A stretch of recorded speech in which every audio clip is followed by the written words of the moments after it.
Good morning, guys. I was just having a few problems with my webcam for whatever reason. Just didn't pick up. Does that sometimes when I go into StreamYard. It doesn't do it on Restream, but it does do it on StreamYard for whatever reason. So I have to go literally out, come back in to basically get it to work. Richard. Yes, my dear friend Mousy. Yeah, I did get the... Nearly forgot it with the Bart's live stream running a bit longer. I'm going, oops.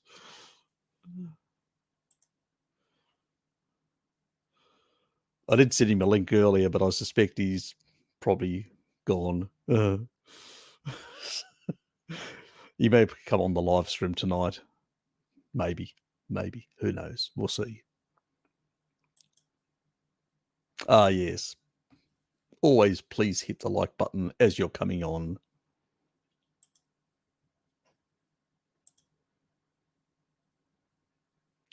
Gently massage.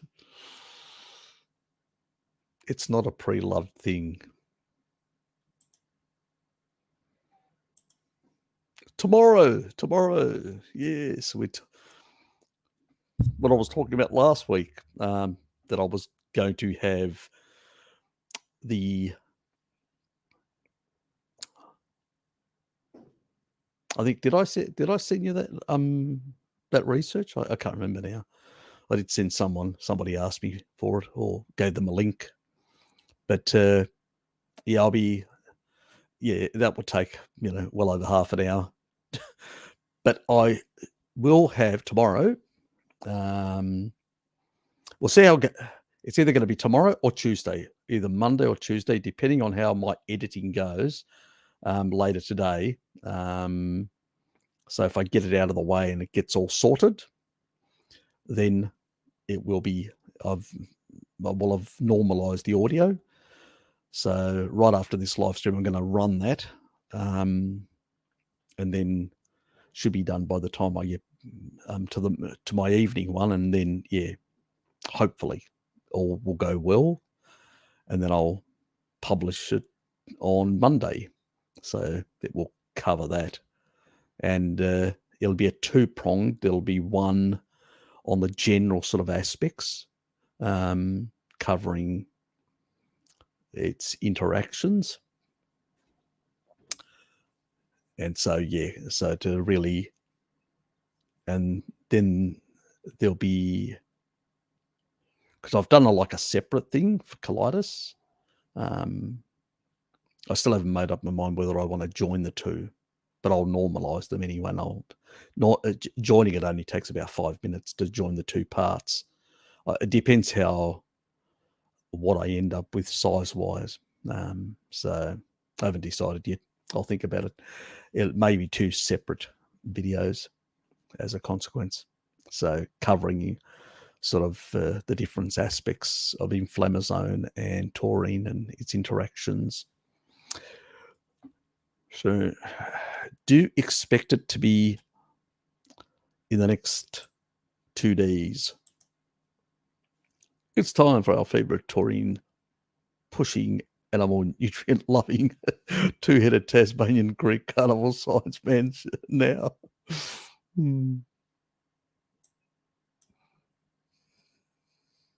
Thanks, Lukey. Those words of endearment. We hope.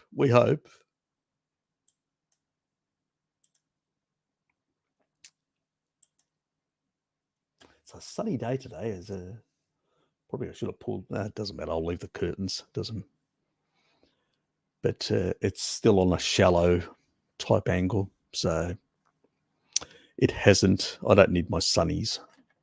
Hopefully, we'll see. I could always go and grab them.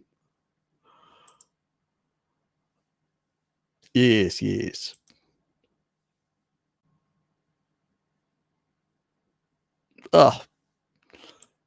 There's a dear friend.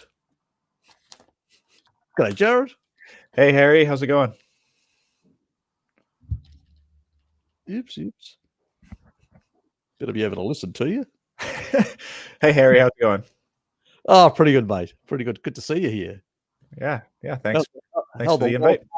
invite. I did notice you were doing. Anybody that hasn't actually subscribed or basically watched the videos that Jared is actually putting out in Canada. Jared's he's in the actual. If you go down to my featured channels on the main page of my channel, there's all the stuff there. Bart's and Lukey's there, and Jared's there as well. And so do please add and go and check the videos, because you did an interview of a guy in Canada, which was pretty good. And Yeah, uh, he's that's I probably shouldn't say his name on YouTube, I guess maybe, yep, but just for his sake. But yep. that's the guy that I get my beef from, actually. That's Okay, he's the grass-fed rancher that does the best beef around here that I've found for the most reasonable price. sounds pretty Um, good. yeah, it is good. It's really, really nice. Um, he's a super nice, congenial person. I think that kind of comes across in the video just for Mm, how easy he is to talk to. He was the first person that I interviewed, just kind of um he was the first person I interviewed just to make sure that I had like the flow down again, because I used to do this professionally, but it's been 2 mm. years. Okay. um but yeah, I thought he had some really, really good things to say. Just um expressing that this is about everybody's freedom, and if you disagree, let's talk about it, and the place to start is not with taking everyone's rights away. Yeah, um exactly. Yeah, but and I it's a have a reasonable, logical position to take. There's yeah, nothing controversial. There's nothing wacky about that. It's a reasonable position to take. You know, yeah, I we agree. live supposedly in a democratic society, and if you live in a democratic society, you basically live by certain norms that you respect people's opinions. You expect you don't have to agree with them. That's not part of democracy. It's basically to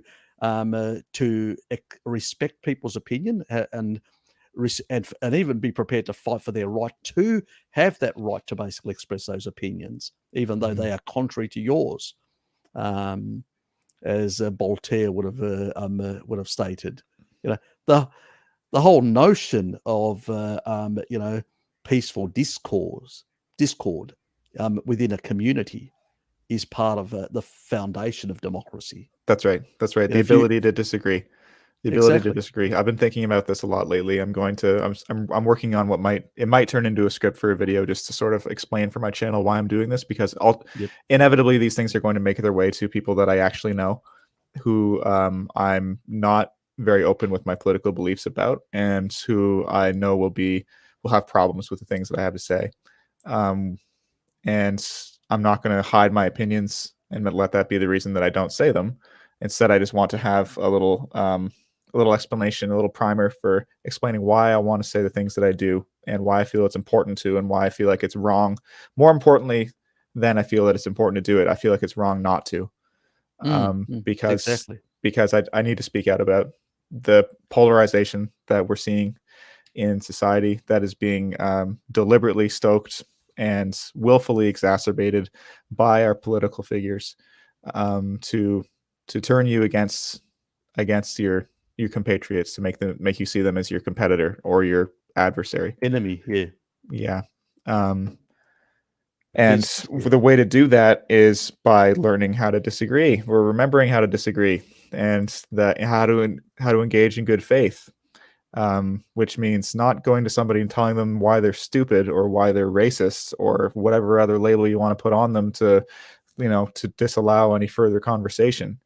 Um, and just the rhetoric stoking this division that I'm seeing coming out of our political figures, especially in Canada, is very disturbing to me, for how our prime minister just keeps doubling down on throwing labels at this, rather than trying to understand, or even imply that it's worth understanding what their position is. I'm sure he does understand it. This is Mm. political posturing for political reasons on his part. I mean, So he's charging now. Uh, from what I hear, he's charging people up to, is it 100,000 Canadian dollars? Is that right? And 1 year imprisonment? That's correct. I think that's being leveled by the province of Ontario, not by the federal government. The premier, Doug Ford, stated. The premier declared an emergency because of the protests. So for those who may not be aware, it's not just the protests in Ottawa now. The U.S. border is blocked at a few very important places. That is really starting to hit people in their pocketbooks. So you're seeing policy start to change to address this, and unfortunately, it's not changing in the direction that the protesters want yet. But yeah, Doug Ford the Premier of Ontario, just announced a state of emergency. I think it was yesterday, saying that I'm not sure what the exact infraction was, but yeah, it was the fines of $100,000 or a year in prison for being part of the protests, basically. That's ridiculous. I mean, it's basically just going out there and actually protesting. Yeah, I think it's $100,000 fine because they're threatened by seeing how fast that they're able to raise money. The GoFundMe was, I think they released $1.4 million initially of the donations to the organizers. And I'll get to that in a bit, but the other, what was it, 8 million or something that they raised was Ontario announced that they were going to just seize it. They were like, "Oh, can we just take that money?" And they put out some statements making it sound like they were going to do that. Never mind that that's illegal and theft. They can't just steal the money from GoFundMe when GoFundMe has terms on how that's been donated and why. So GoFundMe caved to pressure from the Ottawa Provincial Police to send the money back. Initially, they were going to make everybody request a donation or a refund within 2 weeks. So the original plan was, okay, everyone who donated, you now have 2 weeks to ask for your money back, or else you don't get it back. And anyone who doesn't, we're going to take the money and donate it to a charity of our choosing. So we're going to steal the donations that we've been given to put toward another cause than the reason that they were given to us. Anyway, those people that donated the money may not even agree with that. Some very clever people against this, I don't know how, but they understood that if they request the money back through their bank instead of through GoFundMe, then GoFundMe will get charged, I think it was $29 Canadian for every single donation that was issued. Cool. So yeah. So I heard that was a strategy that was being leveled. I was like, I don't know if that's even true, but I guess it's worth it for people to try. And then like 2 days later, GoFundMe came out and was like, we're just going to give it all back. we submit. Yeah. And that was the actual reason for why they refunded the money. Now, Give, Send, Go, the Christian platform for the same purpose, basically. They're the ones that Project Veritas use. And they immediately stepped up to the plate and said, we'll make sure your money gets where it's supposed to go. So they raised I think it was $8 million USD, which is over $10 million Canadian in like a week. So that is to say that it's been clearly demonstrated to the government powers how quickly these people are able to raise money. And that's a serious threat as far as the government's concerned. So now what you're seeing is they're leveling ridiculous fines, 6-figure fines for being associated for not just like, I don't think that's just for being there on the ground, but I think that's for the truckers if you have your rig parked there. And the only reason I can figure for why they would make that figure that high is because they're thinking, okay, this is a number that will get that'll hit them in their pocketbook. And then in addition to that, the TD Bank, Toronto Dominion Bank, here, one of the largest banks here in Canada, recently announced that they were freezing the $1.4 million and that was originally released by GoFundMe. So the way the headlines are reporting on this, of course, is to try to discourage people and undermine confidence in anybody who might still want to donate. And they're saying the protesters' funds have been frozen. their assets have been frozen, which is technically true. It's part of their assets have been frozen. Yep. But it's incomplete, the same way every headline always is. It's actually just the original 1.4 million that GoFundMe released to them. That's been frozen by TD. And then they still have this massive pile from GoFundMe, right? Ontario has tried to say that they're going to take the money from GoFundMe too. GoFundMe came out and said, go pound sand. You have no jurisdiction over what we do with our money. And so TD where the hell do these people get off? It's crazy. They have no legislation. Yep, that's right. They're not even the federal authority in terms of taxation. So and first of all, these are donations, so they're tax deductible anyway. Mm-hmm. They're not related. So, in somebody else's money, you can't actually tax them after that's double tax. Mm-hmm. To take it, to appropriate it, and you've got no legislative basis for appropriation.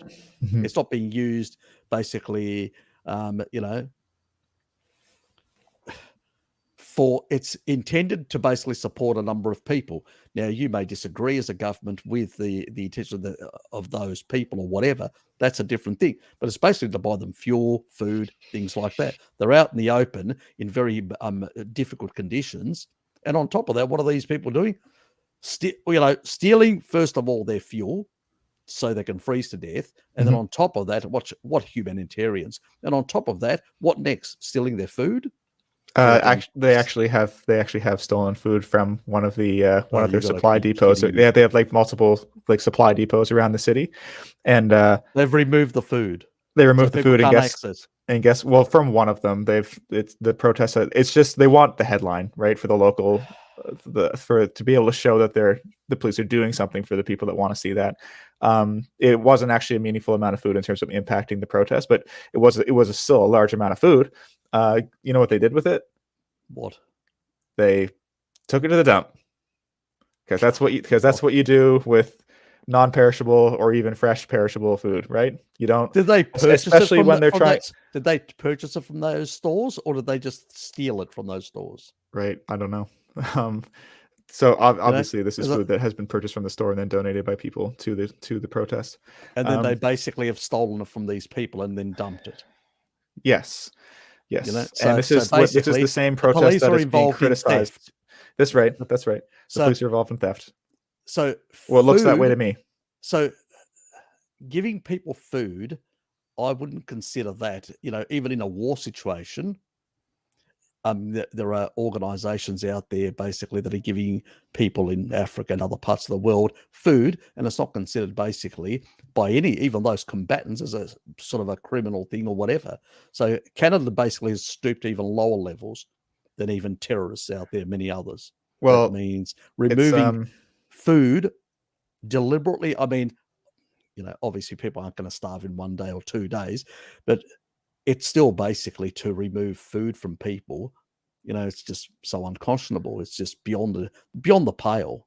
Mm-hmm.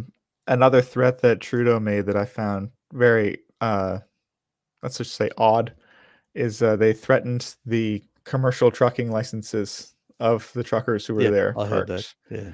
These are people who have been pushed to risk their jobs and livelihoods because they have nothing left to lose. If they don't succeed in this, they're not going to be able to keep working because they're both the U.S. and the Canadian First and now also the U.S. government are mandating that any trucker going across the border must be fully vaccinated. So you might say, and I have seen people say that, okay, well, they can just redirect those truckers to the internal routes. To which I say, I don't know how you don't see the incremental nature of this pandemic by now, that it won't just be the United States and Canadian border. And I think it was last week, the Canadian government came out and said that, in fact, yes, all truckers going interprovincially will also need to be fully vaccinated. So I'm not sure what kind of threat it is to say, if you don't listen to us, we're going to do the thing that's already happening to you. Yeah, it's ridiculous. Hey, Bart. Ridiculous. Good day, Bart. Yeah. How's it? It's absolutely lunatic. I mean, can you imagine? We've already got a situation at the moment where we've got due to their climate nonsense and lack of investment in petrochemical, fuels and also fertilizer and stuff like that, because the big banks and big tech giants are basically saying, no, you can't invest in these sort of things. I mean, I'll give you an example. An entity like Google actually consumes more energy than a city like Athens. So can you imagine the inflationary effects of these higher energy prices? Now they want to basically take out even the transport system. Do they actually want to starve the population? Mhm. Are they absolutely insane? So And do they want to actually cause hyperinflation due to the food prices and many other things, and Mhm. energy, not getting energy around? I mean, energy already is going through the roof in Europe and many other parts. They want to also basically start a conflict with Russia, and it's just basically their pathetic sort of inability to want more power and more power and more power, pushing. You push. I mean, what they're doing to over there is no different than what the Russians did ages ago in terms of the Cuban Missile Crisis. It's the same thing in reverse. Basically, they're just pushing their back against the wall and saying, we're going to come right up to your borders and basically threaten you. So it's an absolute mess. And that whole eastern part, for administrative reasons, was handed by Khrushchev to Ukraine. It was never part of originally. It was part of Russia. It's a Russian-speaking. There are Russians actually on the eastern part. I mean, even Kiev was basically the birthplace of the Russian people. Most Mhm. people don't know that.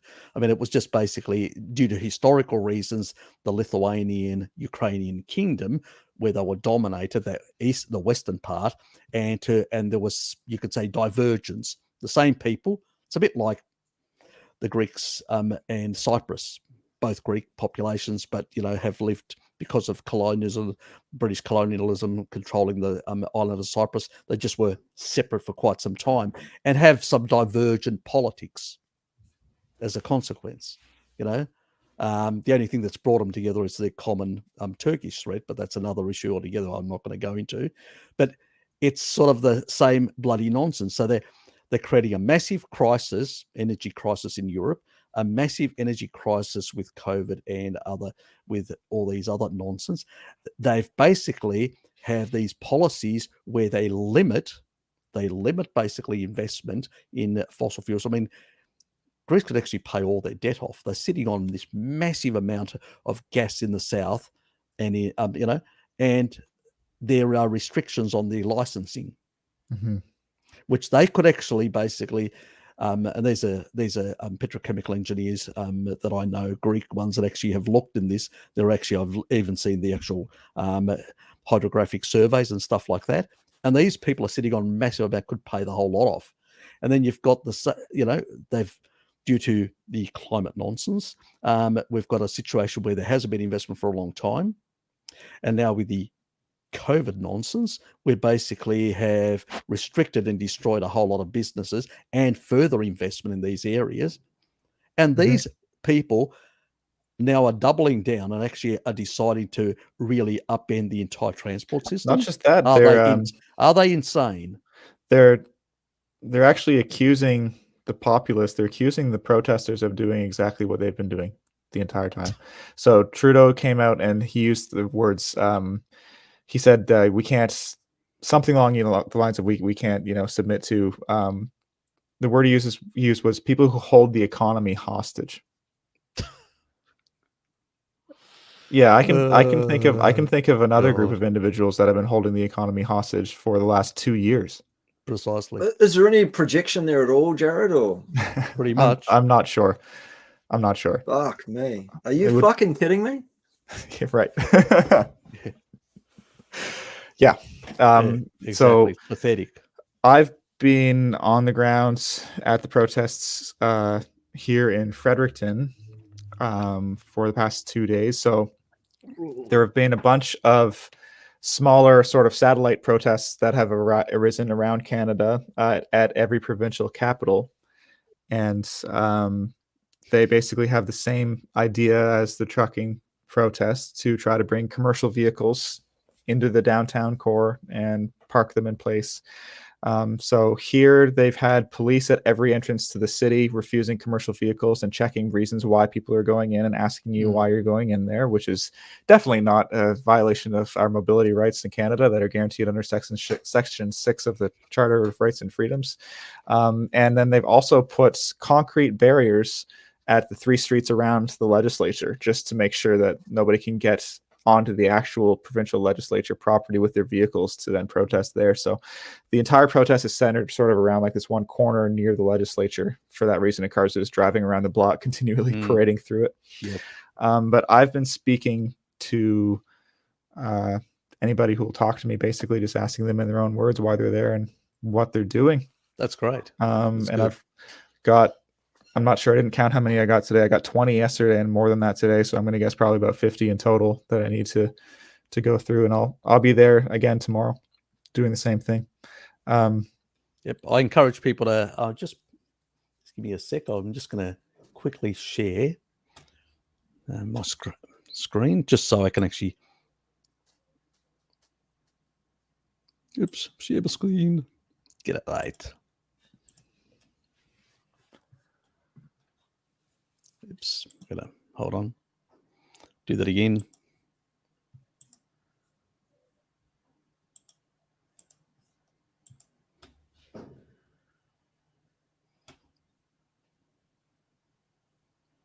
Let's come up.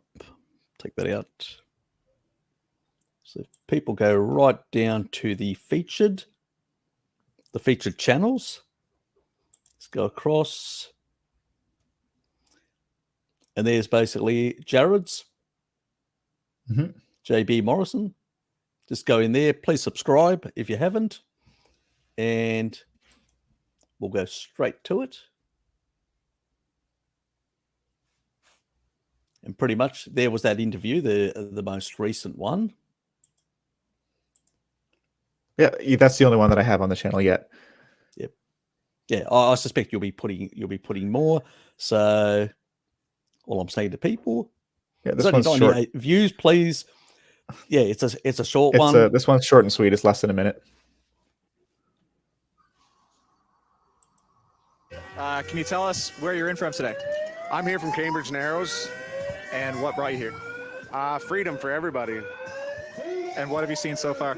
And there's freedom-loving people, normal freedom-loving people, no lunatics, just people that basically want to live a normal, free life without having lunatics at the top, woke lunatics, basically interfering with their normal living. It's like here. I mean, I can't get to Canberra. I'm on an island. I'm stuck on an island. Unless you're... Join the club, Eric. Join the fucking club. Yeah, exactly. Son. You can't... I'm locked on an island. I can't go anywhere outside the island because there's mandates, and there are restrictions. Can't get on a plane, can't get on a boat or a ship. It's ridiculous. Even though the Australian Constitution guarantees my right to move between states, no state government can legitimately do that. I mean, the current variant has spread throughout the whole country. So why are there restrictions between me moving between states? Yeah. Mobility rights in Canada are guaranteed under Section 6 of the Charter of Rights and Freedoms. And that is actually... Is that part of the Constitution? Yeah. The Charter The Charter basically is like the document people refer to as the quote-unquote Constitution. It was actually part of a series of documents in the Constitution Act in 1981-82. Okay. Gotcha. But when people say the Constitution of Canada, they usually mean colloquially the Charter of Rights and Freedoms. But Brian Peckford, who I had mentioned the last time that we spoke, who has a lawsuit against the federal government over all of the COVID measures, and he alleges that there's some more egregious stuff than that even going on with the parliamentary process being suspended. But his lawsuit is centered around mobility rights because that's the clearest cut, definitely provable in his opinion. That in a nation especially like Canada, I mean, I'm sure Australia is somewhat similar in terms of how spread apart the population is. Canada was knit together by the railroad. That's the ability to travel across this country is what made it a country. And so to say that this is not a serious violation of your rights to prevent you from being able to, we're not actually stopping you. You're allowed to go if you want to spend a week driving across the country. So therefore you have no infringement on your mobility rights, right? Where there's another class of citizens that you're not in who can just take a plane and be there in 4 hours. Well, I'll give you an example. I was talking to my brother yesterday when we were walking. He was actually talking to a client. They've got a restaurant and stuff like that. And they were trying to get a really good cook, a chef from another part of the country. What happened was they thought that if they got him through all these green zones, they could get him basically to Tassie without any problem. He went the wrong way in one direction in Victoria, where Daniel Andrews main Fiora in that sort of part of the country, basically restricted him in a red zone for 3 months. They could not get him. He was just lucky that these people basically had given him an undertaking and stuck by their word and waited for him and sort of got somebody in on a temporary basis until he got to the state. I mean, they're really happy that they've got him because he's a really good chef. But he got stuck for 3 months in part of Victoria and could not leave that red zone. Even though he was basically negative, had no issues, whatever, he could not get out because there were restrictions and you could not get past the border of that area. Absolutely ridiculous. Mm-hmm. This is the madness. It's just upended. The amount of lives that it's upended in many regards is just beyond the pale. So one of the questions, I'm basically approaching the people there with the same series of questions in case they're not comfortable talking on camera and what have you. And also sometimes it's a little bit difficult to focus on what they're saying and ask good follow-ups in the moment, depending on what's going on around you, because I'm holding a voice recorder and also monitoring my sound with headphones on, and then also trying to hold a camera at the same time. Thankfully, I had a partner there today. Corinne was holding the camera for me today, so I was able to focus a little bit better. But so I just have a small set of questions I've been asking everybody. And basically I asked them, where did you travel from today? Because a lot of them aren't from Fredericton. A lot of them drove 4 or 5 hours from across the province to be here. Ask them why they're here. Obviously, if they drove that far, they're here for something that they believe in. Most of them just say, no, we're here for freedom. But then I ask, obviously, right.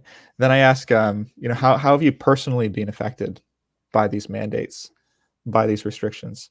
And the number of people who have said that this has divided my family,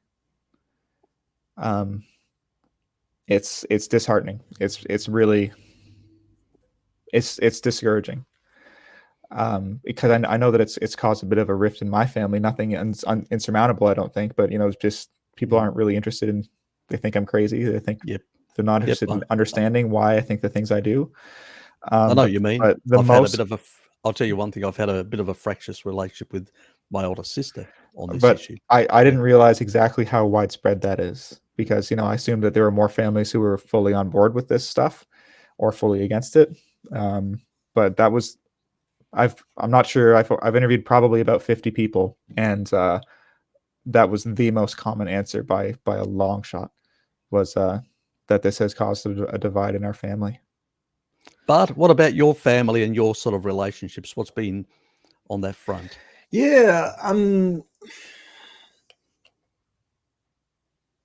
basically Pim and I are pretty insular anyway, in our own bubble, if you like. There's us and there's 2 small furry animals that live with us, and I have very little to do with my family really outside of that anyway.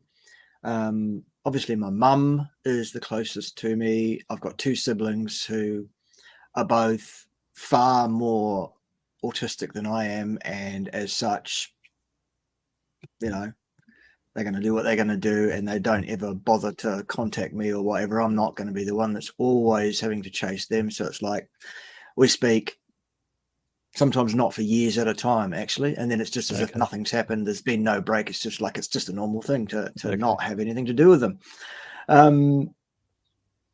the relationship between myself and my mum is still fine, despite the fact that she went and visited Jabba the Hutt because she wanted to get her hair done, have coffee in a cafe, and go to cinemas, apparently.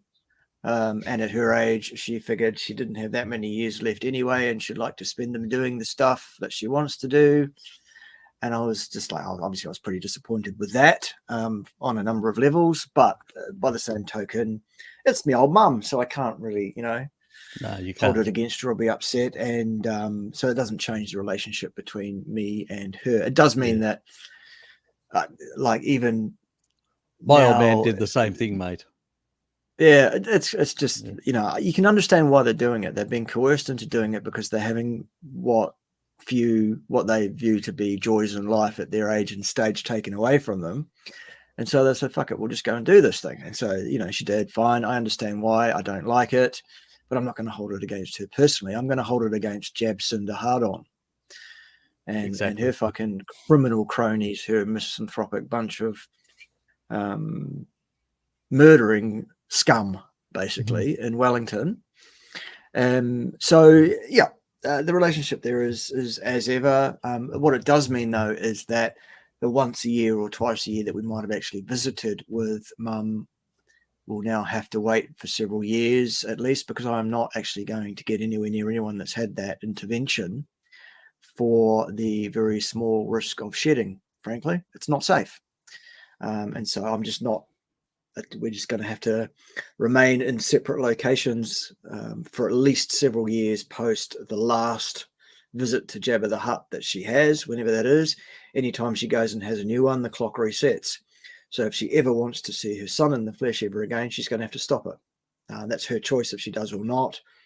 I guess I go through the process now of thinking, well, she's advanced in years. She won't be here forever. And if we do lose her during this time, I guess I grieve for that now, so that at that time, when and if that does happen, it doesn't become, a major issue for me emotionally or whatever else at that time.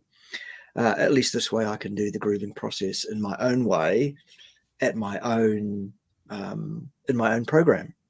I'm all about control, me. So that's why I look at that one. Anyway, Wellington. No, I sort of, whether I liked it or not, I got plenty of exposure to other people shedding in that regard. It was just, it's not something I'm able to avoid either. Yeah, I kept my vitamin D levels up and my taurine levels to a good level, and I've basically just been, whenever I did any of these, pretty much negative, because the first line of defense, clearing it before it really established anywhere in my system. It's not the perfect solution, but it's better than nothing, in a sense, to keep your T cell defense lines really pumping like mad. Absolutely.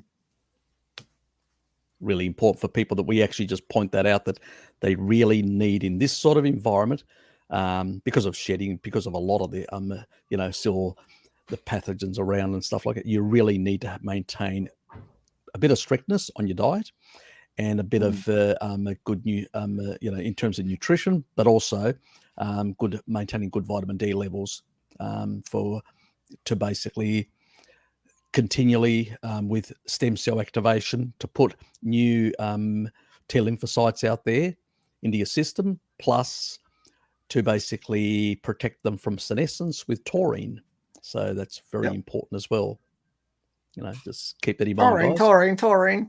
Exactly. All right. Hey, Harry, let's deal with Wellington. It's equivalent to meat. When we say taurine, we mean meat. Yes. Let's be clear about that. Yes. Right, let's do Wellington. Let's deal with Wellington. What's happening in Wellington? Right. Okay. For those that haven't caught my live stream on my Meat Militia YouTube channel yesterday, not my main channel, the Meat Militia one.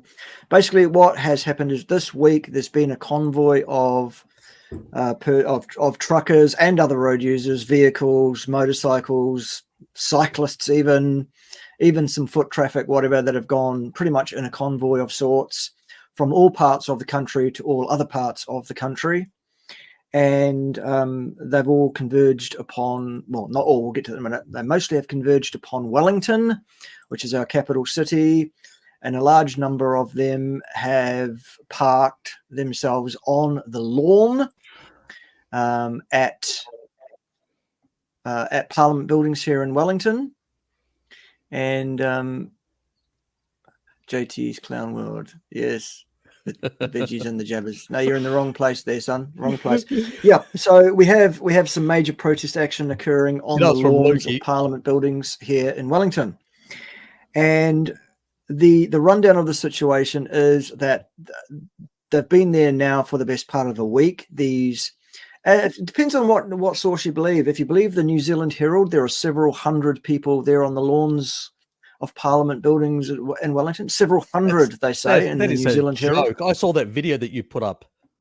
Yep. There are thousands and thousands and thousands of people there, not several hundred, the New Zealand Herald, you lying fuckers of mothers. Do you remember that video that I actually showed of protesters in Athens where they said, it's only a few thousand, where the major square holds well over hundreds of thousands, and all the roads, it was more like millions, because I've seen protests like that in the past, but they were saying, no, it's only a couple of thousand.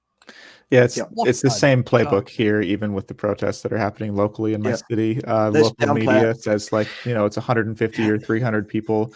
I was an event photographer for the better part of 10 years. I spent a lot of time in crowds. I have an okay judgment just by looking at a crowd of how many people are there, and I would guess it was about 1,000 people there today, not 300.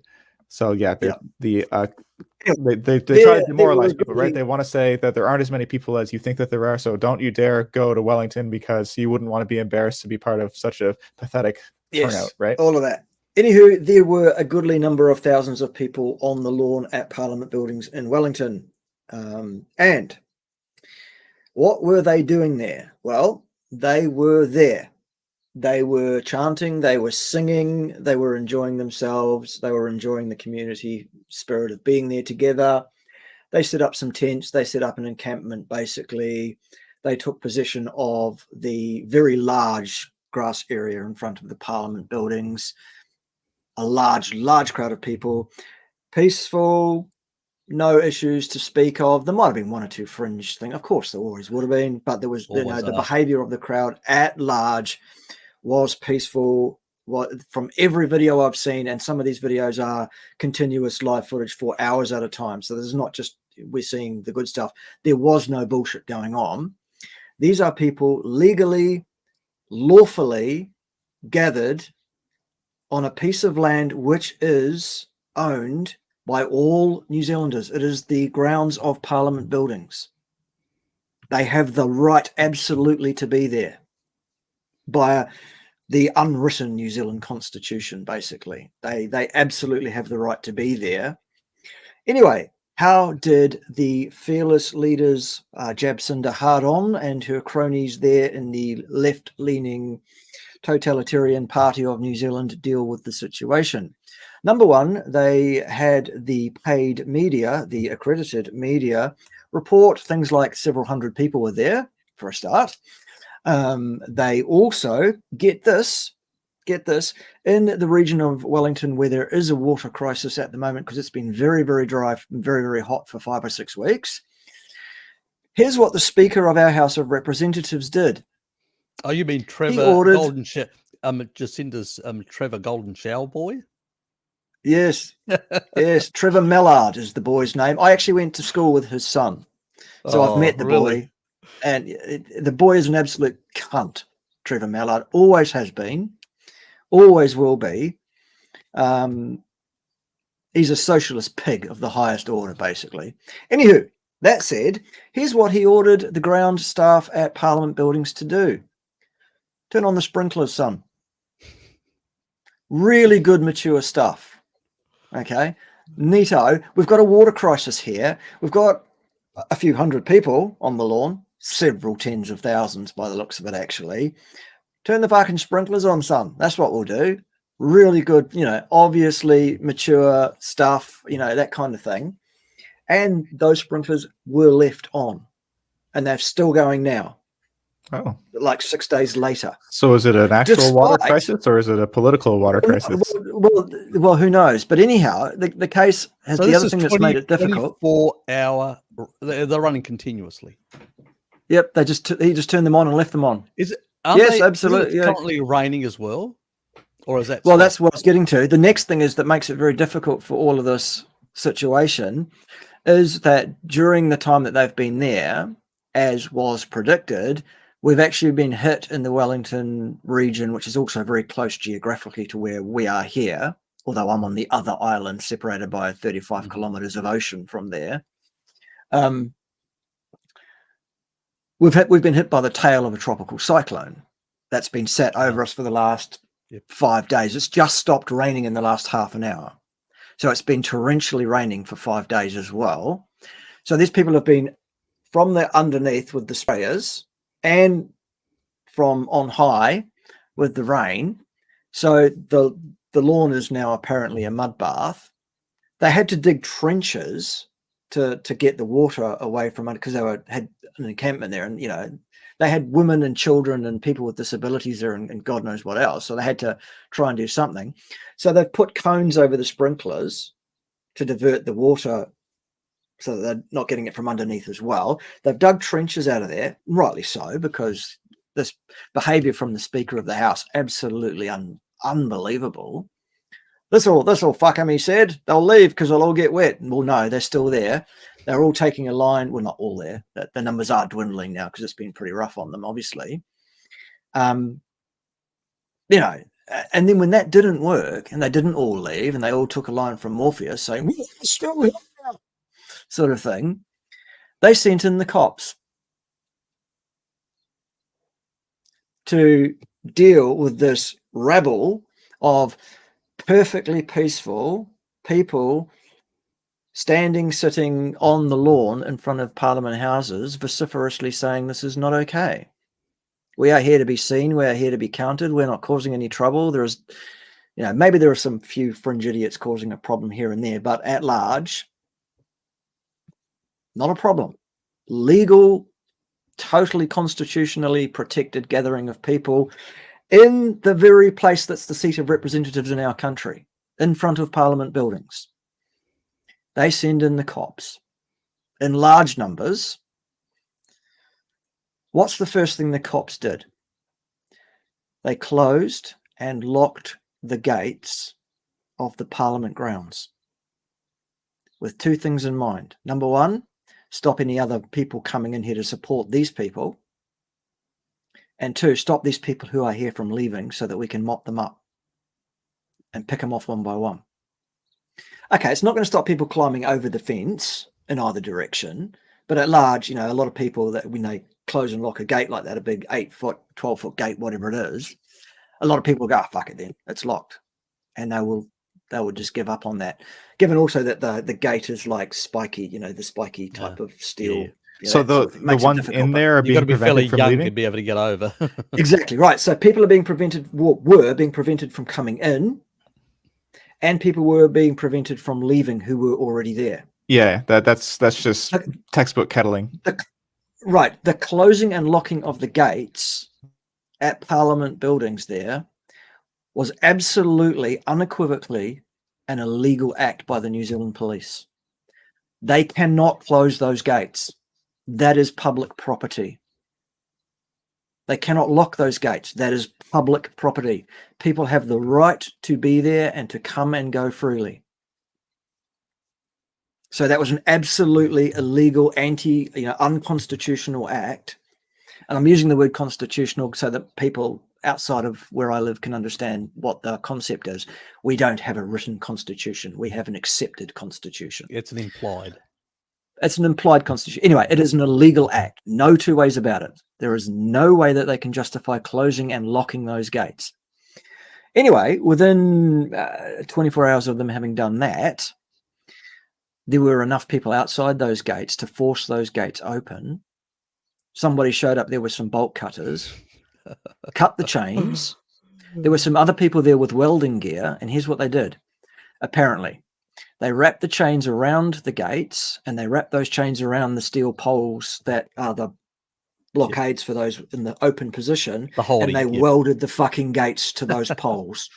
This is Perfect. our fucking place, you cunts, and they welded them open. Obviously, then influx support of a whole bunch of people that came flooding into the area, stood behind those already there, dealing with what the cops were doing. And right, okay, motherfuckers, how brave are you now, sort of thing. And it's at this stage that you see some footage of the cops taking backward steps. A single line of cops, by the way, lined up facing off 2 feet away from the front line of the protesters, numbering several hundred apparently. Get fucked, you know. And so what do the cops then start doing? They start picking on the noisiest ones, the most vociferous ones, and they start grabbing them by anything they could get hold of, pulling them out of the crowd and throwing them behind their own police line onto a concrete surface where they are manhandled, have their shoulders pulled out of their sockets, zip ties around their fucking wrists behind their backs, never mind, you know, cuffs or correct equipment, fucking zip ties, if you please. Women, people with disabilities, young people, doesn't matter. We can, if you're making a noise, we'll grab you. Back you go onto the concrete.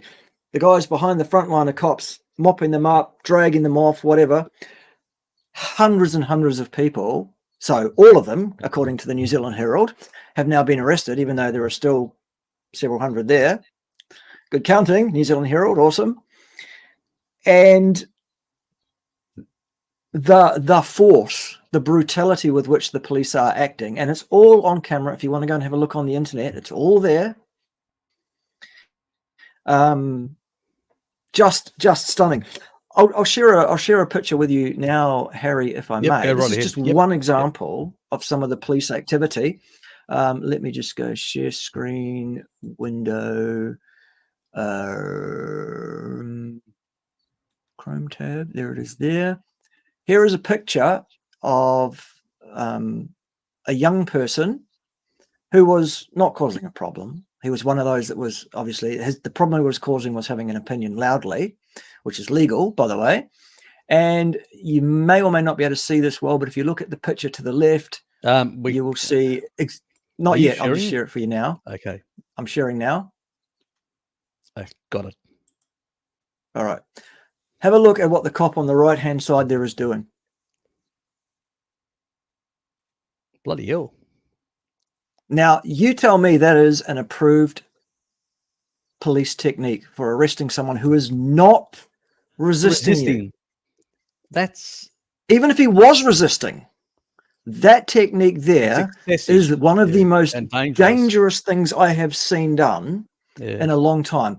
Here is a bloke who probably weighs 180 or 200 pounds, probably, with his full weight down on this boy's head, while another cop is roughly jerking his body around while his head is in a fixed position. Now, when I went to school, the head bone's connected to the neck bone. Exactly. The neck bone's connected, you know. That's dangerous. This is not only dangerous, that is brutality. That is an illegal act by that police officer who ought to have his warrant of appointment card pulled. He ought to be sacked, and he ought to go to prison for criminally negligent assault on this young man here. As it turns out, luckily he was not injured. The picture on the right is after the fact. Yep. Nonetheless, that could have been a fatal intervention by that police officer. Incredible. That's just crazy. One example of hundreds. Total police brutality is what's going on in Wellington against people who, to their credit, outnumber those cops by probably 100 to 1, if not more than that. And not one person has undertaken, that I've seen on any videos, any violent act against the police whatsoever. They are resisting by not cooperating physically, and rightly so. But they are not, you know, doing anything illegal. No, but this is a sort of madness that we've actually seen in Australia as well. You know, it's ridiculous. I mean, remember seeing one video where a woman. She was an older woman. She had a grandchild with her, and basically she had gone into a store without a nappy, and then came out, and she was reported. There was a whole lot of police outside, and they were trying to drag her into the paddy wagon, even though she was basically saying, "Look, I've got a child here, to get home." They could have just given her a warning, but no, they were intent of arresting this woman, and they literally dragged her, and she actually been bruised in order for them to force her into the paddy wagon. And there was the young. I mean, I'm going, are these people? And this other guy was actually videotaping it and saying, are you guys, you should be, are you really proud of yourselves? And he was actually having a go. Oh, every single one of these police officers who are in Wellington at the moment should be absolutely fucking ashamed of yourselves. Every one of you should be sacked. Heads should roll at police headquarters. And there should be some fucking lynchings in the government as well. And I've said that for weeks anyway, before any of this nonsense went off. There's another example on the YouTube. If you have a look at it, there's a video from the same event here where there's a woman being manhandled by two burly male police officers. There were plenty of female police officers there, and they should have been dealing with this, not these two blokes. One of them was holding this woman's head down from the back with his hand. The other one applying zip ties to her wrists behind her back like this, while all the time pulling her wrists up higher and higher and higher. To she's screaming. That was telling actually them, at her torture. Yeah. And this woman is screaming and complaining about this and saying, "I'm not resisting you. Stop doing this. You're hurting me." Yeah, precisely. And they're enjoying. Now that said, also, at various times you see in the videos that there are lines and lines and lines of cops. But they're not even telling people what the charge is. No hat. No police uniform includes a hat. If you take that hat off, you are out of uniform and you are acting illegally if you claim to be acting as a police officer. Unless you get out your warrant of appointment card as a police officer and say, "I am a police officer out of uniform. Here is my identification card. I am arresting you on the charge of, and you have the right to remain silent," etc. Exactly. They were not doing that. They were just pulling people out, manhandling them, assaulting them grievously with dangerous bodily acts that are going to cause injuries, absolutely no question, all out of uniform. And I hear an unconfirmed rumor that many of them were not sworn police officers, but rather police recruits from the police training college, which is just up the road from Parliament, and as such had no fucking business being there undertaking police operations because they are not qualified police officers, a lot of them. Unconfirmed rumor, but it'd be interesting. It's a rumor from a pretty good source. Okay, that would be, that's pretty bad. That's pretty bad if they're using people. Oh, they had to do it. They didn't have the numbers. They don't have the cops. They don't have enough cops there. Still unacceptable. For a start, they didn't need to be doing anything that they were doing. Those people were legally gathered. All they needed to do is basically protect the Parliament, if that was the purpose for them being there, the actual building. And if anybody actually tried to go beyond that point, the red line or whatever, then fine. They could consider that as a threat to the Parliament. But since nobody was doing that, why were they dragging people away? It's just, again, it's the intimidation tactics. That's all it is. Intimidation. And because it's a bad optic to have several hundred people standing on the lawn in front of Parliament buildings, letting the Parliament know that they are a bunch of fringe maniacs with unacceptable views who do not represent the views of New Zealanders. But as such, they need to step aside. It works two ways. But on the one hand, the visual is, these people must have done something, bad for the police to be pulling them away. That's one, the visual. And the two is the actual intimidation that they're trying to force onto the crowd to say, this is going to happen to you. We can grab anyone we like at random, and it could be you next.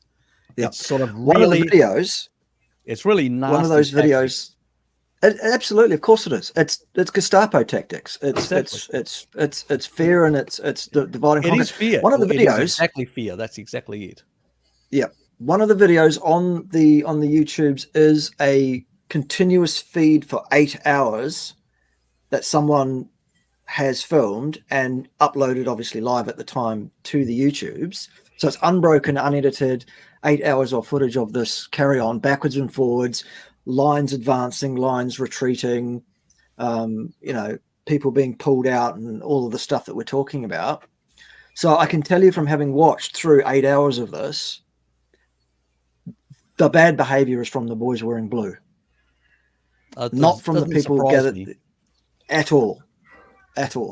Well, look at them in Canada. They're That's- stealing people's food, stealing people's fuel. They're doing all these unacceptable things, outrageous things.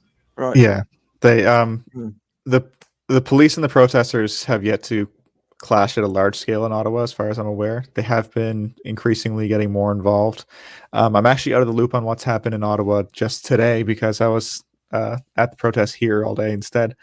But I spoke with a couple of the police officers yesterday that were at the protest just because I wanted to, I introduced myself. I said, look, I'm basically just doing citizen journalism and I want to represent the broadest diversity of opinion and voices here that I can. And that includes law enforcement. Am I wasting my time if I put a camera in your face and ask you to comment, right? Or, is there anything you're allowed to say without putting it through a spokesperson first, right?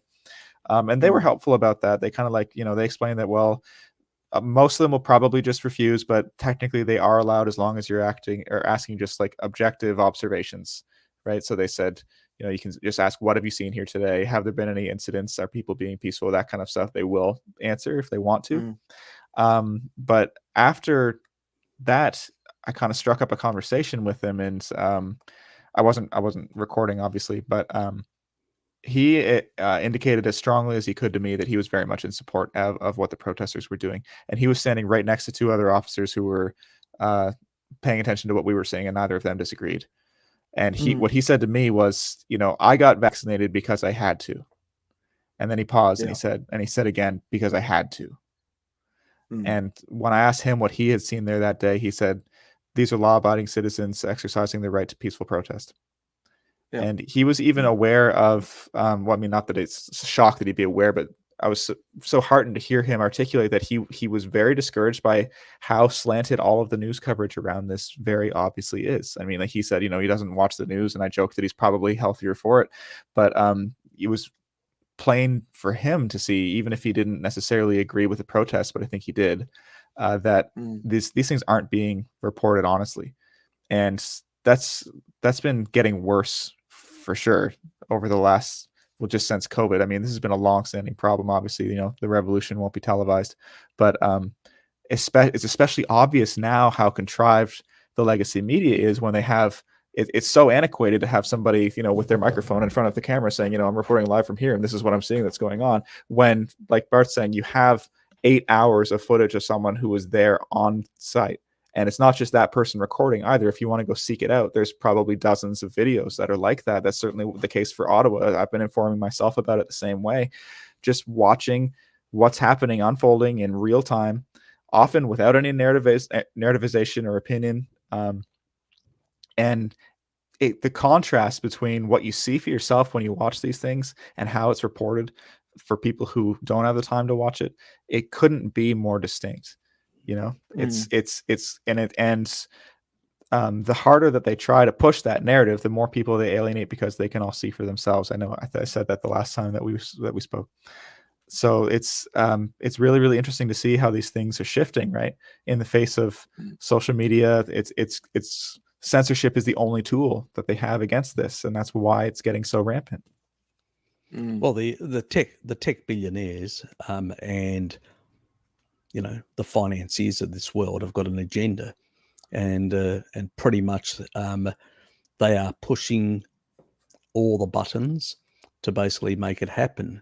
And the reality is that they've never had this level of power in the past.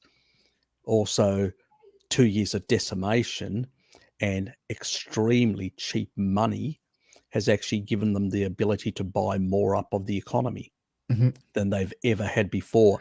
They've literally this whole notion that they've been promoting through Davos, that you will basically own nothing and you will be happy. This sort of bullshit is pretty much the agenda is actually being played out in a number of countries pretty well in that regard. And the ability to print, to keep the printing presses going, obviously what's upended slightly that ability and really put a spanner in their works is their own incompetence in terms of the climate bullshit, which basically means they undermined their own capacity, the natural, in the last, you could say, couple of decades we've had, due to high technology, naturally growing and escalating productivity that masks all these devaluations that they in terms of the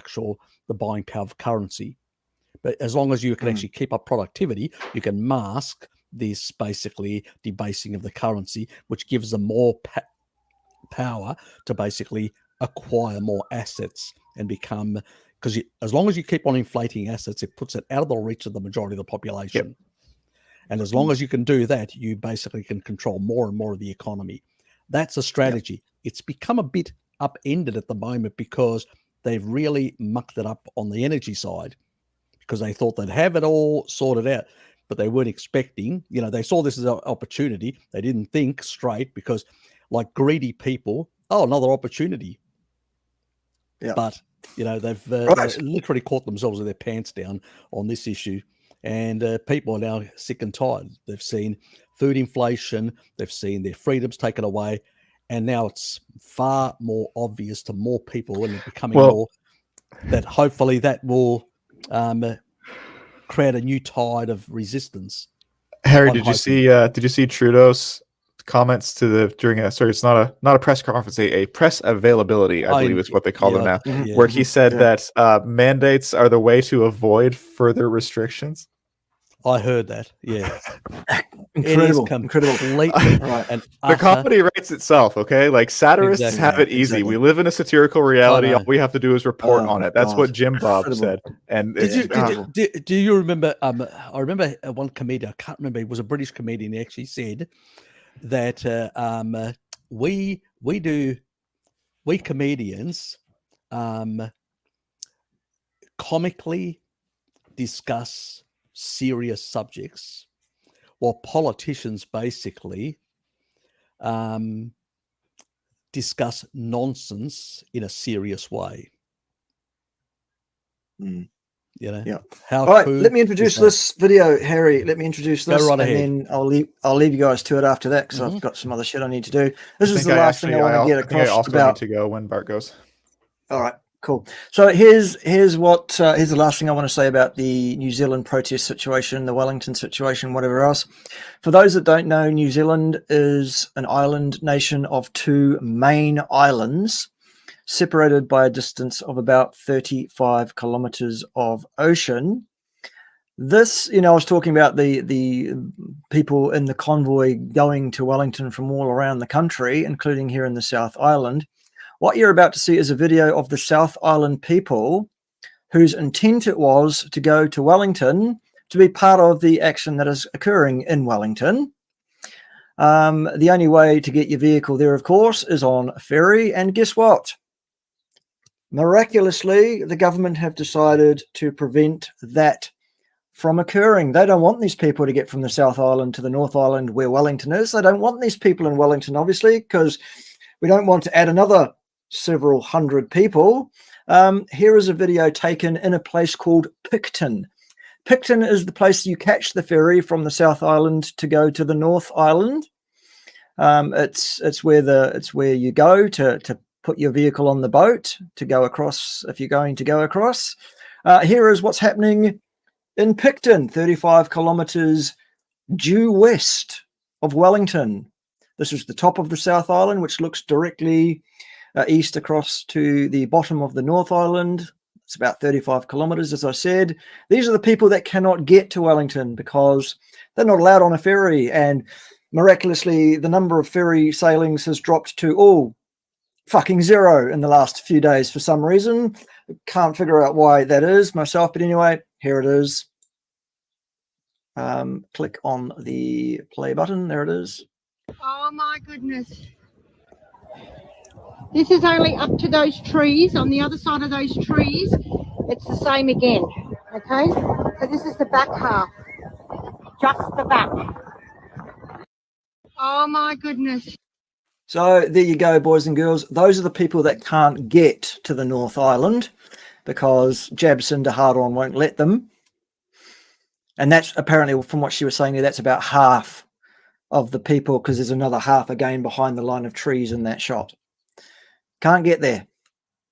They've travelled the South Island in their journey to Wellington. They've hit the bottleneck there. They probably didn't plan that or think about that, did they? But that's as far as they can go. And I bet the media aren't reporting that the ferries aren't running. You bet they're not. And they're also not reporting this crowd of people in Picton either. These people don't exist. It's similar in Ottawa. There are additional trucks parked outside of the city as well as within the city. People who were broken up from the convoy and then directed into like these designated parking lots. So there's parking lots full of semi trucks that aren't visible in the Parliament Hill area because they've been successfully split apart, right? And there's no reporting on this. There's an entire convoy of vehicles that are sitting outside of the downtown area in Ottawa that haven't been able. They've just been blockaded where they are for 2 weeks. Yeah. All right, so there's your fringe minority, Harry. Yeah, there is your crazy fringe minority in Picton who can't get to Wellington. There's your crazy minority in Wellington, a crazy fringe minority in Wellington, and that's just the people inside the Parliament buildings that I'm talking about there. Yeah, I can tell you if there was basically a whole lot of Vagoons with Jabba the Hutt as they're on their flag and all that waving, they'd all be allowed. Even that's how crazy the world has become. I do need to race, Harry. Sorry about that, but please, can I encourage people, go to YouTube after the live stream, whatever. Do a search on New Zealand protest 2022. You will get a list of videos you will see the police brutality captured on camera, posted to YouTube in Wellington. It's a tough watch. It really is. It's disgusting. It's disgraceful, but go and have a look, please. Excuse me, Bart. Are you able to put it in the actual chat thing? A link to that for people? It's not so much a link to any given video because you do a search on the YouTube and it gives you a list of videos you can watch. Gotcha. So if you just search for New Zealand protest 2022, the first 2 or 3 pages at least of video links will be different people that have uploaded from their cameras directly to the YouTube or whatever. Oh yeah, because some of them are official. Well.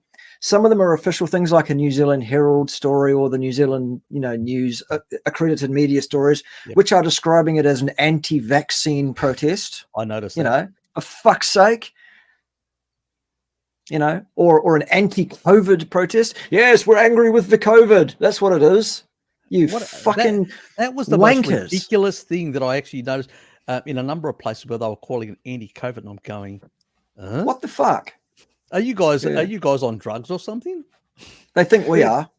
This is a protest for anti-mandates for freedom. That's right. When I first got down to the protest here, there was it had been ongoing since the morning, and I got there at about 2 in the afternoon. There was one counter protester still remaining, and I spoke to her and asked just the same things I have been asking everybody. Why are you here? What are you seeing? And she thought you just kept repeating basically that everybody should get vaccinated. And she made a comment about how she doesn't, she characterized it as an anti-vaccine protest. And I asked her, what about the distinction for the people who are anti-mandate but not anti-vaccine? And she just hadn't even considered that. She didn't have an answer for it. She just repeated her previous answer. Anyway, I understand there had been more of them there, but they're not so passionate about the counter protest that they can withstand a little bit of rain, unlike the actual protest. So, I mean, and not to mention some rain from underneath from the sprinkler system as well. Yeah, that's true. Good work, Trev. Yeah, because there were a couple of people there. My lawn, Trevor. Turn on the sprinklers. Get them off my lawn. Yes. Oh, it would have been his illustrious leader that would have contacted Trev and said, "Trev, sort it out, All right, boys, boy. go. Set it up, boy." Yeah. See you, Thanks mate. for having us, Harry. Thanks for letting us rant. Definitely. See you next Say hi to time, Pim. boys and girls. See you, Will Bart. do. Be good. All right. Sure. All right. Yes, I was just going to say one thing, Jared, before you go. Yep. I noticed that there were a few people in the protest in Ottawa, and they were actually talking, and even some people said, "Look, I've already done it," or whatever, in terms of Jabba the Hutt and stuff like that. But said quite clearly that I don't believe in, people should be free to decide and not be mandated and all that. And he pointed out one obvious thing. That was another guy that actually popped into that was and said, well, whether you are or not, that guy hadn't been jabbed, but he said whether you are or not, you can still basically get it and transmit it. So, if it was a public safety thing, but it's not. It's basically that these people have, if you take a look at people, look at the actual science coming out of the BMJ, British Medical Journal, talking about the importance of having a good immune system, lower comorbidity issues and stuff like that they've been talking about in a number of journals. And that people that basically have more viral shedding that are much sicker, that have got issues. That's why they still have a second, triple, fourth Jabba the Hutt incident. They're still ending up in hospital. And even in recently, like where was it? Where they were looking at the amount of people, 13 people that had recently, they were looking at data in Queensland, and pretty much a quarter of them were unvaxxed. The others, there was about a few of them that were basically had only one. Some of them had double, and some of them had basically even the booster, so to speak. And still, basically, the majority, 75% or 70 odd plus percent, give or take, basically were covered in terms of what they consider requirement, and were basically finding themselves in ICU and dying. So it's absolute garbage. At the risk of sounding conspiratorial, because I certainly don't have a peer-reviewed source to refer to for this, I have personally known so many people who have gotten seriously ill, not hospitalized, obviously, but they've had a very severe flu this year, specifically within about a week or two after their third meeting with Mr. Hutt. And every one of them says, "Oh, thank God for that meeting, because otherwise it would have been worse," right? And they don't see how that's specious reasoning. They don't see how they can't establish causation from that. They can't. It doesn't occur to them. Yeah. And even some of the data that basically recently US courts have sort of tried to force out in the open, and some of the information is already showing that they had data that's showing side effects, and were pretty much sitting on it. They did not provide that, and they were asking for a provisional, and they hadn't even provided all their data, and even the FDA was criticizing them for not providing all the FDA. This is Pfizer, So I mean, please, did you? And since all that information has sort of come out, and more is coming out, have you heard one case where this has been reported in the media, or one case where there's even been questions, So why did this company not provide sufficient data, safety data, for a provisional, which is an experimental, an emergency authorization is in the US. I don't know what it's called in Canada. We call it in Australia, the TGA calls it a provisional, which basically means that it hasn't gone through the proper testing. It's provisional. It's been authorized for emergency purposes, but it is a provisional status. And I'm going, here's data that's basically showing a number of issues. And even if you support Jabba the Hutt, at the end of the day, why aren't you reporting these issues? Mm-hmm. One of the questions that I've made an effort to ask every person that I've spoken with is, do you feel your views are accurately represented by the media? And every single person has said no immediately. They've all like laughed and said no, not even close. Like what a ridiculous question, right? And a lot of them are people who have had all of the meetings required with Mr. Hutt that they've been required to have. And they're still down there protesting because they don't believe anybody should be forced. And a lot of them are people that don't think they should have been forced like themselves either. But I've spoken with retired family physicians. I've spoken with retired paramedics. There was one psychologist there. There was someone who was a teacher.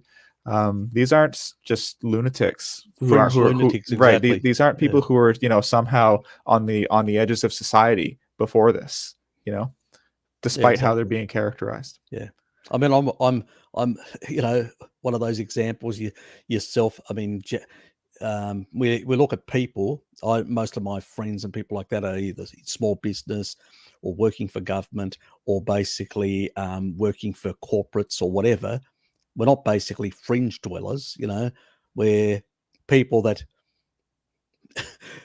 basically are working people pretty much, and our livelihood is being threatened with all these issues. So I mean, it's crazy what is happening out there at the moment. Well, my effort is just the pitch that I give to people. So I mean, it's honestly, it's kind of distressing that everyone's response when I say, "Would you like to speak on camera?" is, "Well, who are you with?" And I'm not surprised. Of course, they would be crazy not to be vigilant about that, right? But it's operating from the baseline assumption that their words are going to be twisted, right? Precisely. None of them believe that what they say will be used honestly, right? They all assume you're approaching them in bad faith if you have a camera and you want them to speak. So I have to disarm them a bit. I have to say, look, I'm not professional with this. I'm completely independent. I'm not making any money at it. I'm just trying to show in your own words what you've seen, what you've experienced, why you're here, and present that interview unedited so that everyone can see the full context of your remarks to the camera and just decide for themselves what they feel is happening, what they're seeing. And I mean, just look at the shortages of certain people, frontline people. I mean, we've had like nurses down here and police officers that have said no and have basically been stood down. Yeah. So there are a whole lot of people that, these people are not fringe dwellers, crazy fringe dwellers or whatever.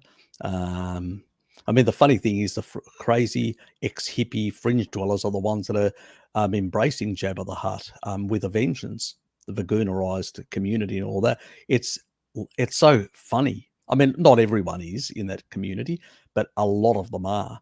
I mean, I know a number of people, vegetarians, vegans and stuff like that in my community, and they're embracing Jabba the Hutt like with a vengeance. And I'm going, you're the key people that were criticizing the MMRs and all these, where I was criticizing you for being anti-vax in the past. And it's just reverse. It's just so crazy. Yeah.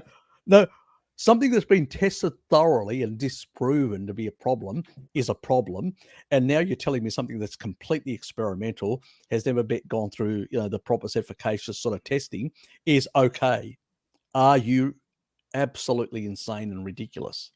It's like they've dropped their it's ideology. It's not driven basically because they have an underlying, they've dropped their gun due to ideology. They've just jumped all on that bandwagon. It's sort of kibble, Jabba the Hutt, all this sort of stuff. It's part of this new, they've embraced the corporate world now because especially the tech and finance world, where it identifies with their sort of goals. They don't realize they are just being used. They are basically fooled and used basically as cannon fodder, pretty much to push that line, because it's much harder for a financier or a tech giant to go out there and do propaganda, because we know, they've got an ulterior motive. If you've got a whole lot of fools, you don't have to train somebody in what to say. You just need to find the people who are already saying the things that suit your interests and amplify their voices. Exactly. And that's exactly what's happening. Mhm. I would actually also, with those people that do tend to basically, when I've had people that say that promote Jabba the Hutt type thing, and in just repetition, it's like, are you on play and repeat? I usually throw that comment in sometimes. It doesn't really go well down, but I usually say one simple thing. I usually ask them one simple thing. Can somebody who has had Jabba the Hutt incident or not, can they acquire it and transmit it? Yes or no?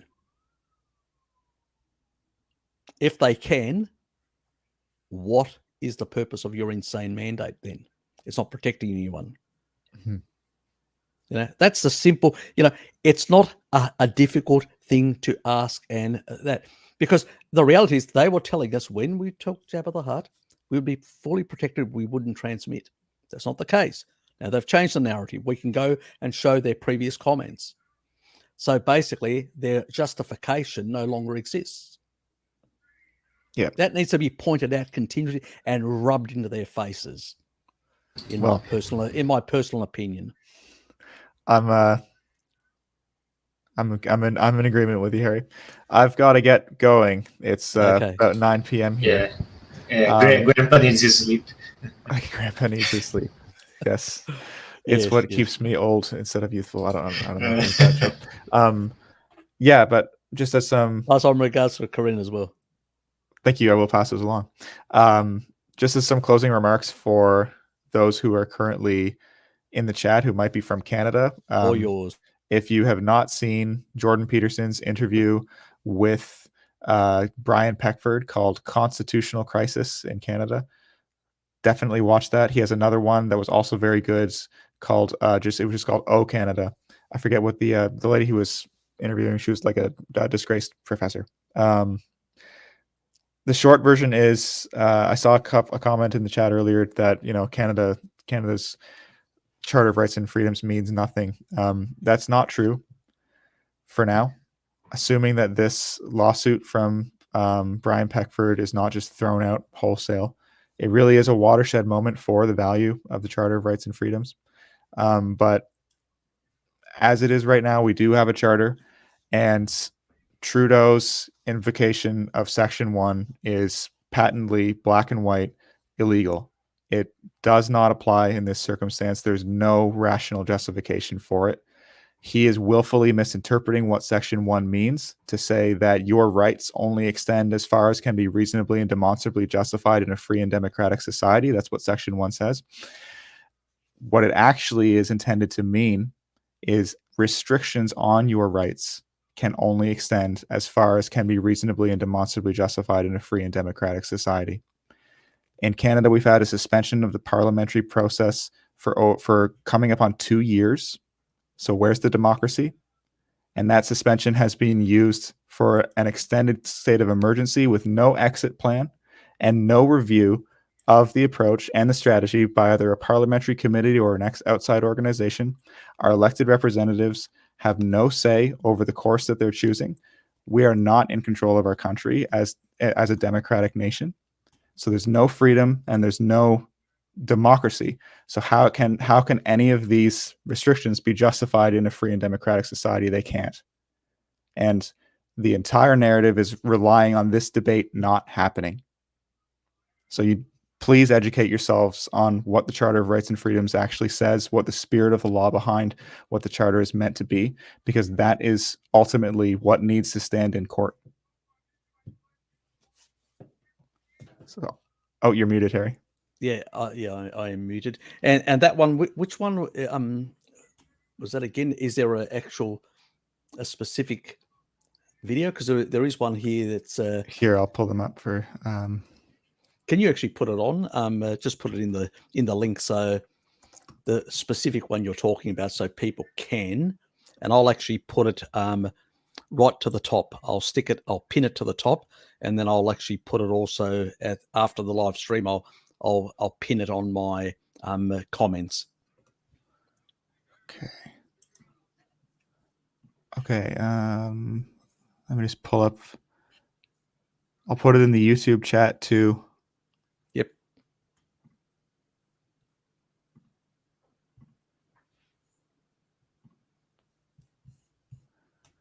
Okay, so there is the constitutional crisis video, which is the one that I would recommend.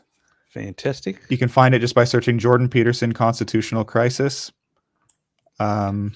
And that is his interview with Brian Peckford. There's a little bit of preamble at the start because this is so urgent, and Peterson recognizes this, that he chose not to edit the video at all, including just trimming off the front of it before they actually started the interview. So it's kind of an interesting little candid look at how these things are conducted behind the scenes. But so don't be bothered if it seems like they're not talking about what you expect them to for the first 10 minutes or so. That's the reason. And then I'll pull up the other one, which was it's titled "Oh Canada." And it was also just an excellent video explaining the context behind what has led to the protests in Ottawa. It's Dr. Julie Panesi is who he's speaking. Okay. Yep. I've pinned the other one at the top so people can actually, so they can be grabbed. And, okay, and here is the "Oh Canada" video I was talking about. And what I'll do is at the end of this live stream, I'll put it in the comments. I'll whack both of them there so people have got them. They can actually. So we 1 hour and 31 minutes. So I know exactly which part to find them, and I'll actually put them in my comments and I'll pin them. Yep. So people can go straight to them and all that. I think it's really important that we look at these things, we share them with family and friends, because we need to basically get the message out there to people. I think a lot of people don't realize. I actually recently talking to someone, I actually told them, do you know what the death rate from C-19 was in the UK over the last 2 years? Not with, you can actually die from heart attack or anything else, but from the actual C-19 itself. They had no idea. It said 17,431. Do you know back in 89 to 90, the UK flu pandemic, the flu season, the really bad flu season, what the numbers were? They said no. I said they were over 19,000. And I provided them with links as well. They go, shit, really? Yes. And I said, this is not from me. This is from the UK Freedom of Information that is providing, the actual government in the UK providing that information. And I couldn't actually find anything but other than the actual data where the Wikipedia had somewhere between, they knew it was over 19,000, but they said it could be anywhere between 19 to 29,000. But they didn't have sufficient data for the high end. The low end was 19,000, over 19,000, and the high end was up to 29,000. So potentially could be even higher, 50% higher than, but we don't, because the problem back then, the data, and I remind people a number of things about the British. One, the population was smaller. So as a percentage of the population, that number is still bigger, way bigger. You've got a number of things that are different. 32 years ago, people were much healthier. 32 years later, people have got far more comorbidities, far more health problems in general, lifestyle problems and whatever else. They are a much more aged population in the UK compared to the past because of the lower birth rates in the more recent years. So all these things, you would think that if it was as bad as even the worst flu season that the UK has had, it would be way higher than the numbers are, indicating that we've been fooled. When you take all these other confounders into consideration, population since 32 years later is older, sicker, which makes them more vulnerable in comparison, but the numbers are lower. It doesn't really fit the proper narrative of a pandemic, does it? No, there's a lot about this that doesn't fit. That's what I've got to go. Yeah. Take care. Thanks for turning up and giving us a bit of a rundown on what's happening over there. Thank you. Thank you for giving me the opportunity to speak, inviting me on. And You're welcome. yeah, for anybody that isn't already following my channel, it's pinned on the comment right there, Yep. JB Morrison, and I'm going to be uploading a whole bunch more videos like the most recent one that I just uploaded. Some of And them if- are probably 10 minutes long of just Right. discussing with these individuals what they've experienced and why they're there. And I think And- that a lot more of this needs to happen, and obviously I can't be the only one doing it. So if there's a protest happening near you and you don't know how you can participate or what you can do to help, my suggestion would be put a phone in their face and ask them why they're there. Don't give them any of your own opinions. Yep. You don't need to tell them anything. Just give them Exactly. an opportunity to speak, and they will. Record it and put it on your social media, and Yep. share Jared's stuff that is on your social media as well. Get it around. If you don't have the capacity to do those sort of interviews, or you don't feel comfortable, whatever, at least basically the people that are doing it, share their videos around to your friends, your family, and many other people within the social media. Mhm. We need Yeah, to. I The may more not be we in- spread the message, the better. I may not be interviewing the protesters in your city, but I promise you that their views are very similar. Exactly. Yeah. Okay. Have a Appreciate it, nice mate. Thank you. day, Harry. Have a good night, Luke. See you, mate. See you later, See you, mate. everybody.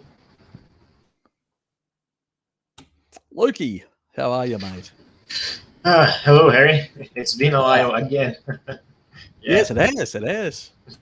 Yes, Yeah. exciting the ladies, I hear. Exciting the ladies. I wasn't expecting that, but Oh, you know what Bart is? You should know. You turn up on Bart's channel and basically don't expect anything, other than it could be worse. It could be it could be using Ted to do a bit of rimming. absolutely yes. Yeah, but on other news, I don't know, not really sure what's going to happen, but according to official numbers, we are below 900 deaths a day, whatever that means, over here. And it seems that most universities and public schools are, everyone's getting back, and we'll see what's going to happen. Is Brazil going to drop this sort of stuff, or what's happening? It seems likely, but we still have the Carnival week, and I don't know what's going to happen, if it's going to have a lot of influence over the cases, because what was going on is by the end of last year, it did seem that the cases were starting to go down. But then I think that Omicron finally reached Brazil in mass.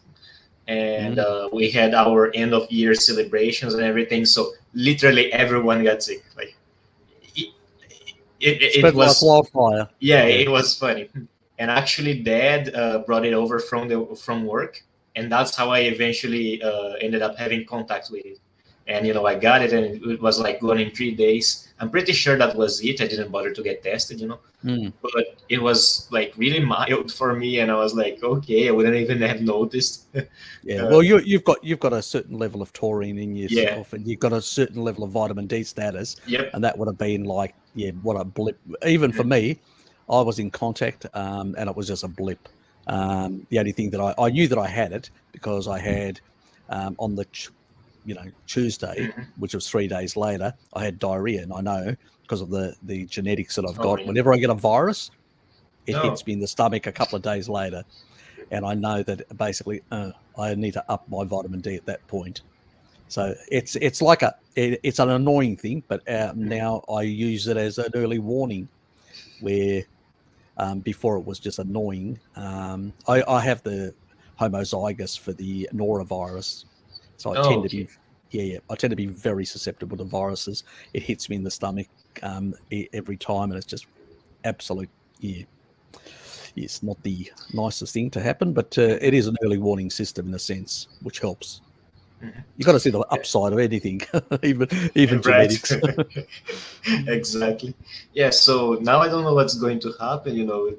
Everyone's acting like this is the end, but I'm done making One can only predictions. hope. Yes. Look, when it comes to politicians, you can never trust them.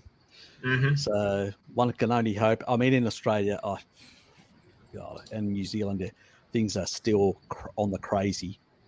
Yeah. They are talking about basically fining people and doing all sorts of things. They seem to be basically just doubling down continuously. It's sort of like an absolute lunatic fringe. They're behaving more like a lunatic fringe, the Pretty politicians. much. And even the media sort of continually doubling down with their their craziness. There's not even basically any logical sense anymore. They're not making sense. If anybody points out what they've said before and what they're saying now, just completely inconsistency. I think part of the population is starting to realise that.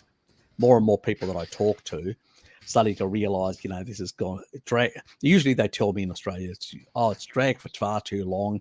I mean, when is this going to end? Sort of things. It's more sort of we're annoyed with the whole situation. But eventually that annoyance, I hope, turns into anger when people realise that they've had the wool, pulled over their heads and they've been really manipulated.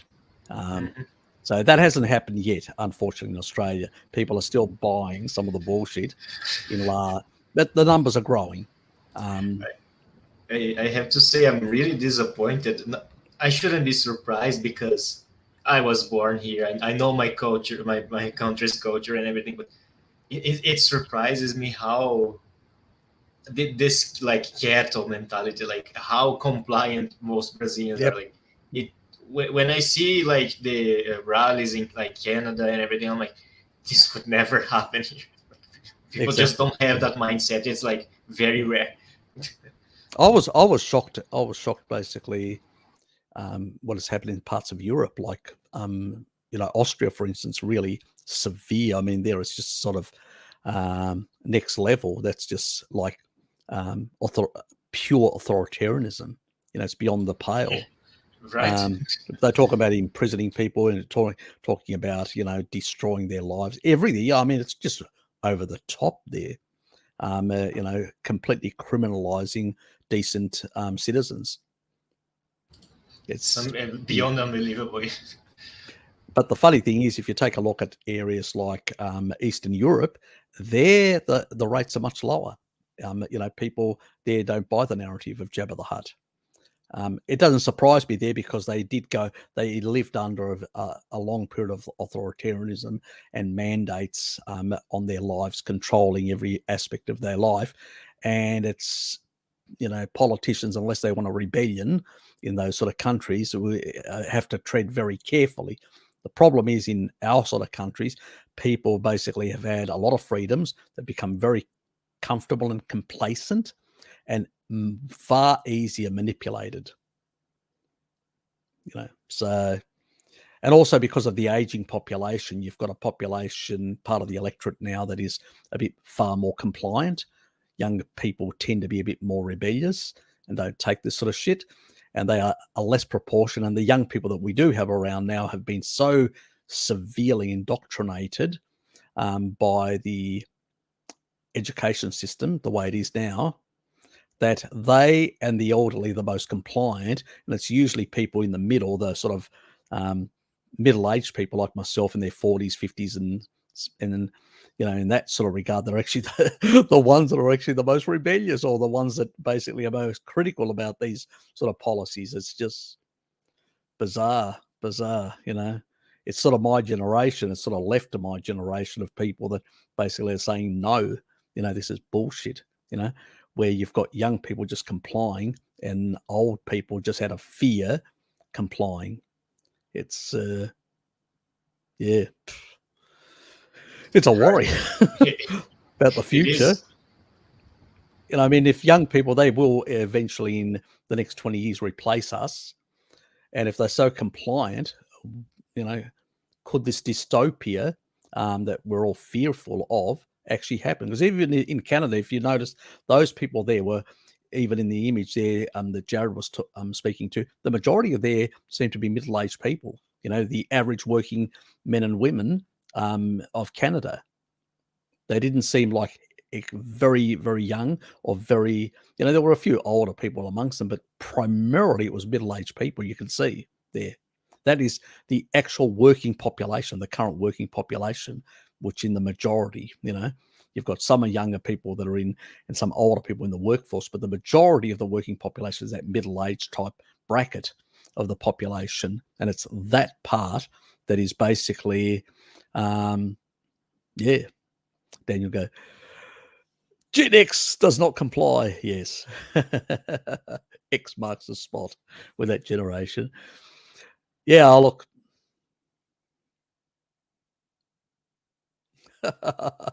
Oh, Gen X, I thought Harry was a millennial by looks of things. Oh, God. Thanks in one regard. Don't know how to answer that one in another regard. HD's pulling my leg. I thought I felt some my leg being pulled forward.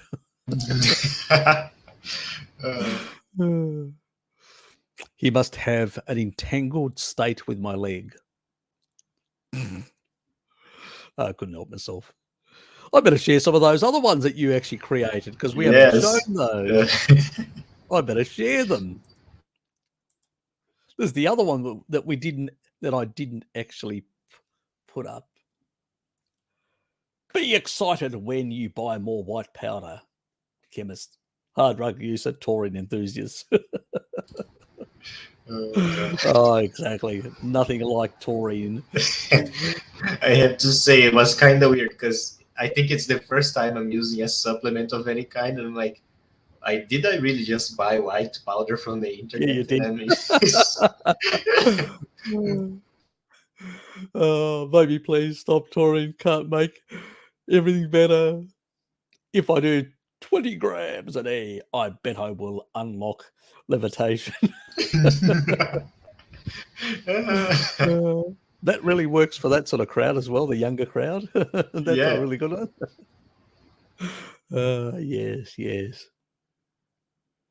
Yes. We should do one with L-citrulline to really excite the natives. Oh my. Oh, I'm still waiting for an L-citrulline with you know what sort of comments. If I ever bring this up in like a social setting, the people will be like, how the hell do you know this? I'm like, so there's this Greek guy I watch on YouTube. Exactly.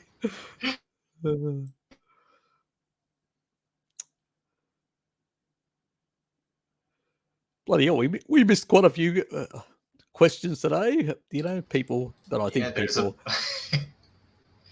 There's a plethora of what? Probably can't get to the actual first ones, or can I? Sometimes it allows me to. Oh, I can, actually. Yeah, but like... Oh, that's right.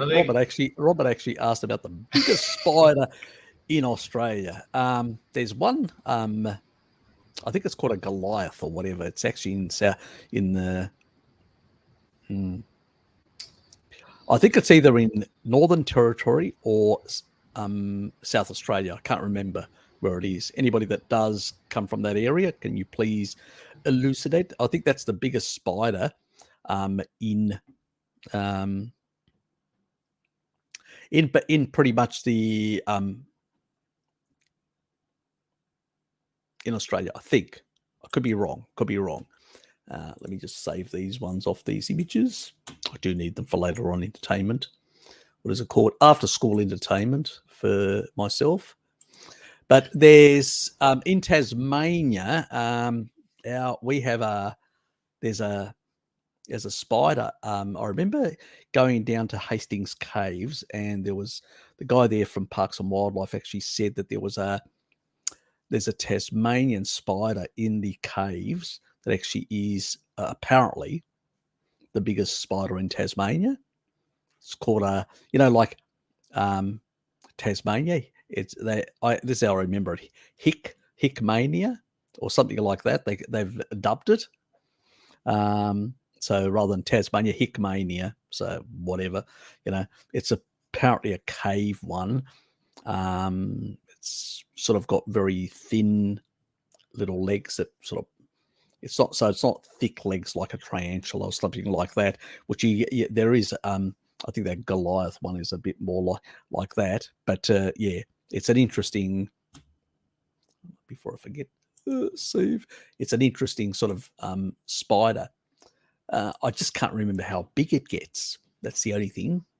Yeah, no idea. I think it's over 20 centimeters, or I could be wrong. Don't quote me. Don't quote me. Don't quote me. I could be completely wrong on that. So that's nightmare fuel. Yeah, but there is it is quite large apparently. Yes, but the Tasmanian one, I have no idea how big it is. I just know that it's a big one, and this was a guy from Parks and Wildlife down at Hastings Caves. Anybody that's in Tasmania knows where Hastings Caves is. It's in the south of Tasmania. It's an area where stalactites exist. It's you go under into the belly of the cave. It's an interesting area. But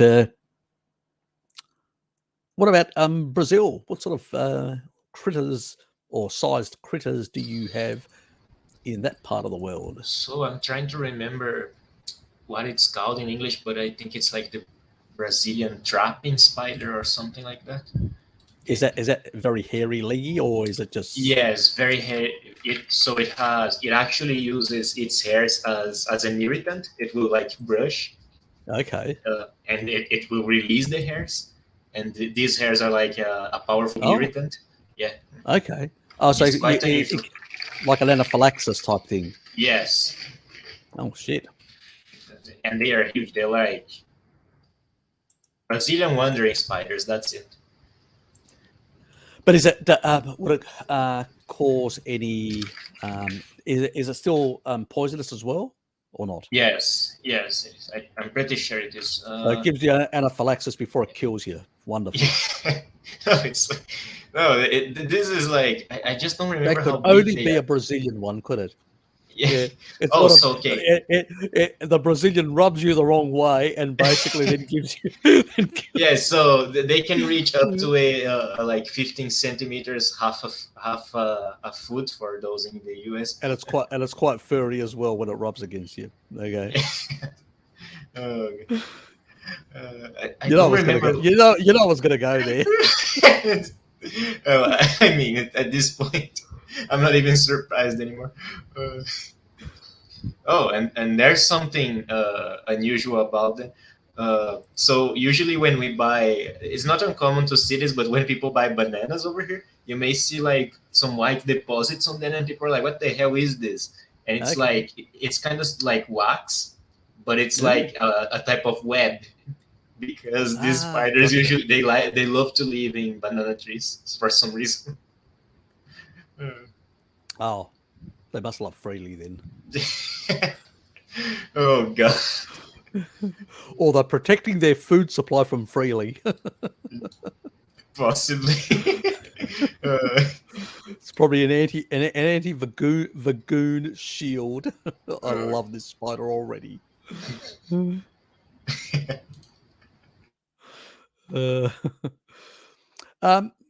I do have a bit of but I don't do, as you guys know, I don't do consultancies. I just basically reply back with emails and comments about depending on what people's issues are. And I'm way behind. I'm up to 137 or 40 now, probably emails. So I'm still way behind on a lot of things. Since the new influx of a lot of new members, it's been hectic for me to try and keep up with the emails and the videos at the same time. So I do apologize. I didn't get through many this week. I only got through a couple, a handful, about 5, I think, and which I replied back to.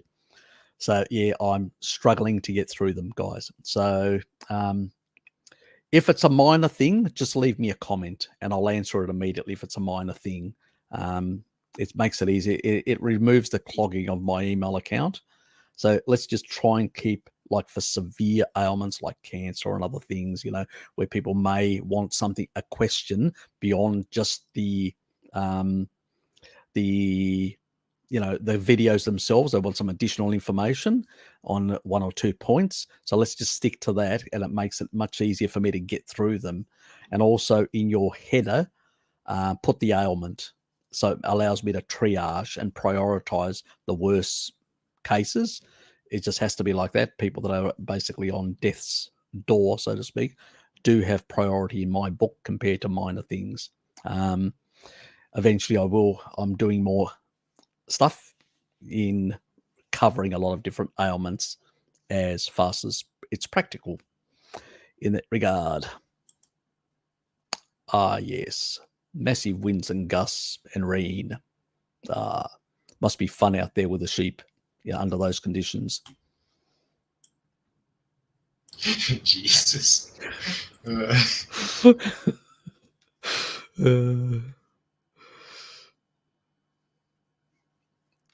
Bird nest spider. Interesting. Okay. Actually, I don't remember when this happened, but if you look for spiders in the sky, Brazil. Thanks, Mike. I think there was, at some point, there was like a huge, like a really insanely large web of spiders somewhere in the south. And but people didn't know where it began, and it gave the illusion of the sky being filled with spiders. It was like, what the hell? Yes, exactly. Appreciate it, Mike. Thank you very much.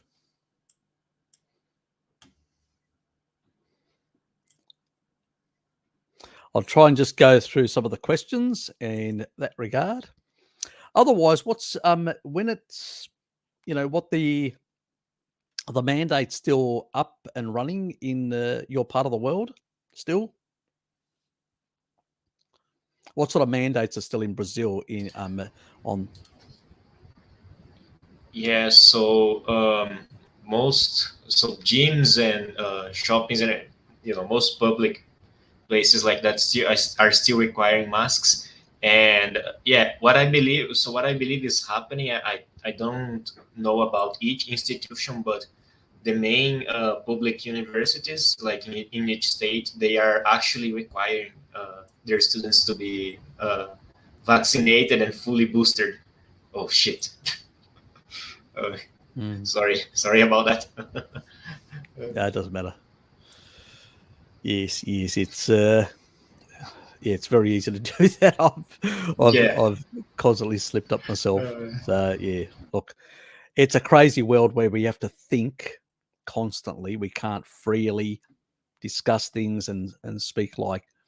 I mean, we're not saying anything controversial or crackpottery. We're not arguing anything that is of a crackpot nature. Anything that I've actually based my arguments, as you know, have been on valid points. I've even actually attacked the crackpots, like on the prion issue and a number of other issues. So I'm not basically going to support crackpot ideas. I don't think they help our cause. They undermine it. And even Bart's quite clearly about, the nonsense, that people argue that it doesn't exist and stuff like that, and all this. We need to argue against the crackpot ideas because they don't help our cause. They undermine our cause. We just need to basically put true, good, valid information. We need to convince the average person. You're not going to convince them with lunatic ideas. They have no foundation in science, and you can't prove it just because somebody states it. I say, show me the evidence. Just otherwise it's just a hypothesis and speculation on your part with no actual even research behind you. So that's my sort of opinion on that sort of lunatic stuff. That we can quite easily argue that whether you've had a close encounter with Jabba the Hutt or not, whether you've been double or triple boosted by Jabba, pretty much it's quite clear that it's not preventing you from getting C19 or transmitting it. And even officially they say, so where's the basis of mandates? No, and even some research that's coming out now on the nappy wearing, even that is actually showing quite clearly where's the protection. On the opposite, there is research coming out showing problematic respiratory issues being caused to young people wearing them for too long. Yep. And the big irony in this, because just over a year and a half ago, I was having this discussion with a guy I know used to be a friend of mine, but we grew apart after high school and everything. But he was thinking that I was the fringiest type of person possible, because I was saying that all this mandating of masks and everything, like this social reaction to this was disproportionate, and it wasn't even helping. And he was just acting like I was some kind of a demon or something. But just now we are realizing that people like us that were, sounding the alarm all the way back there, and talking about things that would actually help, like taking care of yourself, getting in the sun, storying, things like that. Well, looks like we are right from the beginning, but Precisely. Yeah. Look, the narrative is being pulled apart, and people realizing that good nutrition and the sun are your best protection, not the mandates. Yeah. And people are starting to wake up to that reality, which is good. My first video was vitamin D, and I think I had also covered gargling, which is a good thing as well, especially if a virus is around. Gargling, it can actually reduce the viral load coming into those mucosal areas. And that's what research showed out of Japan. And even it was actually applied in Vietnam. And the differences of incidence in Vietnam compared to other parts of Southeast Asia were quite markedly different. So they had a policy there. While they had some other idiotic policies, mask wearing and other things like that, that I thought were a bunch, which was useless. But at least they had one or two things that had some validity exactly in research. So, and it didn't matter what, even if it was water, you could actually, so. Yes. Oh, and another thing I'm remembering just now. So a while back, it didn't happen. But a while back, people that I studied with in like high school, they were talking about making like a barbecue for the whole for all of the gang to reunite after like 6 years or some shit. That it's been a long time and most people haven't seen each other. But they were like, someone there who started saying, "Oh, but you have to be fully vaccinated to show up." And I'm like, exactly. Why are people like, they are buying this? It's like so badly. And look, it doesn't prevent transmission. If it doesn't. Why are you guys asking for that? It doesn't make any sense. Even if you like, it's not me saying this. It's the official guidelines. Exactly. This is where the bizarre thing, when you look at the data, it just basically no llama, not with alcohol. That's not a good thing, but it does. It will work even with alcohol to gargle or whatever, or alcohol-based gargling, but it's not a good thing. It is associated with issues long term if you do that, with throat irritation, throat. Well, I'm not going to say cancer or anything like that because it's associational, but there is some damage to the lining, which isn't a good thing, to continually damage your lining of your mouth and throat and stuff like that, or your tongue. So I'm not in support. Gargling can actually be done just with plain water or salt water or stuff like that. So it's actually just, in the Japanese study, they actually showed no difference between gargling just water, plain water. You could still reduce the actual viral load in the mouth. And I wouldn't do it unless you basically had incidents in the environment around you. There were a lot of incidents around you. You just do it as a prophylactic thing rather than anything else in that regard. I'll just go through a few of the look. If you have Belissi, Milicia, if you haven't looked at my videos, a lot of the videos, because I haven't seen you around, so you're probably newer, go and check one, Google my name with leucine, and you'll understand the most important branched chain amino acid for muscle protein synthesis. Even in a fasted state, I have like a dirty fast where I can still build muscle. And there's research on that. And if you go and check my leucine, Harry Serpanos video, you will basically understand what I'm talking about. So, yes. And the body can actually, taurine in particular, can modulate, depending on the protein profile, how much you've eaten. What the taurine does is actually can slow down slightly in order to absorb over more hours the nutrients and replenish the amino pool. And if you've got a sufficient taurine, you can actually transport those aminos in greater numbers into that amino pool, plus the leucine will actually enhance muscle protein synthesis. So some people basically in the bodybuilding world actually take additional taurine, even though it's got other benefits that I've talked about, for that purpose of transporting more into the amino pool. And then add a bit of, basically muscles are built in the kitchen, pretty much. They are built in the kitchen and enhanced with exercise, but not excessive exercise.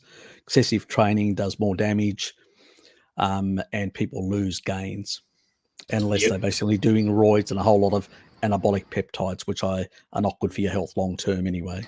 Yes. Yeah, and I think I froze up somehow. Okay, I think it's back. But yeah, something I wanted to mention is that a lot of people, like if they have some sort of like low-grade autoimmune thing, or if they have issues with inflammation, a lot of people will complain that it gets worse when they go to the gym. And it's actually because they are depleting their glutathione, for example. And that enhances inflammation like everywhere. So overtraining can be really bad. Yeah, exactly. Precisely. Yeah, my sort of view is you can get enough taurine if you eat enough meat and you don't overcook it.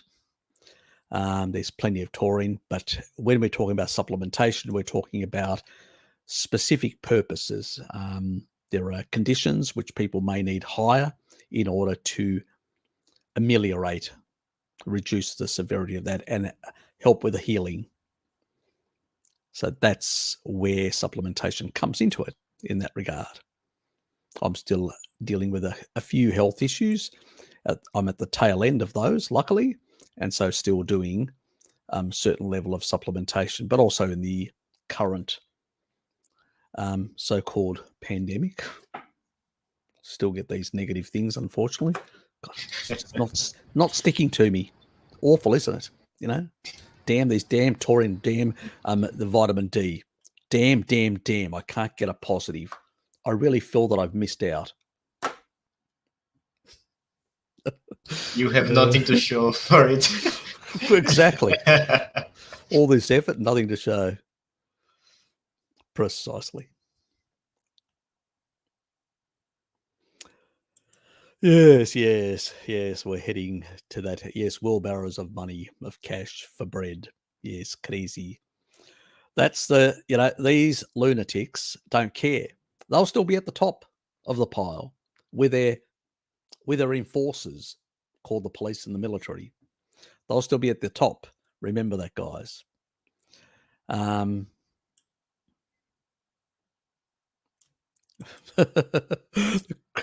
conservative side of my family loves to fight with the liberals. I'm the crazy libertarian. Exactly. They're probably more compliant than actually some of the liberals out there. It's just bizarre. People that I've known for many years, both on the left and the right, who have embraced Jabba the Hutt as if he's their, prodigal son or whatever, or their love child, literally crazy as. And they call me, say, Harry, how can you believe this? I'm going, how can you have fallen for the propaganda is really my view to them. No, it's absurd. I lost count of how many people I know like getting jabbed and posting the picture of their like jab card on like the social media, and they're acting like it's the second coming, and I'm like, why? I know. It's crazy. It's madness. Gary, don't call us a black sheep. Richard's listening in. You know what's going to happen? He'll basically want to embrace us all with his Kiwi love.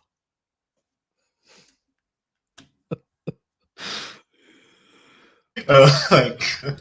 For goodness sake.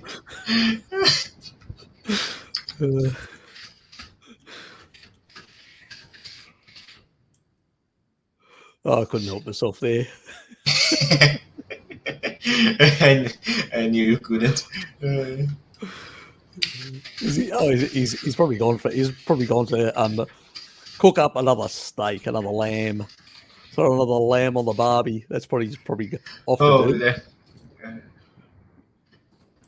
So, yes. Harry, I don't know what's happening to me, but more and more I'm noticing I'm not afraid of like raw animal foods like I used to be, because I remember just a year and a half ago, I was like, I just thought like, when I was like, I would mess with eggs in the kitchen, I thought they were kind of disgusting or something like that. But now I'm just like, damn, I could drink this raw. yeah, exactly. And I had basically raw mince the other day, which I used to be disgusted about. I'm like, did you put an egg in it as well, or egg yolk? No, I still haven't made tartar, but okay. At this point, I should basically do it. Yeah, exactly. It's like a bit of salt and pepper on top of it. Perfect. It's weird for me to talk about this. I really can't explain, but it's life changing in a way, because for most of my life I was so scared of these things, especially because my mother always acted like it was a biohazard. You know, oh no, I'm messing about with raw meat. Let me just wash my hands. Exactly. Yeah. It's we've been so brainwashed, it's beyond the pale. But see, if you've got, people need to realize, when you've been carnivorous for a certain amount of time, what happens is the taurine level in the food will basically improve your stomach acidity. And as that improves, you basically will bring your pH to much lower levels as you take out the plants as well. And as a consequence, because plants tend to actually push up the pH and reduce the acidity. And so having more, if you want more acidity, you really need to have more, and lowering the pH, you really need to have more animal foods, and in particular foods that have good levels of taurine. And so as a consequence, you end up getting better digestion. That's why basically raw foodies, that come from a veganerized diet and feel much more comfortable on raw meat. It's because of the taurine content. They're not cooking it to buggery and losing it. And they are getting quicker results in terms of stomach acidity and lowering the pH. And so they can digest better. And so they're getting, they find it much easier. Obviously, once all that sorts itself out, then you can tolerate and consume cooked meats without any problem. But in the early days, when to a large extent their bodies their stomachs haven't functioned properly, the gallbladders, many other things haven't functioned for a long time properly, raw meat is much easier. And you're getting more taurine, which is also emulsifying the bile, which is actually meaning that it's not only it's fixing the gallbladder, fixing through, the phase 2 detox pathways. It's fixing the liver detoxification pathway. It's fixing the gallbladder, and it's fixing the stomach. And so people get relief. it's also modulating the microbiome. And so increasing the prevalence of beneficial bacteria against pathogenic ones. So that's the other thing that taurine does, which actually improves the general inflammation of your gut. So the whole digestive system starts working better.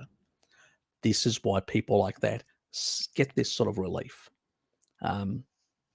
But, you know, people that I know that there are people out there that just cannot. It's their mind is. I usually say, well, just get a taurine supplement to cover that side of things. So I'm not a strictly you must, you know, in that regard. But oh yes, very much, Robert, very much. Yes, very much.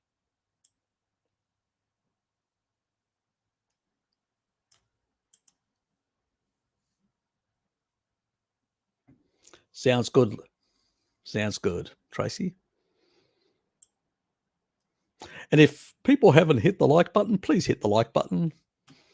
Or if you're a disliker, a hater, please hit the unlike button. It all helps the algorithm.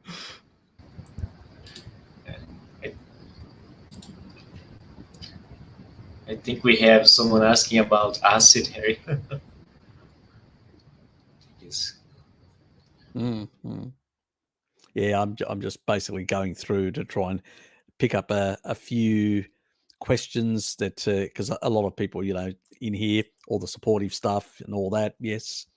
Oh, yes, that crisis and creating the new crisis, which basically will make life even more miserable for the average person, but much easier to inflate everything and make things out of reach of the common person in the world. Yes. Ah, yes, they definitely do that.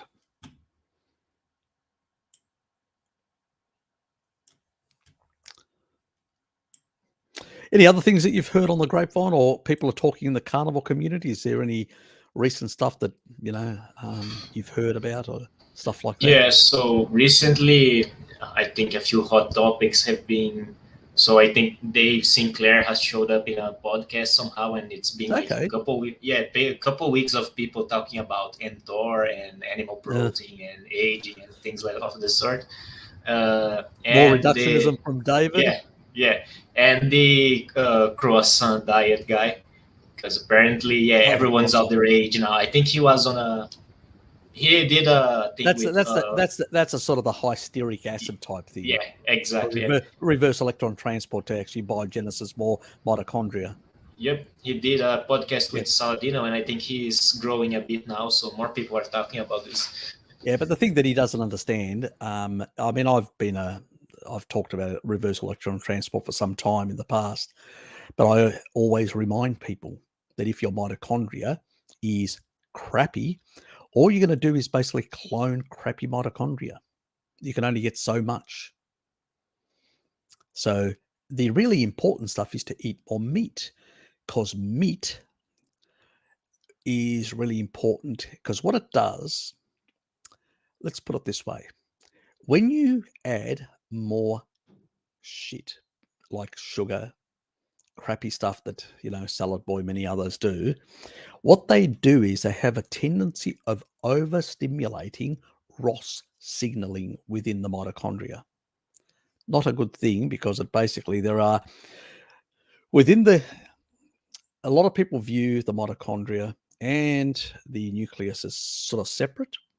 The DNA within the mitochondria and the nucleus of the cell, they do share a lot of things in common, and there are certain genes that they are common in both, because they've been around piggybacking a ride and in you know, living within that same cell membrane for a very, very long time. We're talking about billions of years, and they do communicate with themselves. Actually, they've even found recently that basically C19 can actually undermine that communication by creating additional ROS and flooding the system, so it can't actually communicate properly. So it can actually reduce oxidative phosphorylation and actually cause more glycolytic pathways to be pushed through the body. This is Israeli research that's been done recently. Somebody showed it to me, but it was based on some research data that they used that was actually done in Brazil. And so looking at different things and how they affect mitochondria, and then they drilled in what they called the junk data that these guys collected in Brazil and didn't look at, because nobody looks at some of the esoteric areas. And these Israelis, actually academics, actually looked at that data and noticed that it basically was affecting at the mitochondrial level. So, I mean, with glycolysis, you're only getting 2 ATP. So it's reducing that is probably another reason why people feel so fatigued, why they feel so weak, and even the long COVID symptoms, you know, it seems to have caused some issues with the mitochondria, but they do eventually recover, as they pointed out. But what they missed, and I realized because I was actually thinking about it, and I'm going, I think they've missed a very important nutrient that's actually involved in there. Guess what actually lowers ROS within the actual mitochondria? Our favorite white powder. Taurine. Okay, interesting. Exactly. It actually reduces ROS signaling, so it doesn't overwhelm. So then there is proper signaling, because if you actually, you know, you've got what is it called, the endo something reticulum, God, I can pronounce it properly. Oh, we would just call it the endocyte. Oh, what's the hypothesis? What is it? Like, I'm not sure if that's what you're trying to say. Endosymbiosis.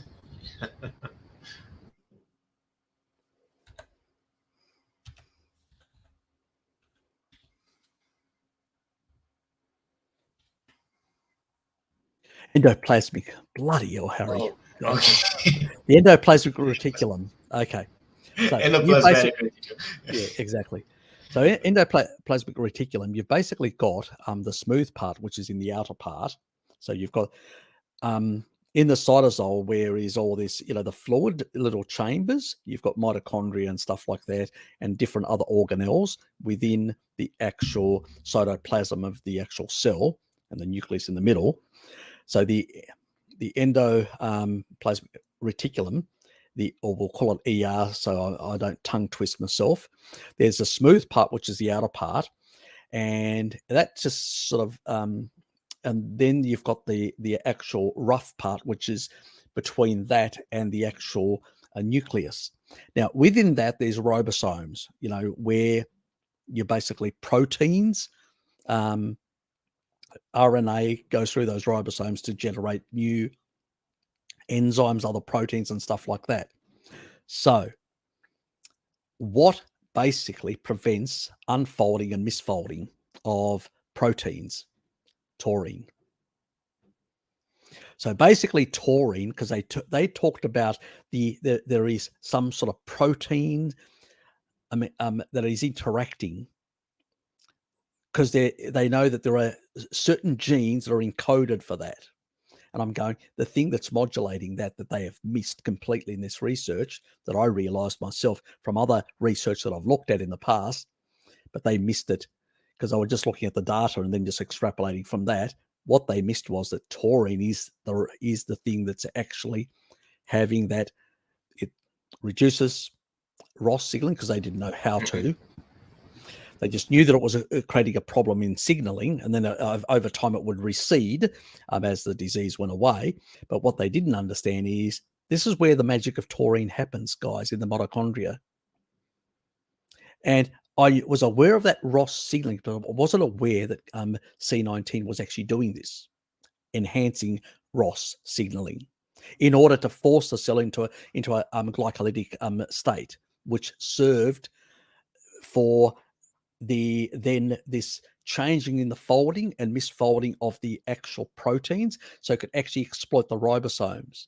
I was, so this is their research, obviously not mine, but I've basically then extrapolated based on other research that I know about, and I've gone, hold on, you guys have missed another important thing. You can use basically to prevent this, the C19 doing this inside the actual cell within the, the ER, the where you've got these the sort of rough part. You can actually use taurine to prevent this misfolding of proteins and stuff like that. So what it actually is doing, this is my hypothesis, and I believe that it's right. That basically what's happening is it actually prevents this, because we know taurine prevents misfolding of proteins. It creates protein stability, proper folding. So as a consequence, it actually is protecting the ribosomes, and at the other end, it's also protecting the mitochondria by reducing the ROS signaling, the excess ROS signaling. So it's modulating that. And that's probably another thing that's actually improving and making it much harder for C19 to replicate in cells that have got good taurine levels. So again, another argument for a species-appropriate diet as a good method of protecting you against C19. Exactly. What do you think of mine? What do you think of my analysis on that? Oh, that's masterclass as usual. Yeah, and everything adds up. Everything adds up with what we've been observing. Observing, exactly. Yeah, it's like it's not like the vegetarians where they say something and you look at them and they're falling apart. No, like if you look at, you often mention the Maasai, but I've been hearing that in Mongolia as well, they have had like really good outcomes. Exactly. Compared to the other regions. Compared to the kibble eaters. Yeah. It's precisely. Like everything adds up. One group has got taurine and the sun, one doesn't. Either one of those, or is deficient in both or one of them. And so is not basically protecting themselves sufficiently. So yeah. It's crazy. That's incredible. Yeah, but this is the difference between myself and people like Bart and all that. We don't think in reductionist terms. I don't need a study to tell me this. I can pull all this information from different studies, put it together and go, these are the pathways and this is how it's working inside the cell. Because that makes logical, logic in the way these things work. Because we know that basically taurine prevents misfolding. We know that basically it reduces ROS within the mitochondria. And we know that this new research that these Israeli scientists are actually doing, they're actually looking at the issue of excessive ROS signaling that's actually drowning and actually then influencing the genes, the common genes between the mitochondria and the nucleus of the cell, and basically allowing this misfolding. And we know that also taurine can prevent that and making it very hard for the way the virus wants to exploit these mechanisms. So it's countering these mechanisms in a sense. Probably another reason why combining vitamin D with a steak is a good idea. Rare or medium rare cooked, please, is a good strategy as an anti-C19 strategy. Who would have guessed? Oh, who would have guessed exactly? Yes, who would have basically guessed? It's just crazy. Yeah, I mean, this is the problem. Reductionists are not going to think like this. Reductionists can't use their minds. They would just tell you, oh, this pathway and all that, nonsensical way. And I'm going, well, okay, this pathway works like this, but aren't there counter-regulatory other pathways? So aren't they going to affect those systems? They can't get their mind around it. It's like, I read this in the book and it said this pathway works like this. Yes. And so I'm going to extrapolate from that and come up with another stupid theory of, what the consequence of that is. But I'm going, well, hold on. There are other things that are interacting with those things that can mitigate that. A bit like that idiot that was actually talking about when we know a gene that can sort out palmitate. Remember the one that Bart did? Again, that's reductionist thinking. People that basically are not looking at other systems in the body that can counteract certain, so it's an irrelevant issue. They constantly make the same reductionist mistakes. No, it's fine. I've been seeing some people talking about it. This is something I've been hearing, a hot topic recently, because people are talking about, when people have acne from having dairy fat even, they're saying that some people have a hard time dealing with the palmitate, because dairy fat has a lot of palmitate. And they're saying that, for example, if you get beef fat, it has, I think it's oleic acid. They're saying that should balance it out somehow. It's got more. Yeah. And so they're saying, oh, when you cook something, add olive oil to it. Don't just use dairy fat or something like that. That's nonsense. It's nonsense. Because basically then they'd have to argue why we don't see this in a food that's much lower, like coconut oil. Pretty much. It's got basically bugger all MUFA and very little, it's pure saturated.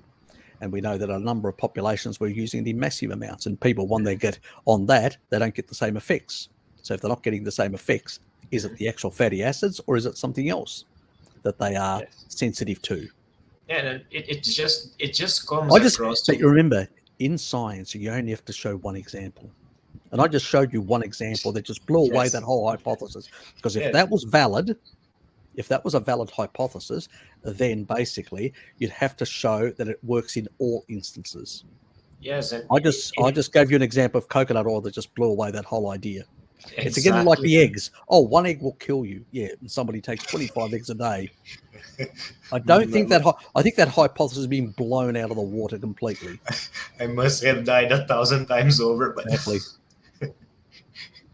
Oh god.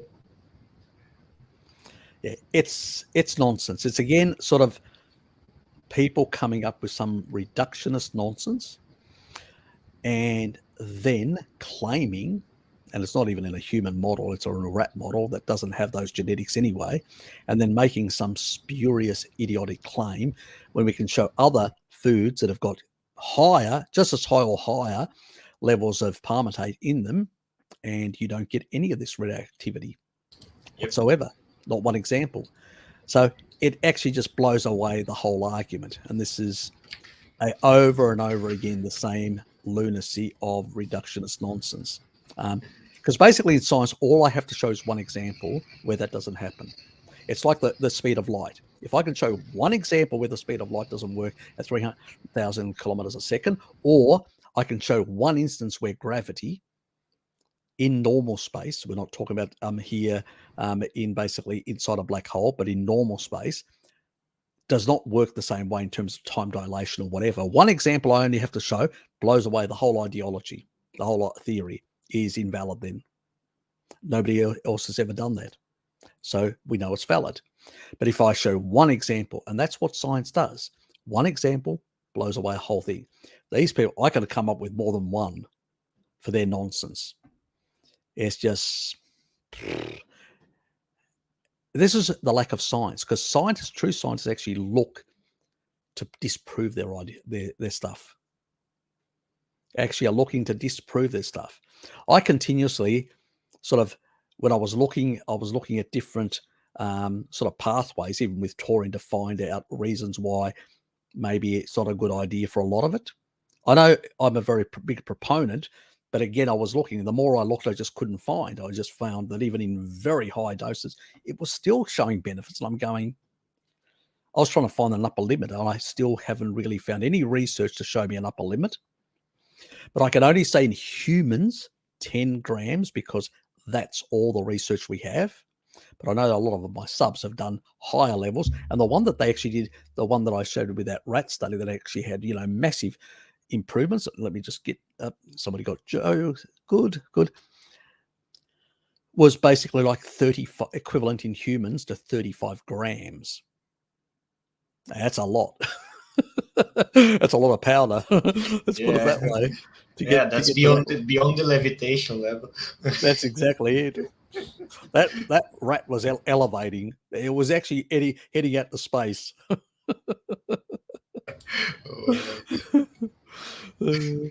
reaching nirvana. Oh yes, exactly. It was spaced out in nirvana. Oh my. But this is the thing. This is the thing. You got to always basically be questioning everything. And many people say, Harry, well, why wouldn't you question the carnivore diet then? You know, and it's a legitimate question. I do agree, it's a legitimate question. I only have to do one thing. I don't need to look at nutrition because I know it's junk, most of it. I don't need to look at any opinion pieces or whatever.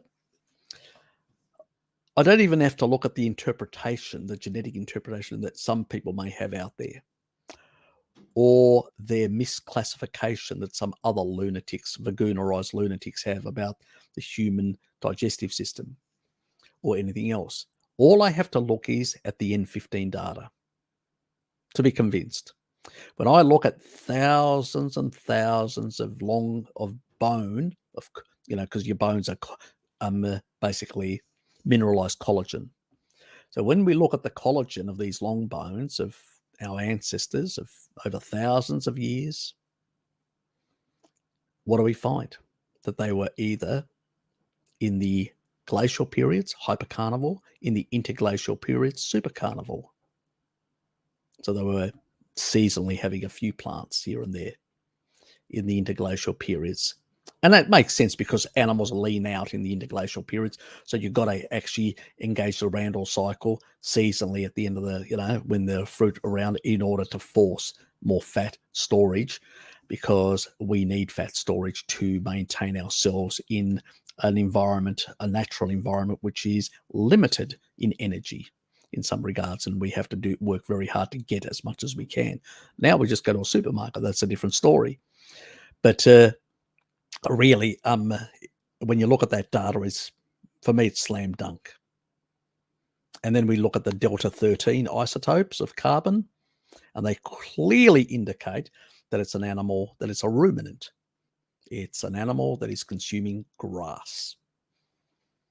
So it's quite clear to me what our ancestors ate for most of the period and what we are genetically adapted to. And it makes all sense when you look at the importance of taurine in all these pathways.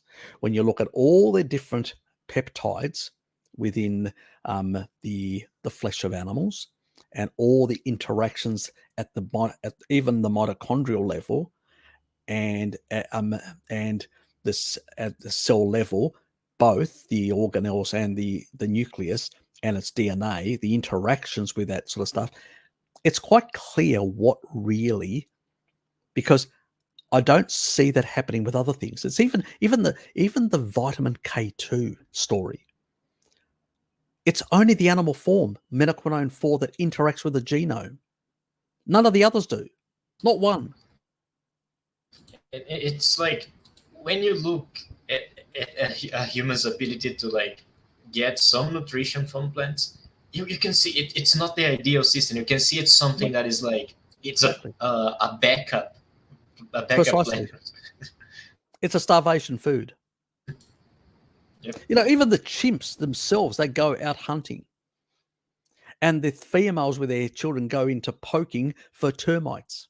Yes. Basically, plants are, even for them, they're pretty much, they hunt and they consume some of them in the wild. And these were researchers putting cameras in the video that I did ages ago, basically showed that they were quite clearly eating up to a ton of meat a year. That's way more than even some carnivores are doing. Yes. You know what I mean? In terms of flesh, of lean, that was lean meat, obviously, because they don't have they've got very little fat stores. It's basically 0.005, extremely low. So they use glycolytic pathways. No, yeah.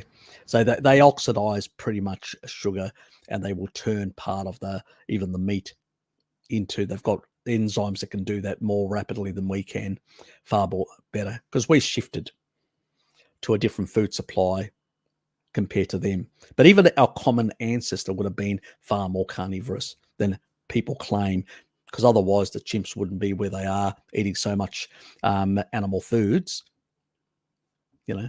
And then you take a look, chimps in the wild, and take a look at chimp being given fruit in basically a zoo, and it ages faster.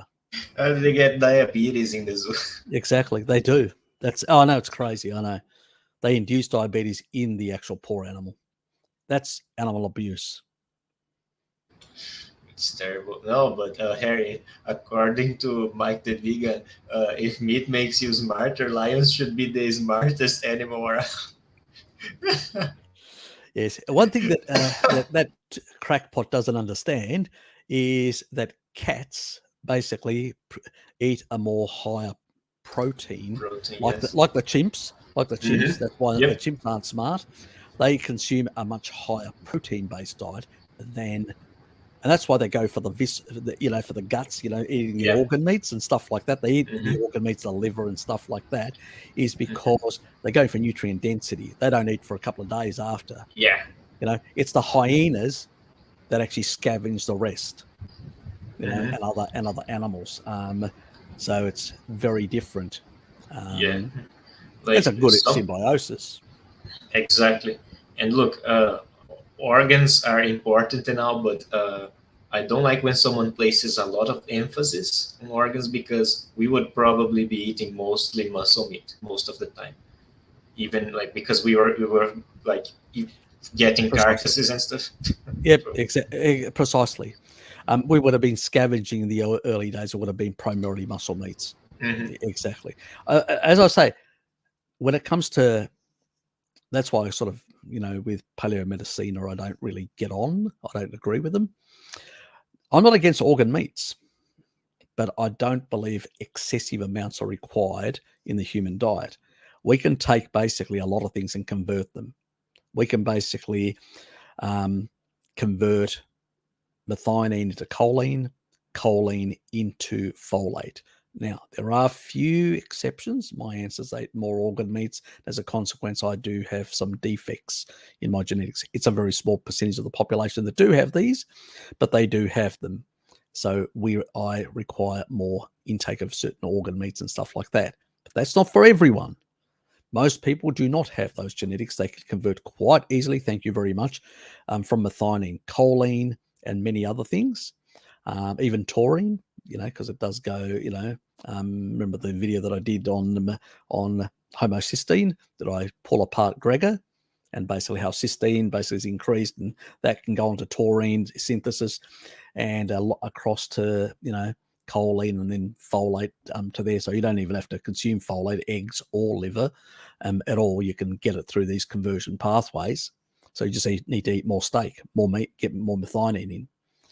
So yeah, it's bizarre in that regard when it comes to these sort of things. So yeah, it's constant misinformation and nonsense that is basically being put out there continuously. Is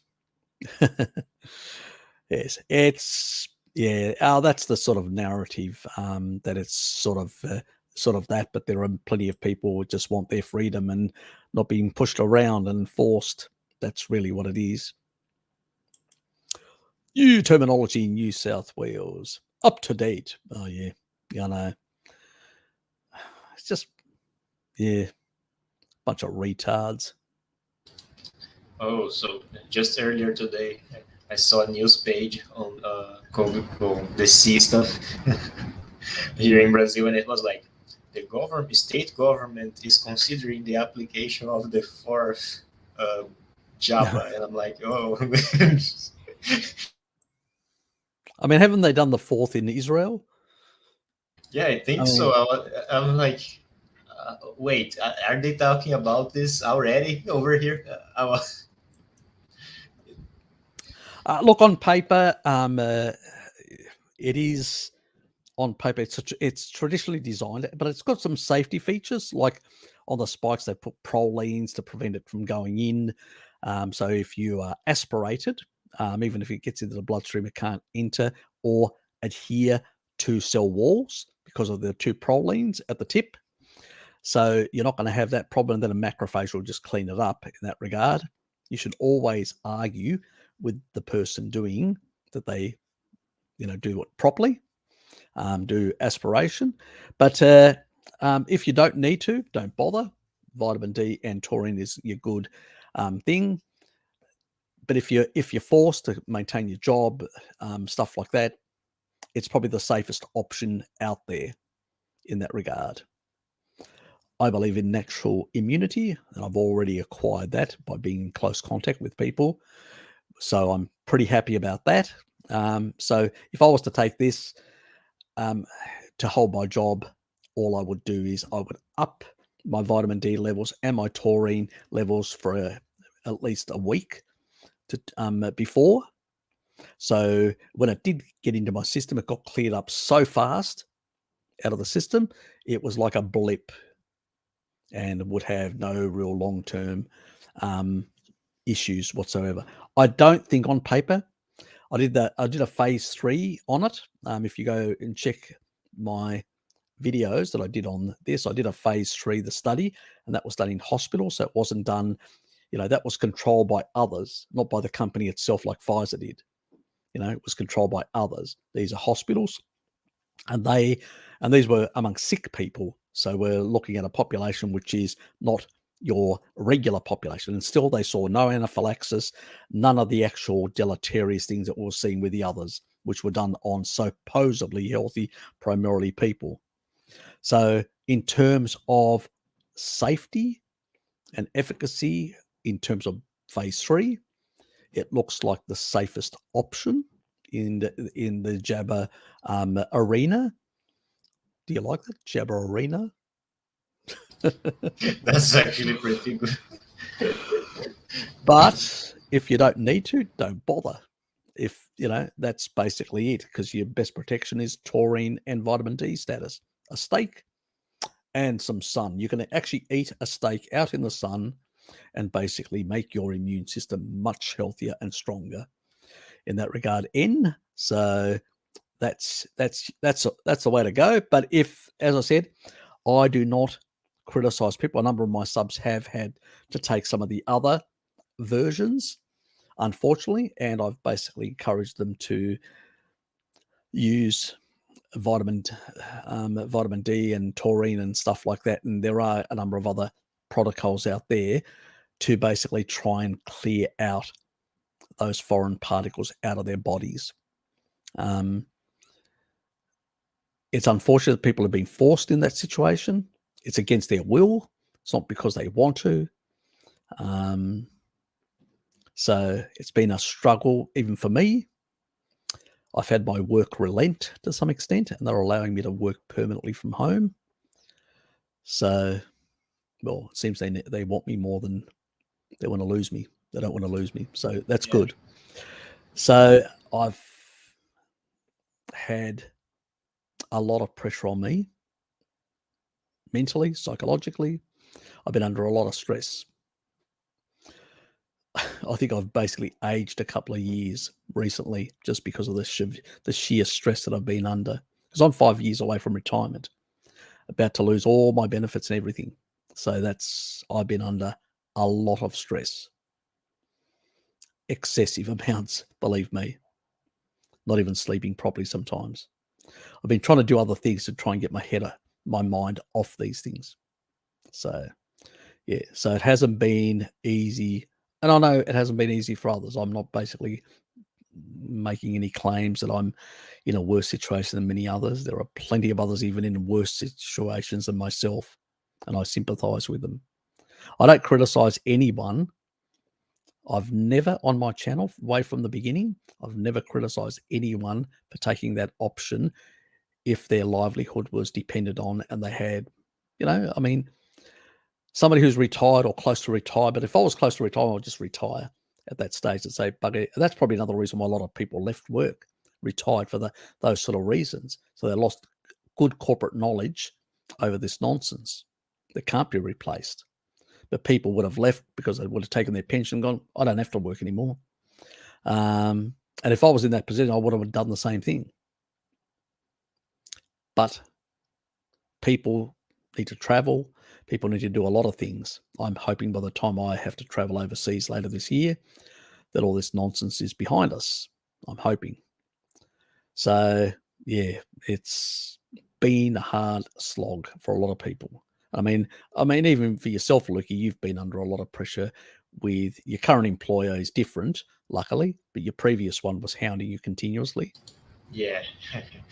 Oh, it wasn't easy. And, then these last couple months, I was actively looking for jobs, and I was like, I don't know what's going to happen when I actually land something, because they may actually ask about my Java status. Yeah, exactly.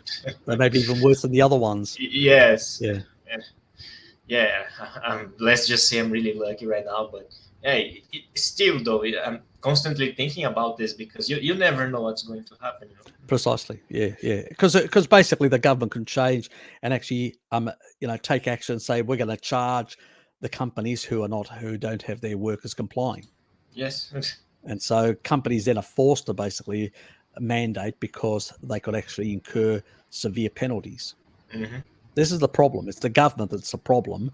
I don't think companies basically, they want to retain good staff and people like that. Yeah. It's the government that's actually being, making it very difficult for them. So, yeah. Yeah, it's a bit ridiculous, but yeah, it's taken a lot of stress off me. So next week I'll be back at work from home.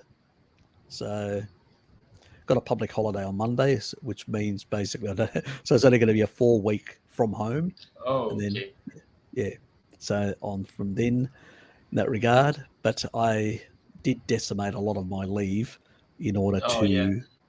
So I'm not very happy about that, because it limits my ability to travel sufficiently long periods of time, which I used to every year, because I've lost so much leave basically being at home, not being able, because you can't even get out of the state, can't get on a boat, you can't get on a plane, you can't get anything unless you have had a close encounter with Jabba, our dear friend Jabba, so it's been, yeah.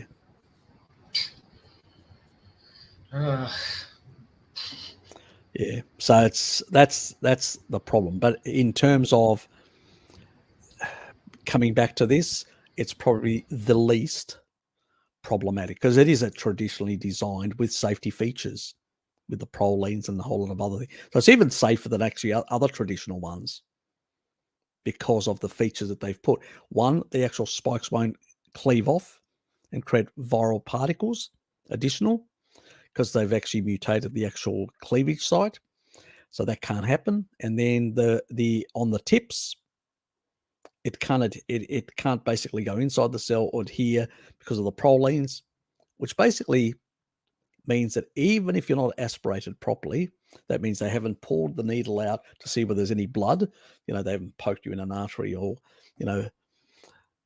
And so in that regard, even if it's not completely localized, it's a small amount, and it's not going to be really a problem for most people. I mean, obviously, we haven't had what I call 5 to 7 year studies. All stuff should go through medicine. Everything goes through a period of time. These are, remember, emergency. These are basically provisional.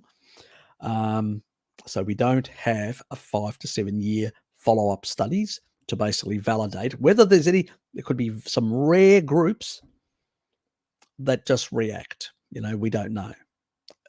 Rare group. It could even be, even the adjunct, which is this bark extract. It's not a food item, but there could be a small group of people that react really poorly to it, when nobody in the trial groups reacted to it. So there was no anaphylaxis, but there could be a rare 1 or 2 people on the planet, or 1 in a billion, that may react. So that's why they do those studies, the follow-ons, in order to determine the efficacy and safety of something that hasn't been done with the others. They were extremely fast-tracked, and this one took ages to even get, because it wasn't being fast-tracked, because it's not let's say it's not one of the bigger companies, so they don't have as much political influence, even though they were far, on every front, they were far safer designed. So if you needed to maintain your employment, and employment is critical for you for a number of reasons, for your family, to keep a roof over your head, to pay a mortgage, keep your kids at school and stuff like that, obviously, it's probably the safest option you can take at this stage. So, yeah. Unfortunately, in our world, we're not given many choices. And yes, it's quite appalling. Yeah, I mean, this is how crazy it is, Fatty Flynn. I mean, Omicron's just gone everywhere. It's only a bronchial thing. It's a minor thing. I mean, God almighty. And what's the reasoning behind asking for people that have already contracted the thing to be jabbed? I know. Yeah, isn't it the same thing as you are jabbed or not jabbed? You've survived it by being jabbed or not jabbed, or these people have survived it. So even if they get it a second time or a third time, since they've survived the first time without hardly any symptoms, wouldn't it mean that they're basically pretty safe to go? They don't really need any. I mean, they've got natural immunity. So, right, and some countries recognize that natural immunity, but some countries are completely and utterly deranged or sold their soul to the pharmaceutical big pharma to such a level where it's sort of all blanket, no exceptions. Harry, I think you must know the guy who's got the big channel, High Intensity Health, Mike. Yeah. He's talking a lot about how he has actually done what was it, antibody tests. I think he's constantly presenting them at institutions and stuff, because he's like, look, it doesn't matter what my Java status is. I have proof of natural immunity. Like he's he's always trying to pull that. Sometimes it works, sometimes it doesn't, but he's like a really big proponent of this. Yes, I do. Yeah, look, it's weird. It's really weird. Yeah, it is really bloody weird that people don't seem to put two and two together, in that regard. It's like the thing that I actually mentioned earlier with Jared, whether you've taken it or not, the Jabba the Hutt thing, you can still get it and transmit. So tell me what the purpose of it is. What is the purpose? Oh, it protects others. Well, it doesn't. They can still get it. They can still transmit it. So what is the purpose? Oh, we're protecting you. Oh, thank you very much. I'll protect myself. I don't need you to protect me. Because eventually that's where they go. And you go, well, that's my business. I go, that's my freedom to basically decide whether I want to protect myself or not. It's no different than a Jehovah's Witness that goes to the hospital and says, I don't want somebody else's blood. So, drug addicts, they have to consent to treatment as well. Exactly. Why am I not giving the right to consent to treatment? It's a joke. It is a bloody joke. Yeah. But what do you expect? It's sad when you everything you can expect from societies and governments, and that's the level of reasoning you can expect. Look, exactly. Yes, as I was going to say, some Vagoons are not completely deranged on everything. Yes, but it's just bloody crazy. It's yes, llamas are lunatic fringe. Didn't you know that? Just letting you know. It's got another video for me. He's editing it, and I'm thinking about an inclusion in it, Oh. but we'll keep it secret. It's another short one. We'll keep it secret. Not telling anyone. Speaking of videos, keep them in the dark, treating you like mushrooms. You might want to start advertising that clips channel of yours. Oh, there's a guy that actually he's approached me and actually asked to do a clip thing for me. So yes, he's got it up and running. You can put it up there. It sort of saves me having to do all these clips because, and so he's actually doing a lot of short clips and redirecting the traffic to the main channel. So, which is good of him. And I'm getting some short ones from my dear friend Llama. So, compliance and silence fuels fascism, exactly. And within my limited free time, I'm trying to get all these things done at the same time. Yep. Oh, but you have been spoiling us lately. So many videos. Look, I did a like a Bart thing where I did a whole lot of like videos, and then I actually split them. So I actually put cuts, and then exported them out with basically with a normalized audio. So that was the easiest way of actually doing a couple that way. That's why I was wearing the same clothing when I did that. That was a bit of a giveaway because it was one after the other.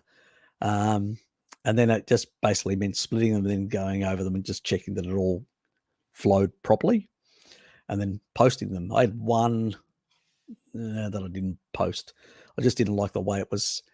I started going into too much biochemistry and I go, oh, I've completely confused people on this one. So I realized I don't know why. Because the study was really heavy into biochemistry and it was really complicated stuff. And then I realized I just should have pointed. I'm going to redo it. I'm just going to point to that part where it actually states the genetics that are in this relation, and then show the others, which are less complicated, and they can.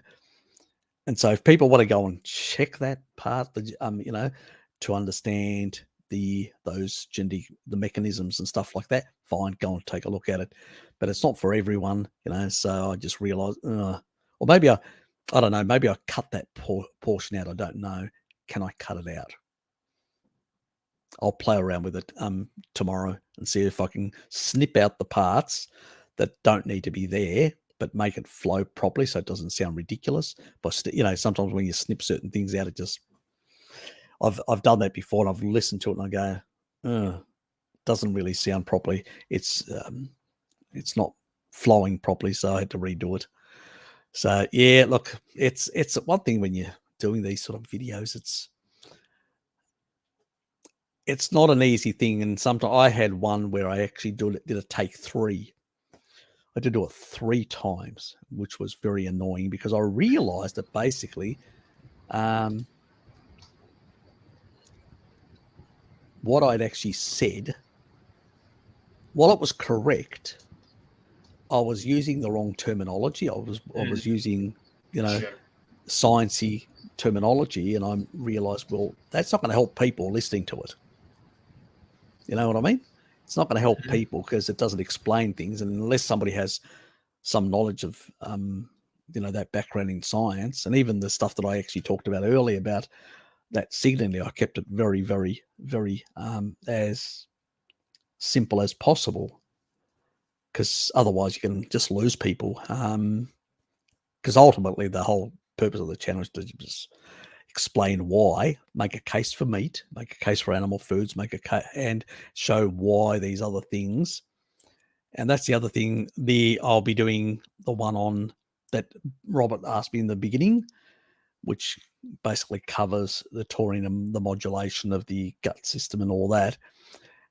And I actually did a take of that, and then I realized, I go, no, it's too friggin' complicated. I've just made it too complicated. And so I need to do it again. So that's what I'm going to do on Monday, and then release it either on Monday evening or Tuesday earlier. Just so, and that'll be another really important thing that will cover the importance of taurine within those key sort of mechanisms in regulating the whole gut system. And it'll actually, some of the arguments that some people, even in the keto community, have been talking about and concerns, it will explain why those aren't really real concerns when you are modulating properly those systems of the digestive system, and why keto people that don't consume a lot of, that have got this deranged notion against the flesh of animals, and you should eat more of the fat and less of the flesh. It will make clear why that argument is completely nonsensical in that regard. I've already explained it in terms of electrolytes. Eating more meat, you get more taurine, you regulate your electrolytes better. You don't have the keto flu nonsense, So this will cover now the digestive part. I have my focus on taurine as well. Good. Yeah. And that's the those sort of things. Yes, I don't hold back punches, both for our community and basically the vagoonerized community, because there are a lot of errors and reductionism and nonsense in all communities, unfortunately. People need to engage their brains when they're talking about things. Do not just blindly recite what another so-called expert has said. Understand, does this make logical sense? Have I gone down all the rabbit holes and determined whether something is a fallacy or makes actual sense? And unfortunately, a lot of people don't do that. They just jump on the bandwagon and all that. So ease.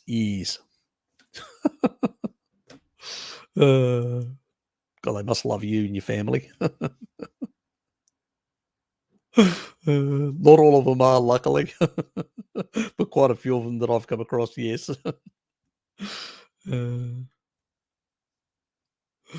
Yes. Being one. Yeah, well, and another point, Daniel. I mean, you got Lukey here, young man, but with his head screwed on properly. Yes. We should be very careful not to generalize. A quarter of my subscribers are in that generation. Yep. So yes, and they've got their heads screwed on properly. So yes. Yes, at the end of World War II, looking for why people were so willing to follow dictators, exactly, encourage the next generation to question authority. Yeah, I think probably we should, Fatty Flint, have encouraged people to go back and look at some of those things. Look at the Nuremberg trials. Look at the Nuremberg Code on the ethics of not experimenting on humans. We need to go back and look at some of that research. And even if you're even in the oncology field where mRNA and viral vector technology was used, that was used people that were actually at a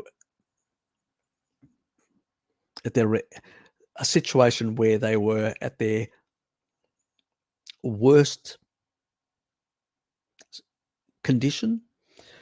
They had severe metastatic cancer that had spread throughout the whole body. They were in a very bad state, and they were willing to do anything. So these were experiments, and they said, well, this is experimental. We've got FDA approval. Sign here, your life away. We can't guarantee whether this is going to work or not. And if you've only got the option of take this technology or die, that's a pretty, it's a cut and dry sort of issue. Some people will take that option, especially when they don't know about ketogenics and low deuterium and all sorts of other things. they're ignorant about those important things, they will take that option, but they take it voluntarily and they sign on the dotted line. They're not mandated. They're not pressured. They're not forced. You don't hear somebody saying, because these crackpots have said, oh, this technology has been around for 20 years. Yes, we know it's been around for 20 years and had a lot of side effects. But those people signed on the dotted line to allow that to be injected inside them. That's the difference. I have not signed on anything. I've got a gun over my head in terms of my own livelihood, in terms of my own, ability to function normally in a society. Putting a gun to my head and saying you will comply or we will take all that away is absolute, criminal and unacceptable and wrong at a fundamental level. So, yeah. It's outrageous, to say the least. I'm still pissed off about the whole situation with governments. And I can tell you, those two major parties will not be getting my vote this year. It'll be going to the United Australia Party. And then my second and third and other preferences will be going to a lot of other smaller entities. I want to be a wrecking ball, both in the Senate of Australia and in the lower house. I want these arseholes, as many of them, kicked out as possible. So they will learn a valuable lesson. Do not take away people's freedoms. They will fight back. So those are the important sort of lessons that we can glean from all this sort of stuff.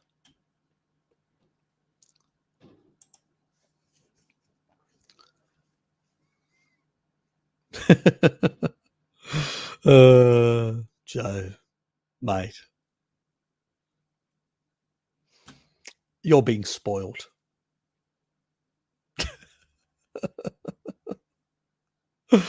No comments. Absolutely being spoiled.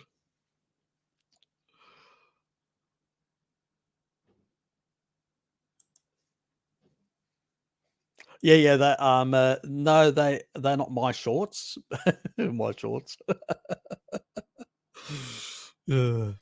Sort of came out the wrong way. Short video, Yeah. I mean. But yeah, that's somebody that I've actually has approached me and actually said, I want to make short little clips. Is it fine with you? And I said, yep. And pretty much is so putting the stuff out there for me on different things and stuff like that, and then redirecting back to my videos. So the guys in the US, just so you're aware, there's a whole lot of videos and a whole lot of other things here as well. So do go and subscribe, and do use a lot of those little clips around, which help promote and redirect traffic back to my. So need to support him since he's supporting me, and I do thank him from the bottom of my heart. And I also thank my dear Llama as well for providing me for my own channel some little short video clips, because he's been doing a lot of work and redoing them and then making adjustments to get them as good as he can. So I do appreciate your effort. Thank you. Now, what is Fetty Fling? South Australian election in March. My electorate, only Lib, Labor and Green. Can't bring myself to vote for any. We'll have to do a James Stewart and vote none of the above unless someone else turns up. Well, one can only hope. Well, why don't you get in contact with some of the, some of these other parties like the United Australia Party and all that, and actually say, well, why aren't you guys actually providing people in my electorate? I'd do that, because you never know. Sometimes even I mean, I don't know what your situation is. Maybe you could stand in that electorate, or somebody that you know that is like-minded to you that's willing to take that position. You could always basically. I remember one guy. This was, I think it was in the US somewhere. I'm not sure. Maybe I could be wrong. I can't remember exactly the country. Let me just pull back from that statement. But what they did was they actually put in a newspaper column and actually asked whether anyone would volunteer to basically that agreed with. They had a certain position statement of certain opinions on certain policies, and said, if somebody agrees with that, would they like to actually put themselves up as a nomination to stand in the next election within this electorate? And, it got no reply whatsoever. And then, a few weeks later, actually somebody replied, actually contacted and said yes. So he got involved in his campaign. So, and while he didn't get elected, he still got quite a few thousand votes higher than what they expected they would get. And it did basically get some of these policies out there. And even some of the major political parties actually were forced to basically discuss these issues. They couldn't just ignore them, put them under the rug. So these issues still got out there. And that's important. Sometimes just getting the issues out there is the hardest thing with the current media, the way there's like this blanket censorship. Actually having somebody as a candidate talking about these things, you can't be avoided. The media can't avoid you and all that sort of stuff. If you get around and start putting up stuff and doing a bit of, and there's cheap and easy ways of campaigning. I say to people, how easy it is to basically put flyers out, or to basically, you could actually crowdfund a couple of $1,000s to do a whole lot of flyers and get people that are like-minded to literally, when you go for your walks in the evening, go through different neighborhoods and just basically walk in different neighborhoods and throw flyers. So you drive to a location, you'll walk around that neighborhood, throw, so you do your exercise, your evening exercise or morning exercise, whatever, and you're doing a good cause. Then on top of that, you can do other things. You could also basically get little posters and stuff like that and stick them. I mean, I used to do postering, stuff like that, when I was a youngster, and used to create flour, like using flour and and sugar and stuff. I used to create my own paste to basically put up flyers and stuff like that, and put up things and all that. So it's really easy to do. I used to go through in different parts of the city and do that, and even when both political stuff and non-political stuff, because a friend of mine we used to bring down different gigs in the entertainment industry. And I used to do all the, I used to use the printing presses down at the University of Tasmania to do all the actual stuff, the material, because we could get a cheaper rate. And at the same time, I'm talking about many years ago. I was a youngster then, in my 20s. So, and as long as you had a university card, you could actually get access to basically the facilities. And on top of that, we used to go around and just put these against all the walls and all that. And it was easy advertising. Still got out there, the message through the city and elsewhere. You don't have to do expensive advertising to get the message out there. So there are many, many ways.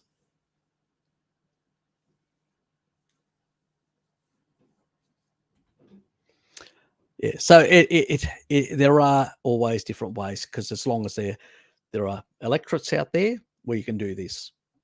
Yeah, I understand, but a lot of people out there, it's hard. But it's a reality in that regard. Yeah, look, the two-party system in America, in Australia, is no different in many countries. But remember what happened years ago in Canada. Many of the other parties were literally decimated, and there was a complete change in the parliamentary system. So even in Congress and even in the Senate, if there's enough people out there that are organizing for a whole lot of independence, And this is what I'm saying. Guys, you've got to move away from the major parties. You've got to start creating, grassroots organizations and start supporting independence in your areas. So in your state, your locality or whatever, try and get more independents, well known, which are basically normal people, not these bloody corporate buffoons, and try and get them out there. Even if they don't get elected, they will basically set a different agenda that the major parties are not going to do. So you got to try. You can't leave it. If you basically just put up your hands and say, you're never going to, South Australian closed the UAP meeting in Port Lincoln early this month. Yeah, I saw that. Yeah, I saw that on the United Australia Party website. Yeah, I know. It's ridiculous, bunch of arseholes, But you know what? Still made the media. Still basically technically backfired on them with a lot of people, ultimately they can try, but that's, what can you say?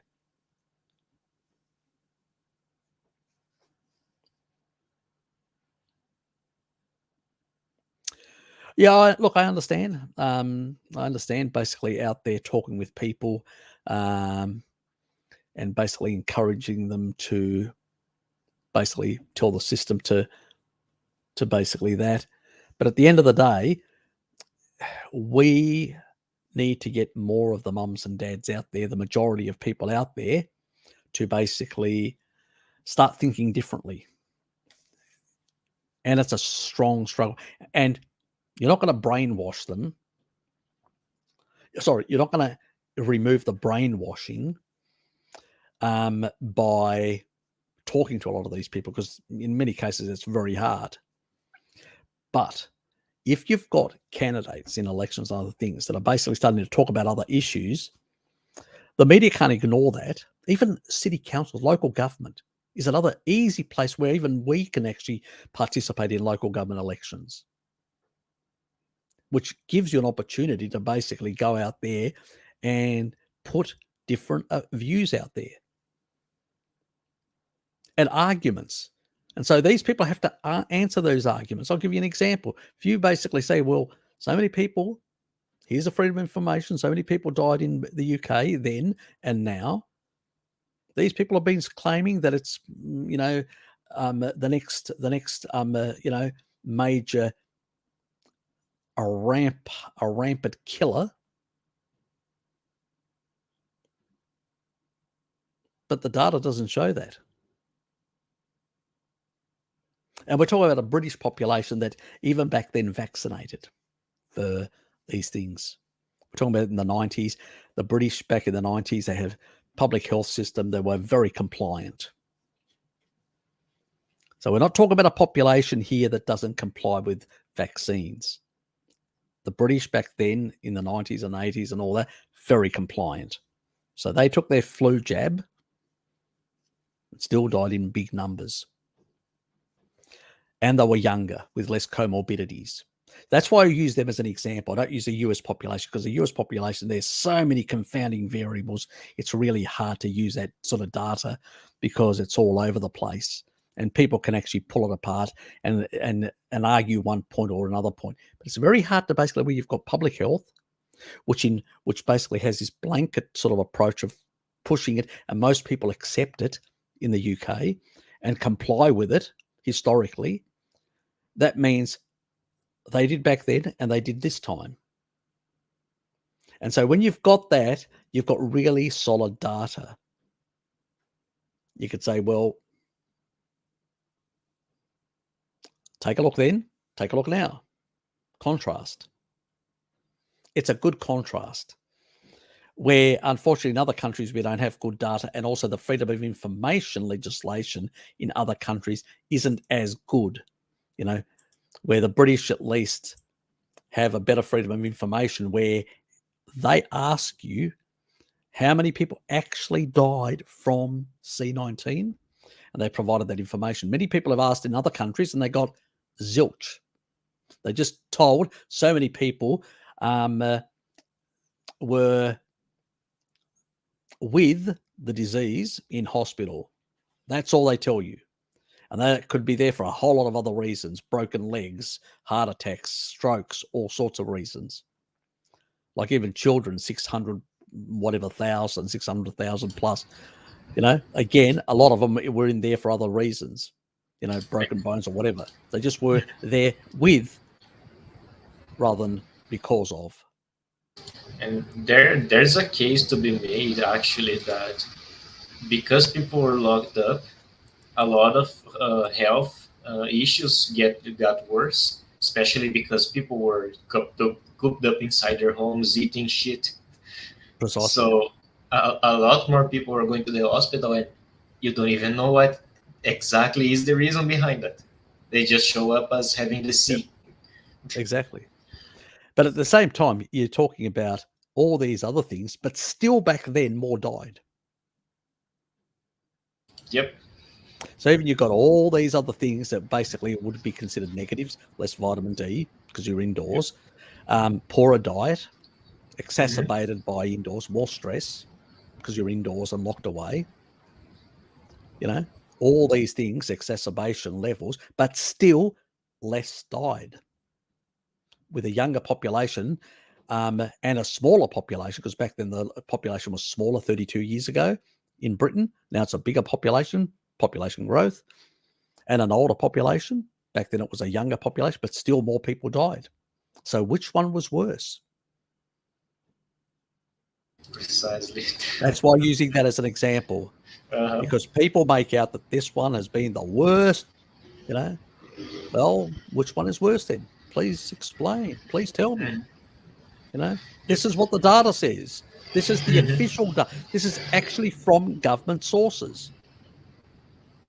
And the stuff that, you know, Wikipedia's got is also from government sources. So can somebody please explain to me why this is worse?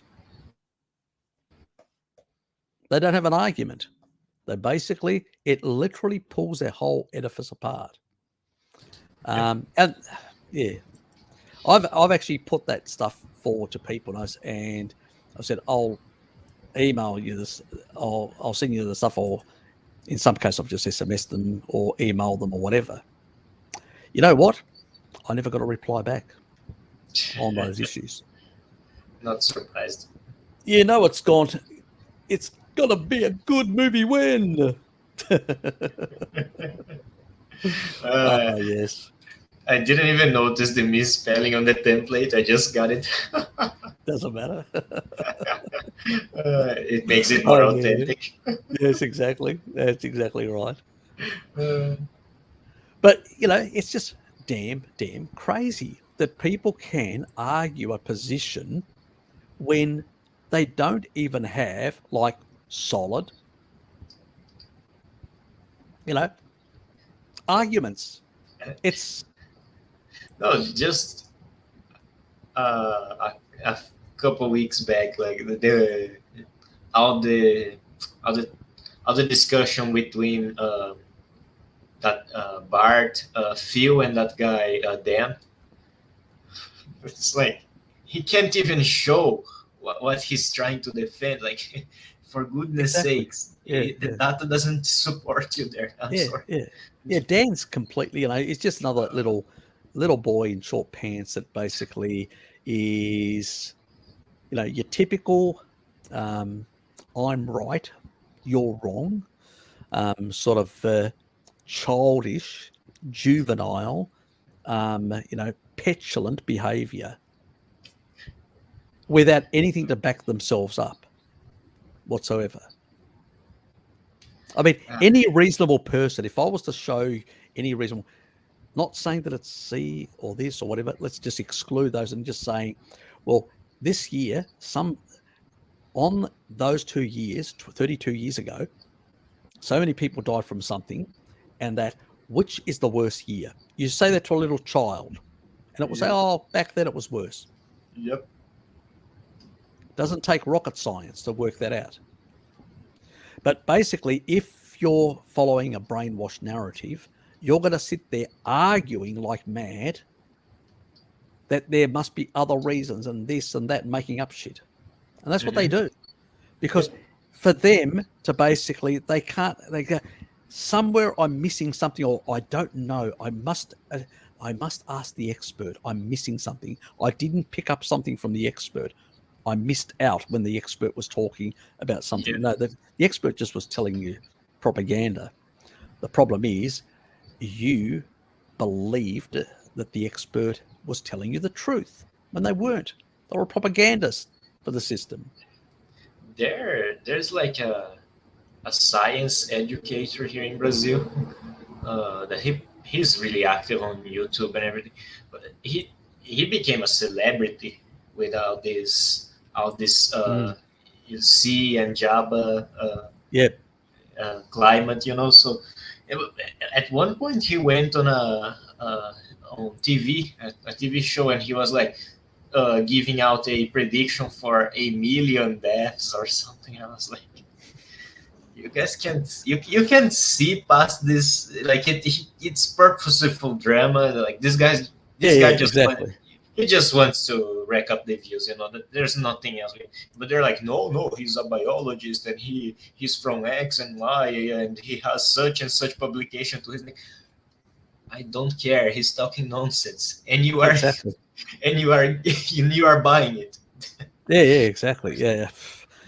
There's look, a lot of people out there, for a number of reasons, they will say or do things or whatever for the notoriety, because you can get away with it for a whole lot of reasons. I don't know why a number of people do these sort of things, but it's been well studied in psychology and psychiatric field, that there are certain people that will behave this way. You know, it's just the way it is. And then there's a sort of like a syndrome. What do they call it? The Nobel Prize syndrome, where people basically think just because they got a Nobel Prize in one field, they're an expert in everything, even though they don't look at the data. And you go, in your field, you look at the data. Why aren't you looking at the data? And I actually pull them up and I go, hold on. You know, people like that, or people that argue like that, I say, well, based on what data? Yeah. And they say, oh, he's an expert. He's a Nobel Prize winner. No, but what data is he basing his argument on? What proof has he provided you?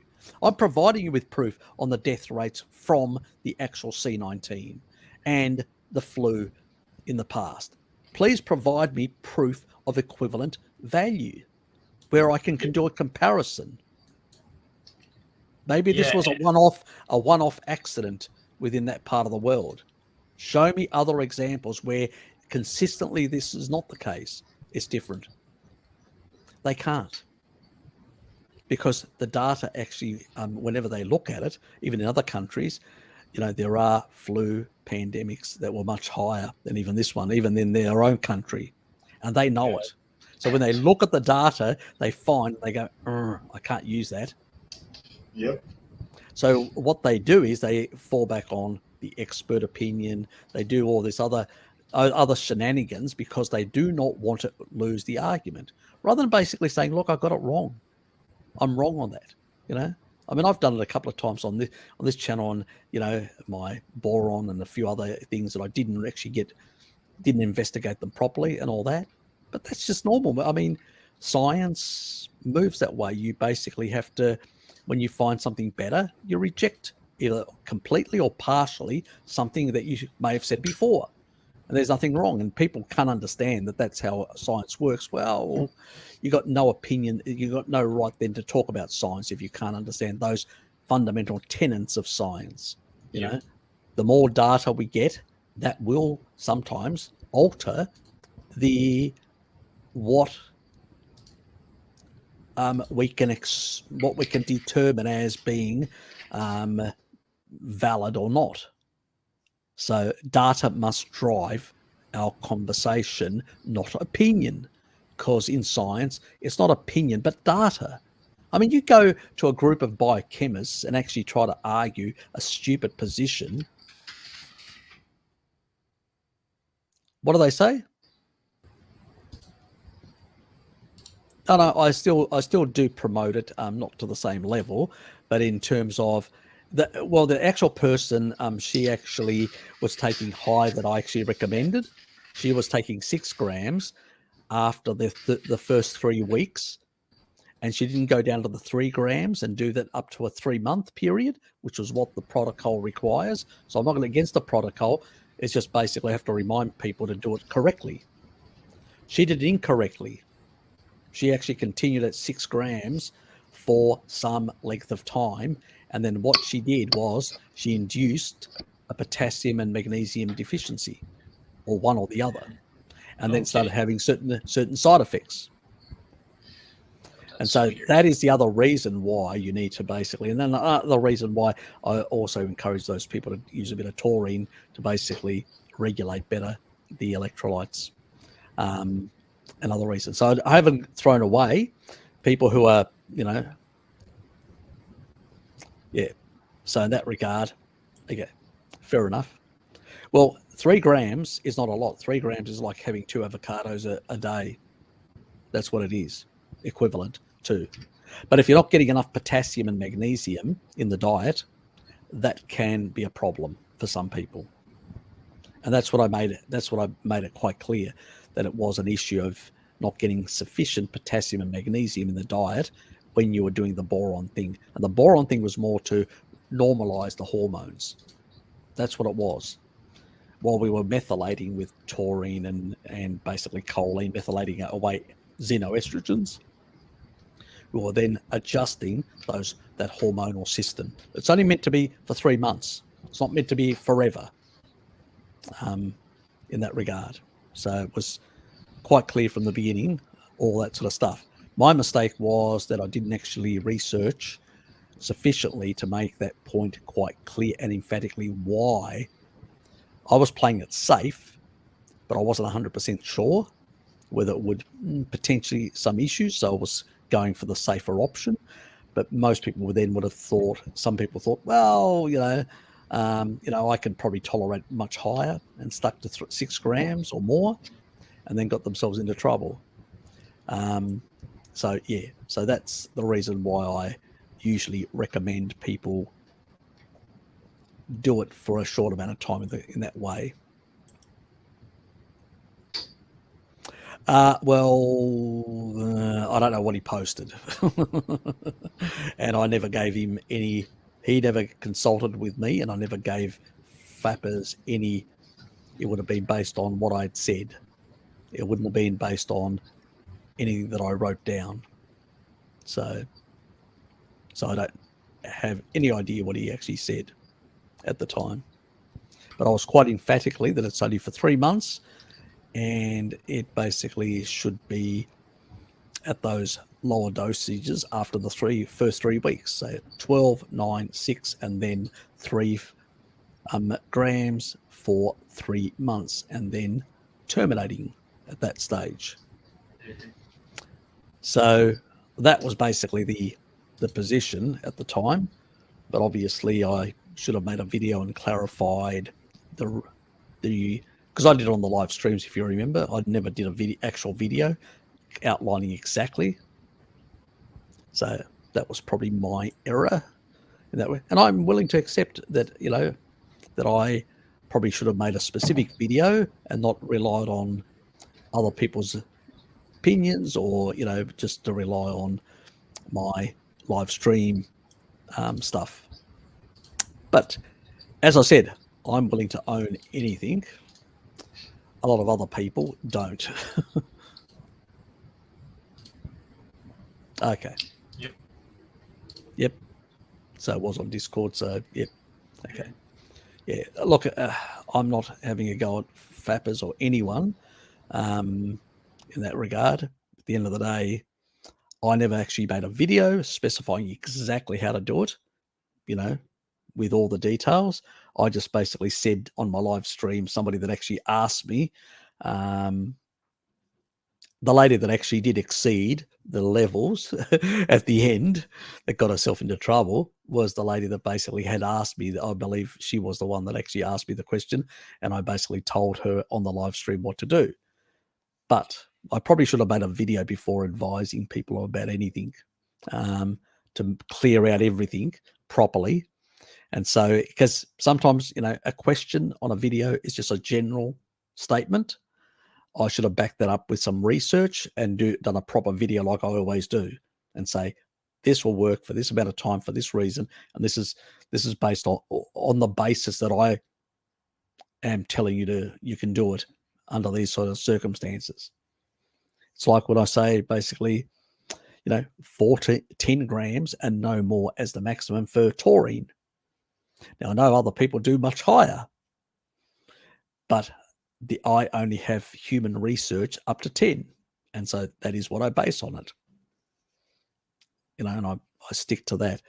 Probably, some people said, oh, can I do 14? Because that's closer to that other, what that rat study says. I go, well, I said, if you're going to do something like that, at least make sure that you've got, if you're doing the high dosage, at least make sure that you do have choline in there, just in case you're one of those rare people that actually bioaccumulates sulfur, and you may need to methylate that sulfur.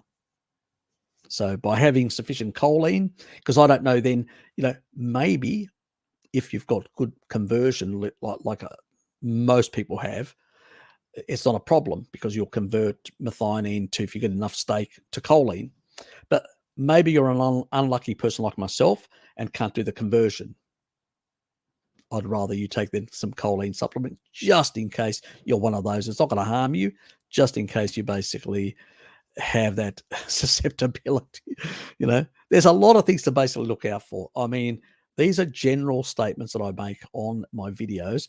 I don't have your medical records to give you a specific one. I don't have your genetics. Don't know what your genetics are. So I basically stick within those safety bounds. Even with vitamin D, I take 10, but I say to people 5 because I don't know what their retinol menaquinone 4 status is in terms of balancing their fat-soluble vitamins. I don't. So I need to be basically very safe, but I keep them in that zone where even if they do that amount, they're not going to get into any real issues. So I have to operate like that.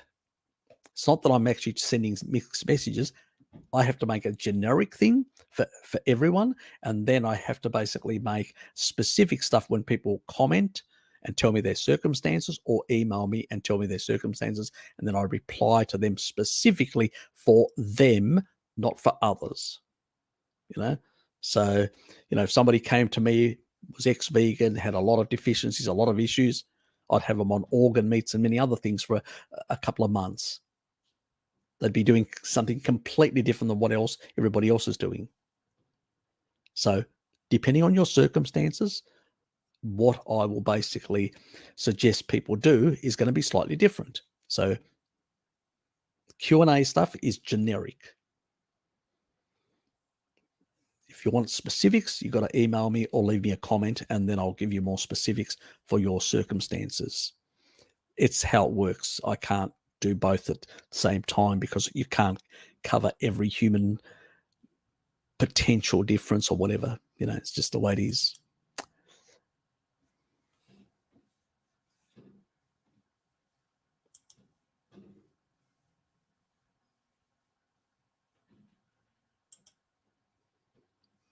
Consultancy, look. Mate, I wish I had the time. Maybe in 5 years' time when I retire, I'll be able to do something like that. But at the moment, I've got no time to basically, I just struggle to answer people's stuff. It's very time consuming, do the videos and all that. So yeah, I wish I had the time. I just don't.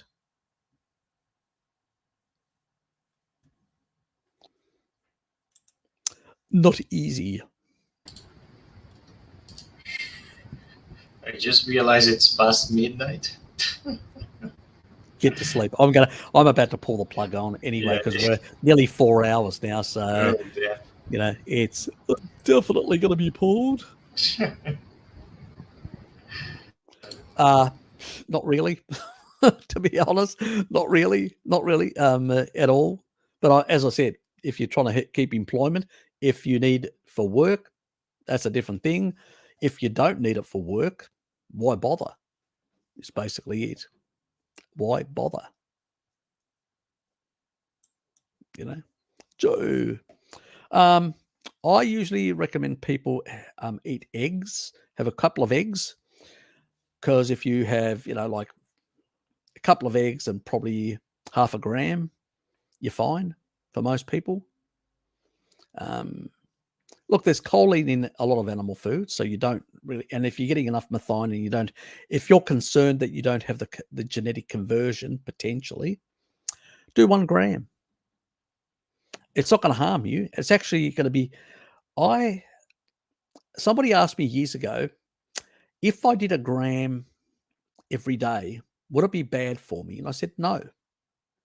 I said, we're exposed to a horrendous amount of xenoestrogens in our environment.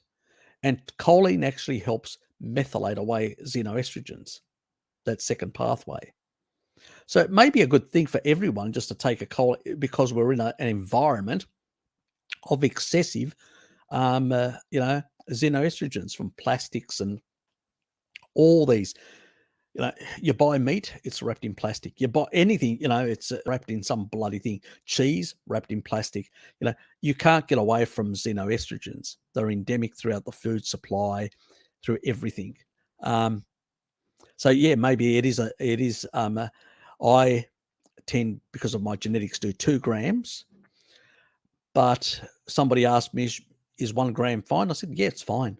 A couple of eggs and 1 gram a day to deal with xenoestrogens, probably going to be very good for your body in the long run, to keep down the xenoestrogen sort of threshold in your body. So that's the only reason for people that don't have a genetic reason to take it. They can get enough from the conversion pathways, may want to take a bit extra. They probably are going to limit some of the conversion requirements, which means they'll leave that energy for the body to use it for other purposes. So has some value in that regard as well. Plus, if you don't know your genetics, maybe it is a small percentage of people that have got the homozygous. But even the ones that have got one of the SNPs is probably about 1/3 of the population. So it's still a significant amount. So it's not going to harm you in that regard. Yeah. Cartography. Mapping. You're welcome. Hello, Kitty calls me Uncle Harry. Yes, I know. I started that trend. Yes, I know. All of yous. Like to rub it in, don't you? Yes. I'm going to be 56 this year, so yeah. So I'm not a spring chicken in that regard. But I'm a year older than basically Sean Baker. He's a year younger than me. Wow. So yeah, you're pretty much the same age as my dad. My dad turns 56 this year, I think. Yeah, I turned 56 this year as well. So yeah. I'm not doing too bad after the horrendous lifestyle that I've had up until now, with seed oils and tobacco and drinking and everything else under the sun. But in the last 11 years, I have turned my health around quite a bit, and I've slowed down my aging as well. So I'm in a better state than what I was 11 years ago. So then I was quite unhealthy, big fat belly as well, and I was struggling. I used to have my brother actually drag me to do any walking, and it's just, I don't know. I'm surprised I never had a heart attack back then. It was dragging me along the bike path, and I actually once stopped and he goes, "You're not going to fucking cry, are you?" And I go, "Fuck you!" I started cursing him and all that. I said, I can't walk. My legs are in such agony. So, and I was really in agony. I mean, I was so unfit. I was in such a mess. And I know his heart was in the right place, but I was just, most other friends wouldn't have put up with so much, tolerated so much. They were just given up. But he basically just said, look, you're like a brother to me. I don't want to lose you. So I'm going to basically push you. So, yeah.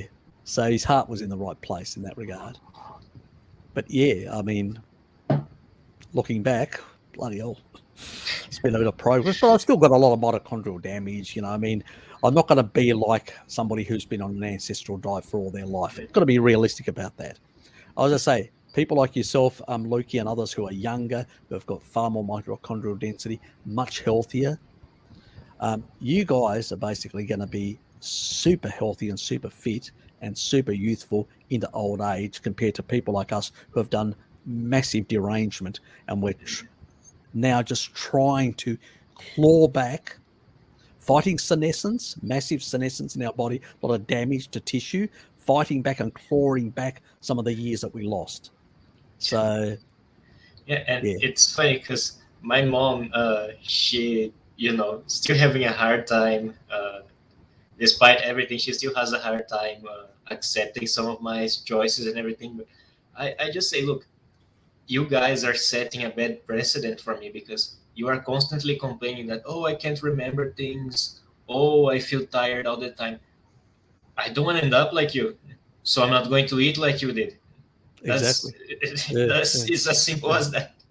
I look at people, I'm out there doing long walks, massive long walks, or lifting weights or doing other things at my age, and people younger than me, they can't even they struggle to get from point A to point B, let alone lift anything. And I look at them, and I used to be like that, and I go, damn, I couldn't even get up a couple of flights of stairs, and now I'm jogging up from the ground floor to the 9th floor, and people just look at you and they go, you're doing what? I mean, and you're what age? Because they just think, are you insane? Lately, I've been accused of having crackhead energy. Oh, okay. I'm like, what are you talking about? So is it good Colombian stuff, mate? Right. Oh god. Yeah. I did travel close to the border last year. Oh, so. Okay. Now we know your secret. For that extra energy. Oh my god. Unbelievable. Look, I cheated. I actually dragged down to the bottom because we had Bart and Jared earlier. Oh, so yeah, you skipped the bunch. If I'd gone through it, I'd still be at the start. Oh. I think everybody there understands. But like, Harry, I saw someone asking about this earlier, but they were talking about the impact of having like cheat days and everything like that. I noticed that after I did have some indiscretions in the end of years. I felt off for like 5 days afterwards. I was like, what the hell is going on?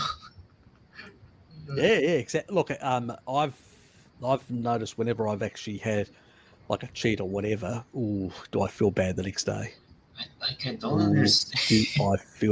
I did actually cheat a bit yesterday, and in the evening, I sort of, and then on top of that, to compound that, I basically had 2 ciders on top of that. And so just to compound it. And then I actually looked at my blood sugar in the evening, and, because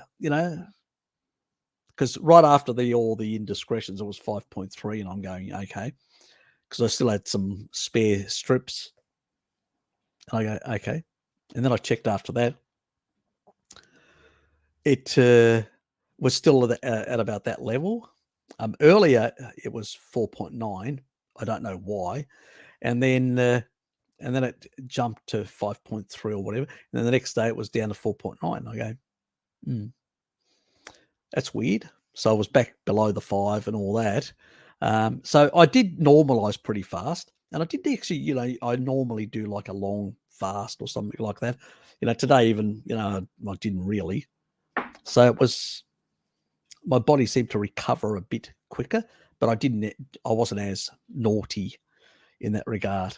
I think the last time I did have grains, like a bun, something in a bun, and I think that probably wasn't, that probably had a stronger effect. It got me up to what was it, 5.6, and it remained at over 5 for some time in that regard. So yeah, it does make a difference, the sort of carbohydrate that you cheat with in that regard. So I was having a burger at the time. This is interesting. That was the previous. It seems that I actually feel worse if I have a lot of rice rather than having something like ice cream. It depends. We do react differently to when you do one cheat. I get a different response than other cheats in that regard. So I was going, that's interesting. So I do now know that when it comes to anything which is wheat based, it definitely does give me a worse outcome. And I also, last week, I sort of, my stomach wasn't 100% right after the next day. So I definitely, the gluten didn't really sit really well with me. Where this week, the cheats were not related to gluten based. So I didn't have that really issue. So I'm going, interesting.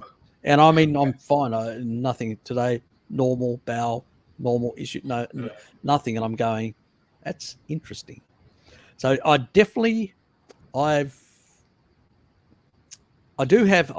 check my genetics. I think I can't remember now. I think I may have some low grade type sensitivity, but nothing major. I've never really in the past as a youngster had really any major issues. So, but it's interesting what the difference between, like having a potato as against having, and that's what I had.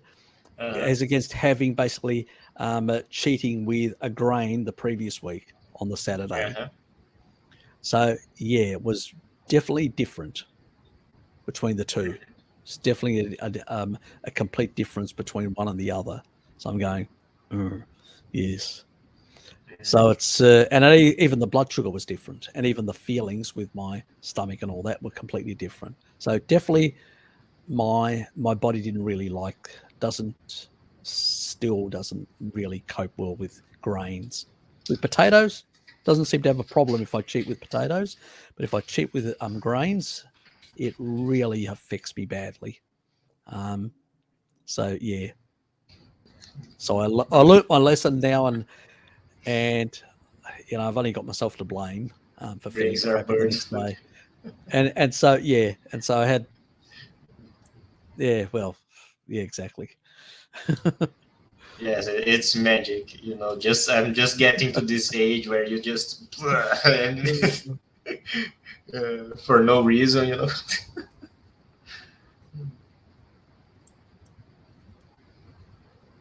Yeah, look, I've just I should have known better. It's just basically I should have, when my brother actually ordered it for me, I should have basically told him don't get them to put any condiments, because then I could have opened it up and just eaten with my hands. But they poured condiments in. I'm going like mustard and all that, and I'm going, I'm just not going to hold it with my hands and get all over my. But I should have basically then gone and washed my hand. No, so I just can't. I loved like when I was eating about everything. I love just going about the delivery apps and locating new hamburger places, but I just can't, like, even if I'm going to say I'm going to cheat once in a couple months or something, I just can't do that because I don't know what's in the bread, I don't know what's in the sauces and everything. It's no longer something I can do unless it's a really good place that I can trust, But I was planning to cheat. Let me put it that way. So it wasn't accidental this week's. The previous one was accidental. I wasn't planning it at all. It was just a convenience factor, and that's how I got myself caught out. And yeah, look, some people really have bad reactions. I mean, falling asleep and all that. Yeah, some people really, it's like a sedative to them. Yeah, they really react badly to grains, far worse than me. In my case, this week I was actually planning, and so I did take my astaxanthin, I did take my low dose vitamin E and stuff like that. So I was deliberately knew that I would be cheating because we had actually talked about going to this other place, and I knew I'm going to end up having, there's going to be chips on the plate, and I'll end up eating some of that stuff. So I knew what was going to come, what was going to happen. So I'm not basically excusing or hiding or anything. I knew exactly what I was doing and planning it as well, and taking the safety measures as well. So, but I didn't have the reaction that I had on the grain. The grain was, really the next day. And on that live stream, the previous week, I think I even had some, like bowel movements, and there was certain like, my gut was actually, going, making a bit of noise. And I don't know whether it came across on the video, but there was a couple, and I go, oh God, just keep going. I said to myself, keep going. Yeah. So it wasn't probably, some people, if they look back on that video, they'll notice that I wasn't as comfortable. It was due to basically. So I was playing it the next day, and that's taught me a lesson to stay away from grains like the plague. If I'm going to cheat, stick to potatoes and cider, and do not touch the grains, because they tend to really. Some other people have been like completely, falling asleep and all that. So, yes, not a good thing.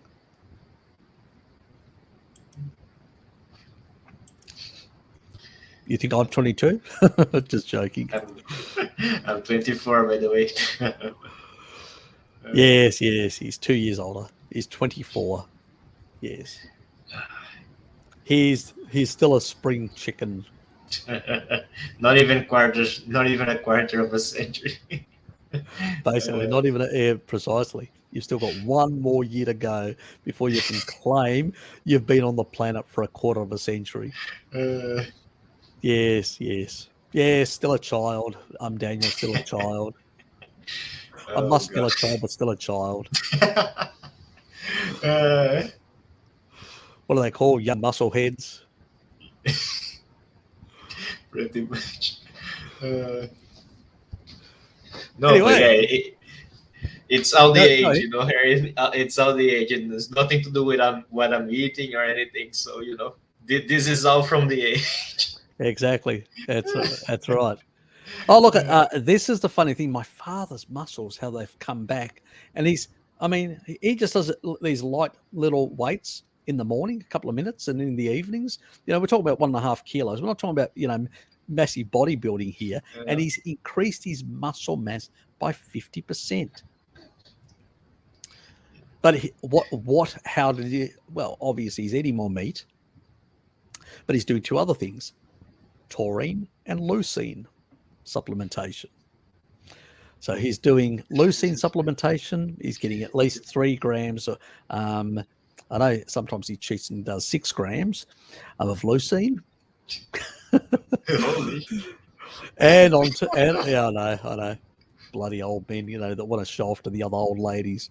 Look at my muscles. But yeah, what can you bloody say? They become a bit juvenile at that age, and pretty much something to look forward to. I'm juvenile as it is. Can you imagine when I get to that age? God, oh my God, I'll be a toddler, absolute toddler at that age, uncontrollable toddler with a restraining sort of restraining device. Oh my God. Yeah, look who's going to sleep at 1 a.m. Whatever, I guess. He just did. Yes, yes. Look, I think that when it comes to life, there's always your life's going to be always. It's not going to be a smooth line and all that, and I think we need to sometimes chill out. And sometimes people come to me and go, "Oh, I did some cheats and all that." And I said, "Get over it, calm down. We all do. You're not the first one, not the last one. I had this effect. What do I do?" And I go, "Okay, so what sort of reaction did you have? Maybe do this or that." I mean, it's like sometimes people go to. They're saying, "I'm going to go to a Relly's place, or I'm going to go to my mother's place, and I know she's going to have certain foods in and stuff like that. I don't want to be antisocial and all that. How am I going to deal with this?" And I go, "Okay, you may need to take a low dose vitamin E, astaxanthin, and also the other thing as well is lactoferrin to deal with the lectins, and so to bind the lectins and minimize the amount of exposure." So, I mean, it's not perfect, but you can actually have those three in a stored place. So whenever you go around to mum's, you take them, all three. So, but that's up to you. Other people may say, "Look, I'm not going to eat it all." That's fine, or basically I'm just going to ask my mum to make specific stuff. Yeah. And if that's fine, but sometimes, some mothers, will make like combined food, it's not very easy to separate the stuff from one from the other in a sense. And most of us will justify it. Look, and I'm not out there criticizing anybody. I do plenty of cheats myself. Sometimes I feel a bit bad about them, but I move on. I don't live to dwell in the past. But I recognize that they're contraindicated. But that doesn't, just because that doesn't invalidate the science just because I fall off the wagon. We're humans. We do. Others have got stronger will. Like Hello Kitty, she's like she's a strickler. She won't deviate whatsoever. Absolutely not so ever. Something that I can't manage as well. It's just a reality. She basically she's funny. She'll even come. She sees me going shopping, like she'll come up and just keep an eye on me. Yeah. Do not buy that. I'm just buying one. It's a treat. You don't need it. I'll put it back. Honestly, it's funny because like sometimes maybe in specific settings I'll miss something, sometimes I may smell something, it may give me nostalgia, but it's really hard for me to actually crave things. And especially, look, I'm blessed in the sense that I have no issues with like eggs or dairy, so my diet it's already like there's enough already. I'm not really there's nothing exactly.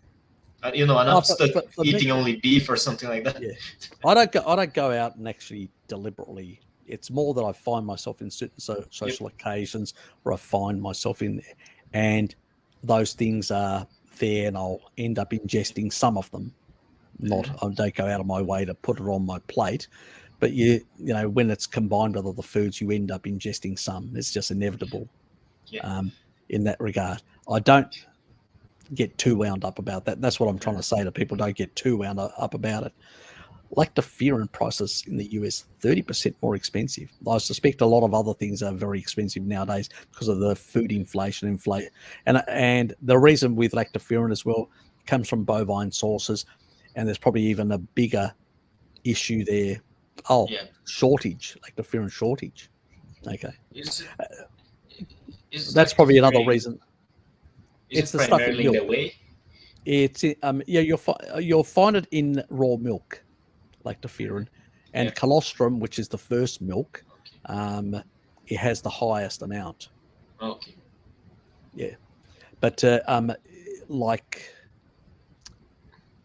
humans have the highest level.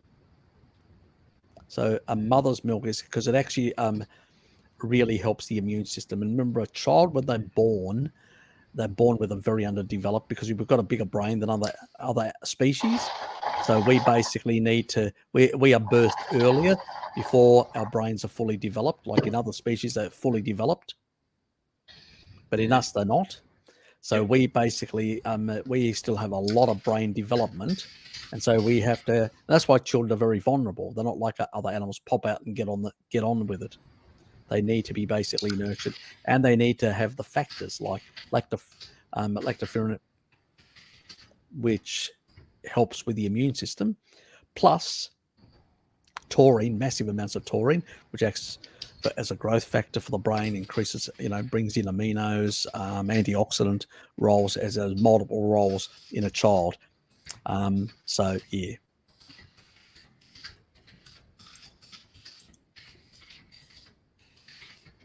Yep, pretty much. Not really, as long as you don't excessively. I mean, the Maasai usually do a couple of glasses, and a couple of glasses, you can still be in a ketosis state. Yep. Or low-grade ketosis. So even if you switch in and out, it's not a big thing anyway. We don't make a big issue of it, as long as you can tolerate it. The biggest issue with milk is toleration. Can you tolerate the proteins and the sugars? If you can't, well, sorry, but okay, questions keep coming up to my mind, and I don't want to ask it right now because we are at the end. Yeah, we are basically. I'm about to pull the plug as well. I know you need to get to bed, and I need to have a break, go for a bit of a walk, come back. Yes.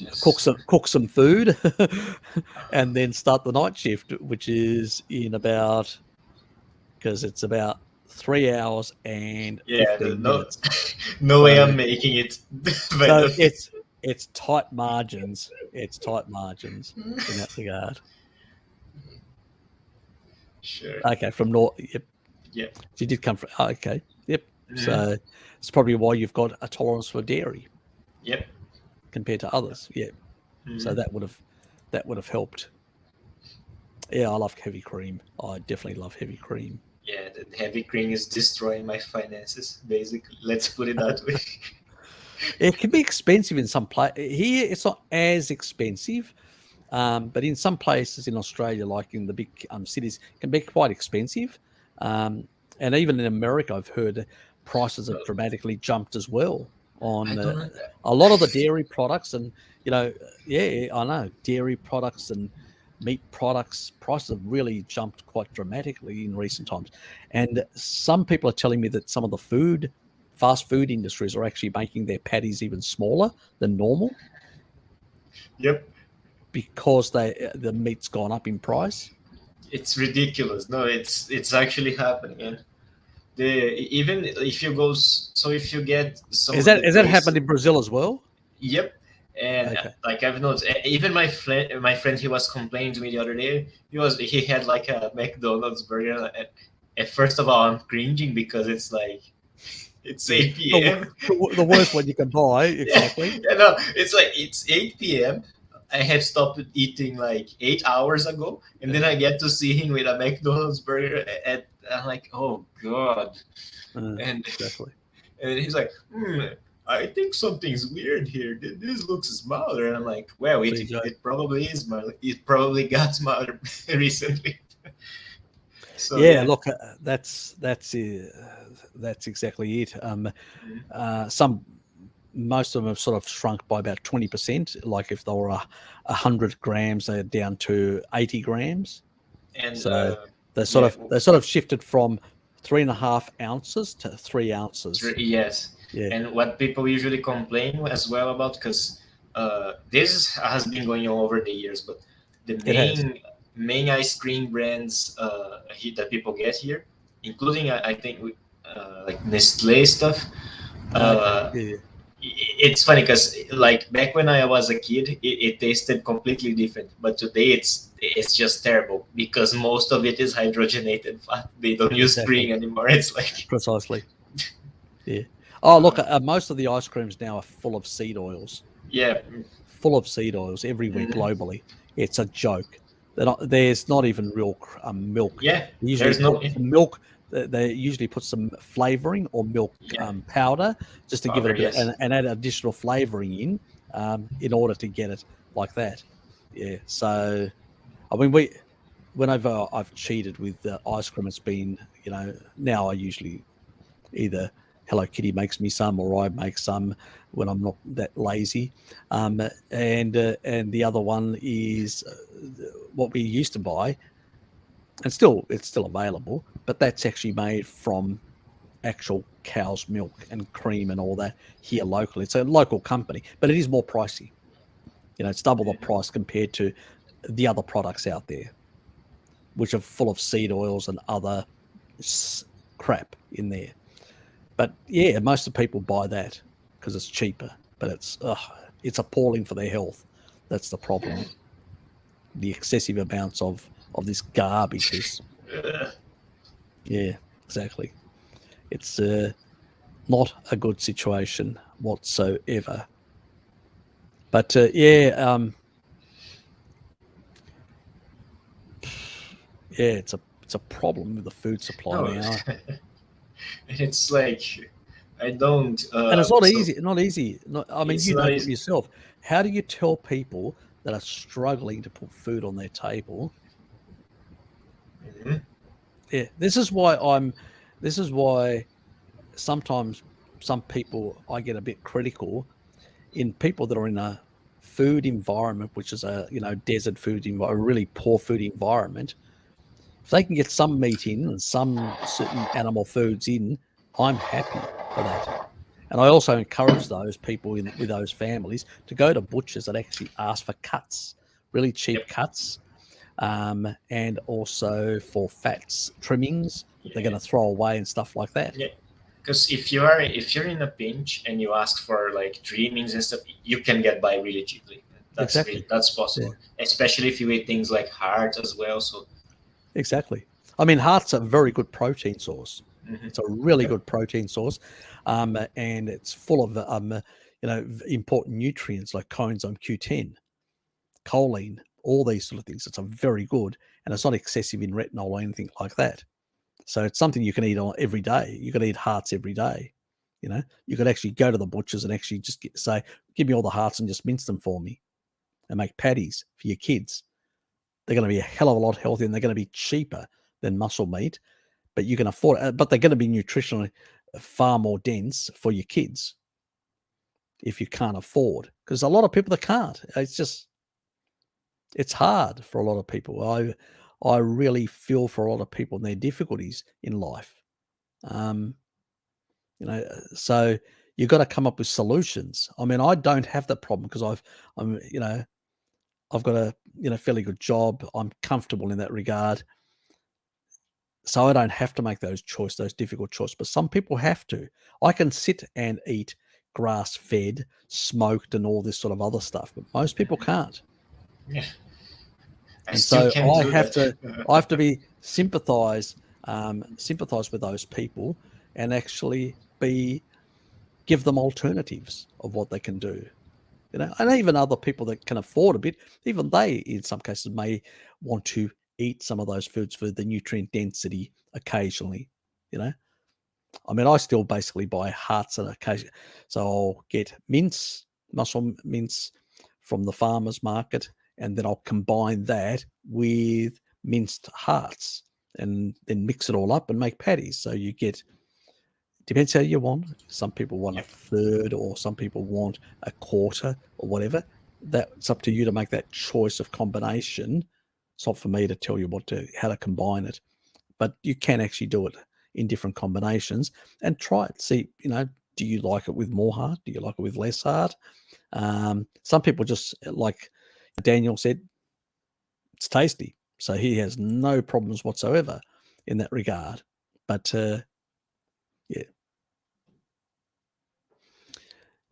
but it's really critical that people realize that when you're talking to people, understand that everybody's coming from a different position financially and all that. And these are difficult times because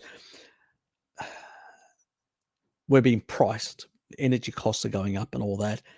And I think that really, being a food snob, and there are many people out there that are food snobs in our community, unfortunately. I'm not going to name them. People know who they are, that are food snobs that don't consider other people's way more difficult circumstances. And for me, I'm out there too. And if people basically contact me and say, Harry, look, I'm doing it hard and all that, what options do I have to get good nutrition into my kids and stuff like that? I'll let them know. I'll even go out of my way to do a bit of research for them, because I see it as important that they really get their kids off on a good start. Because a lot of kids that don't get a good start end up being malnourished, stunted growth, and a lot of other health issues in the long run that actually will affect them throughout their whole life. And if I can basically just give, for me, it'll only be a few minutes of advice, but that could actually transform and change a whole life. So I think it's doing the Lord's work, so to speak, in that regard. Definitely, yeah. Not just talking about it, but doing it, actually doing Definitely. it. Mm-hmm.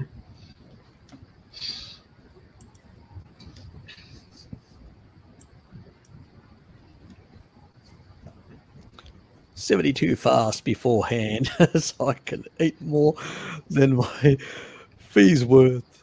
Yeah, that's how you become a net negative on a churrascaria. You just do a fast before, and then the waiters are going to be like, "Why is this guy keep eating? I don't understand." That's it. Yeah, actually, a good stretch. It's a bit like, isn't it? There's a remember I was telling you about that that tribe that actually is in the Amazon that basically eats every time on the third day. They just smash the food. They eat heaps and heaps on the third day, but they fast for 2 days. That's another option. If you go to an all-you-can-eat sort of thing, and take the whole family, fast them for 2 days, and then basically go. Okay. The bakery will be completely empty. No, because the last time I went, I tried. I couldn't do like that long of a fast, and I noticed I can eat a lot more than my friends. I think I have, eating more meat, you just have better enzymes and everything. Yes. But yeah, even though I was kind of primed, I only managed about 800 grams or something. I was like, damn, I wish I could have gone over a kilo. Oh, look, it's not easy. I mean, I've actually, because I actually got Hello Kitty, this is months ago, to do a bit of a prime herself, because she was basically saying, and I said, look, you are deficient in protein. You've been deficient for many years. And I said, what you need to do is really up the fat and protein into your system, because you've been deficient in these nutrients, and you really need to basically improve your nutritional status. She went hard, and sometimes she'd come and moan a bit, and I said, keep going, eat more. So she got annoyed with you a bit, because I said, you're not eating enough, stop complaining, just go and eat more. And you know what? As she started eating more and more and bitching less and less, that I was forcing her to eat more, eventually she got to the stage where she didn't feel as hungry anymore. She basically, and her wrist had started healing better as well. So because she had injured herself, and she realized, oh, this actually works. I've put on also more muscle, and my bones feel stronger, and I said, exactly. So, and I said, listen to your body. Your body's craving for nutrition. Listen to it. Feed it. When it doesn't want as much, it'll tell you, ease off. I've had enough.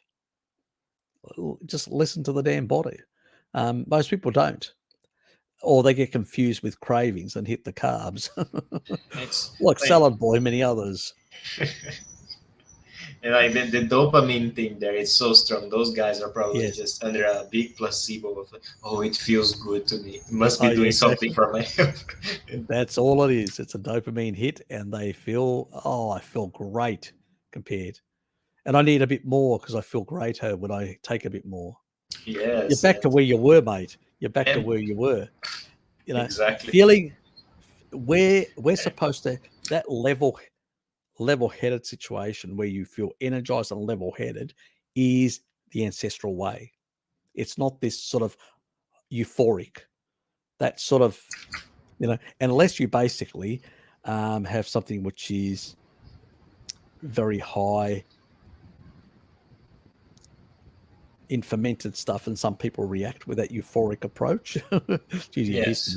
a histamine thing, but usually it's that's the sort of difference. But actual people eating real food and all that, you know, usually you just feel energized and you feel just normal.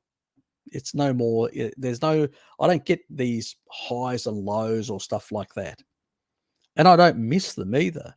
You know, it's just I'm level-headed most of the time. I enjoy that.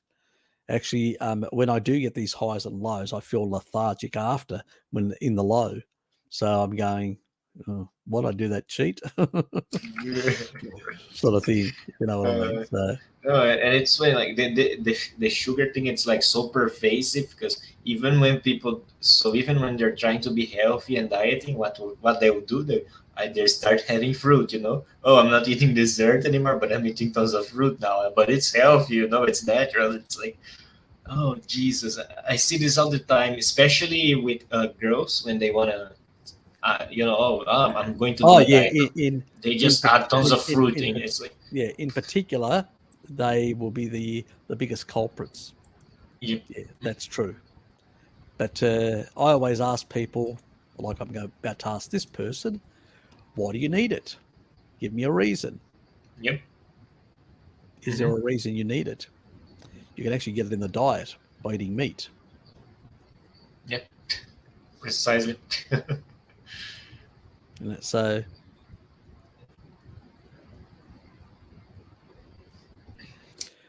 yeah. But it's, you know, I mean, I'm very reluctant to, obviously, you know, in meat, you're not going to find much. It's more in plant compounds, but there is a little bit in meat that you'll get from eating. They eat the grasses, which is stuff that's in there. So you'll get a very minor thing. Obviously, you get more from plant compounds, which are extracted in a supplement, because even plants don't have a massive amount. They have to extract it or pharmaceutically create it. But why do you need it? Is there a reason for it?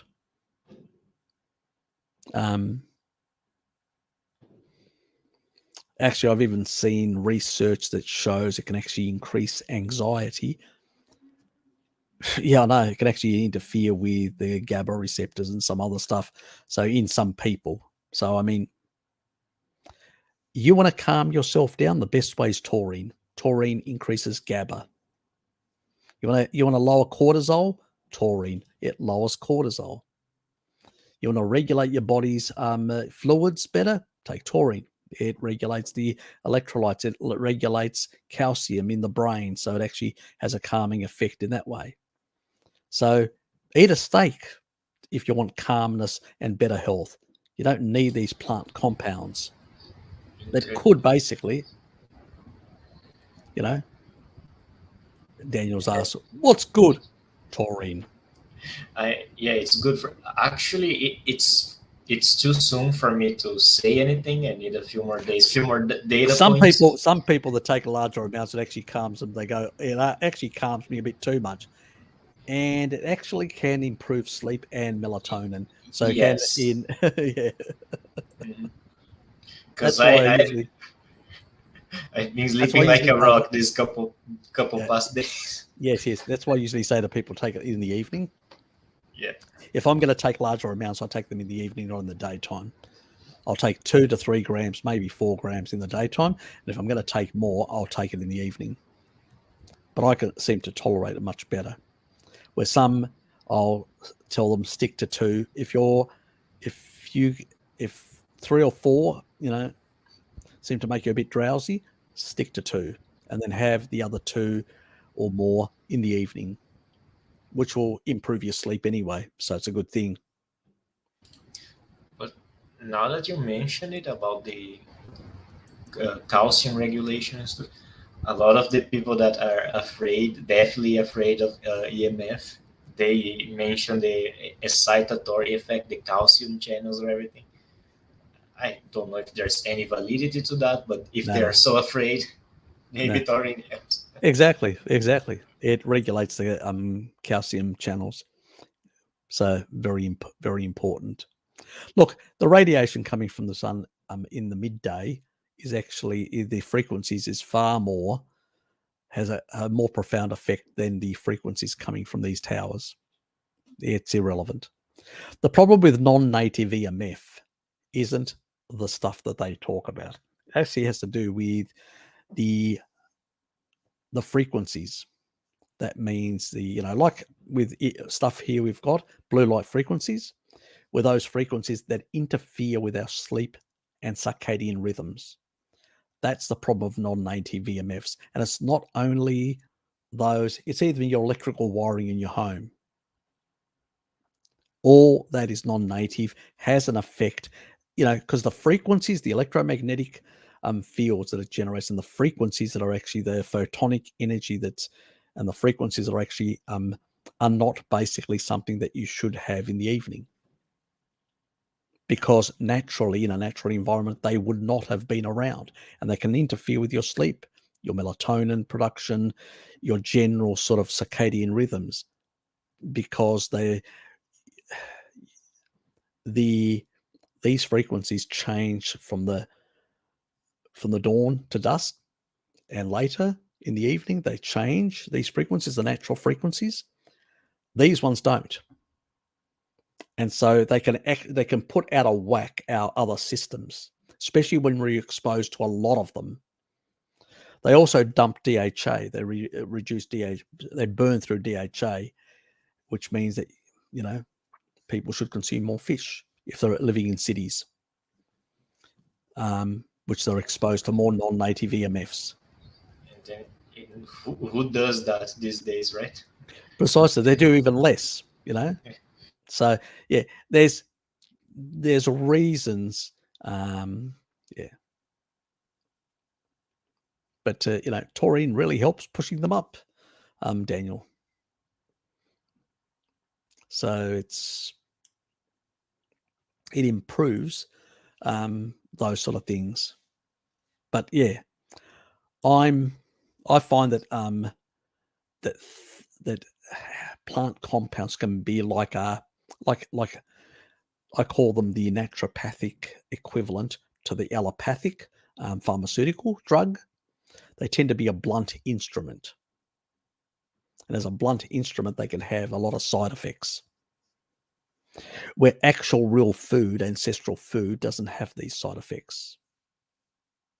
So that's the reason why I think that, and if you take a look at tribal societies that are basically have a rich diet in those compounds that are found in meat, those peptides and whatever else that are found in meat, plus all the other micronutrients, they don't have these issues. We only find them amongst people that are living in modern societies. So yeah. Anyway, I need to pull the plug because I need to do things, because in 3 hours time now, in less than 3 hours time, I've got another live stream. I'm running out of time. So Lukey, thanks for being here. Appreciate it. And always nice to be here. Yeah, thanks. Yeah, thanks for also all the nice funnies, the funny stuff. We definitely enjoy that and get a few laughs. So yeah, exactly. I'm struggling with my appetite as I withdraw. As are you now? Go and speak to Mr. K. He does priming and depriming. See what he has to say.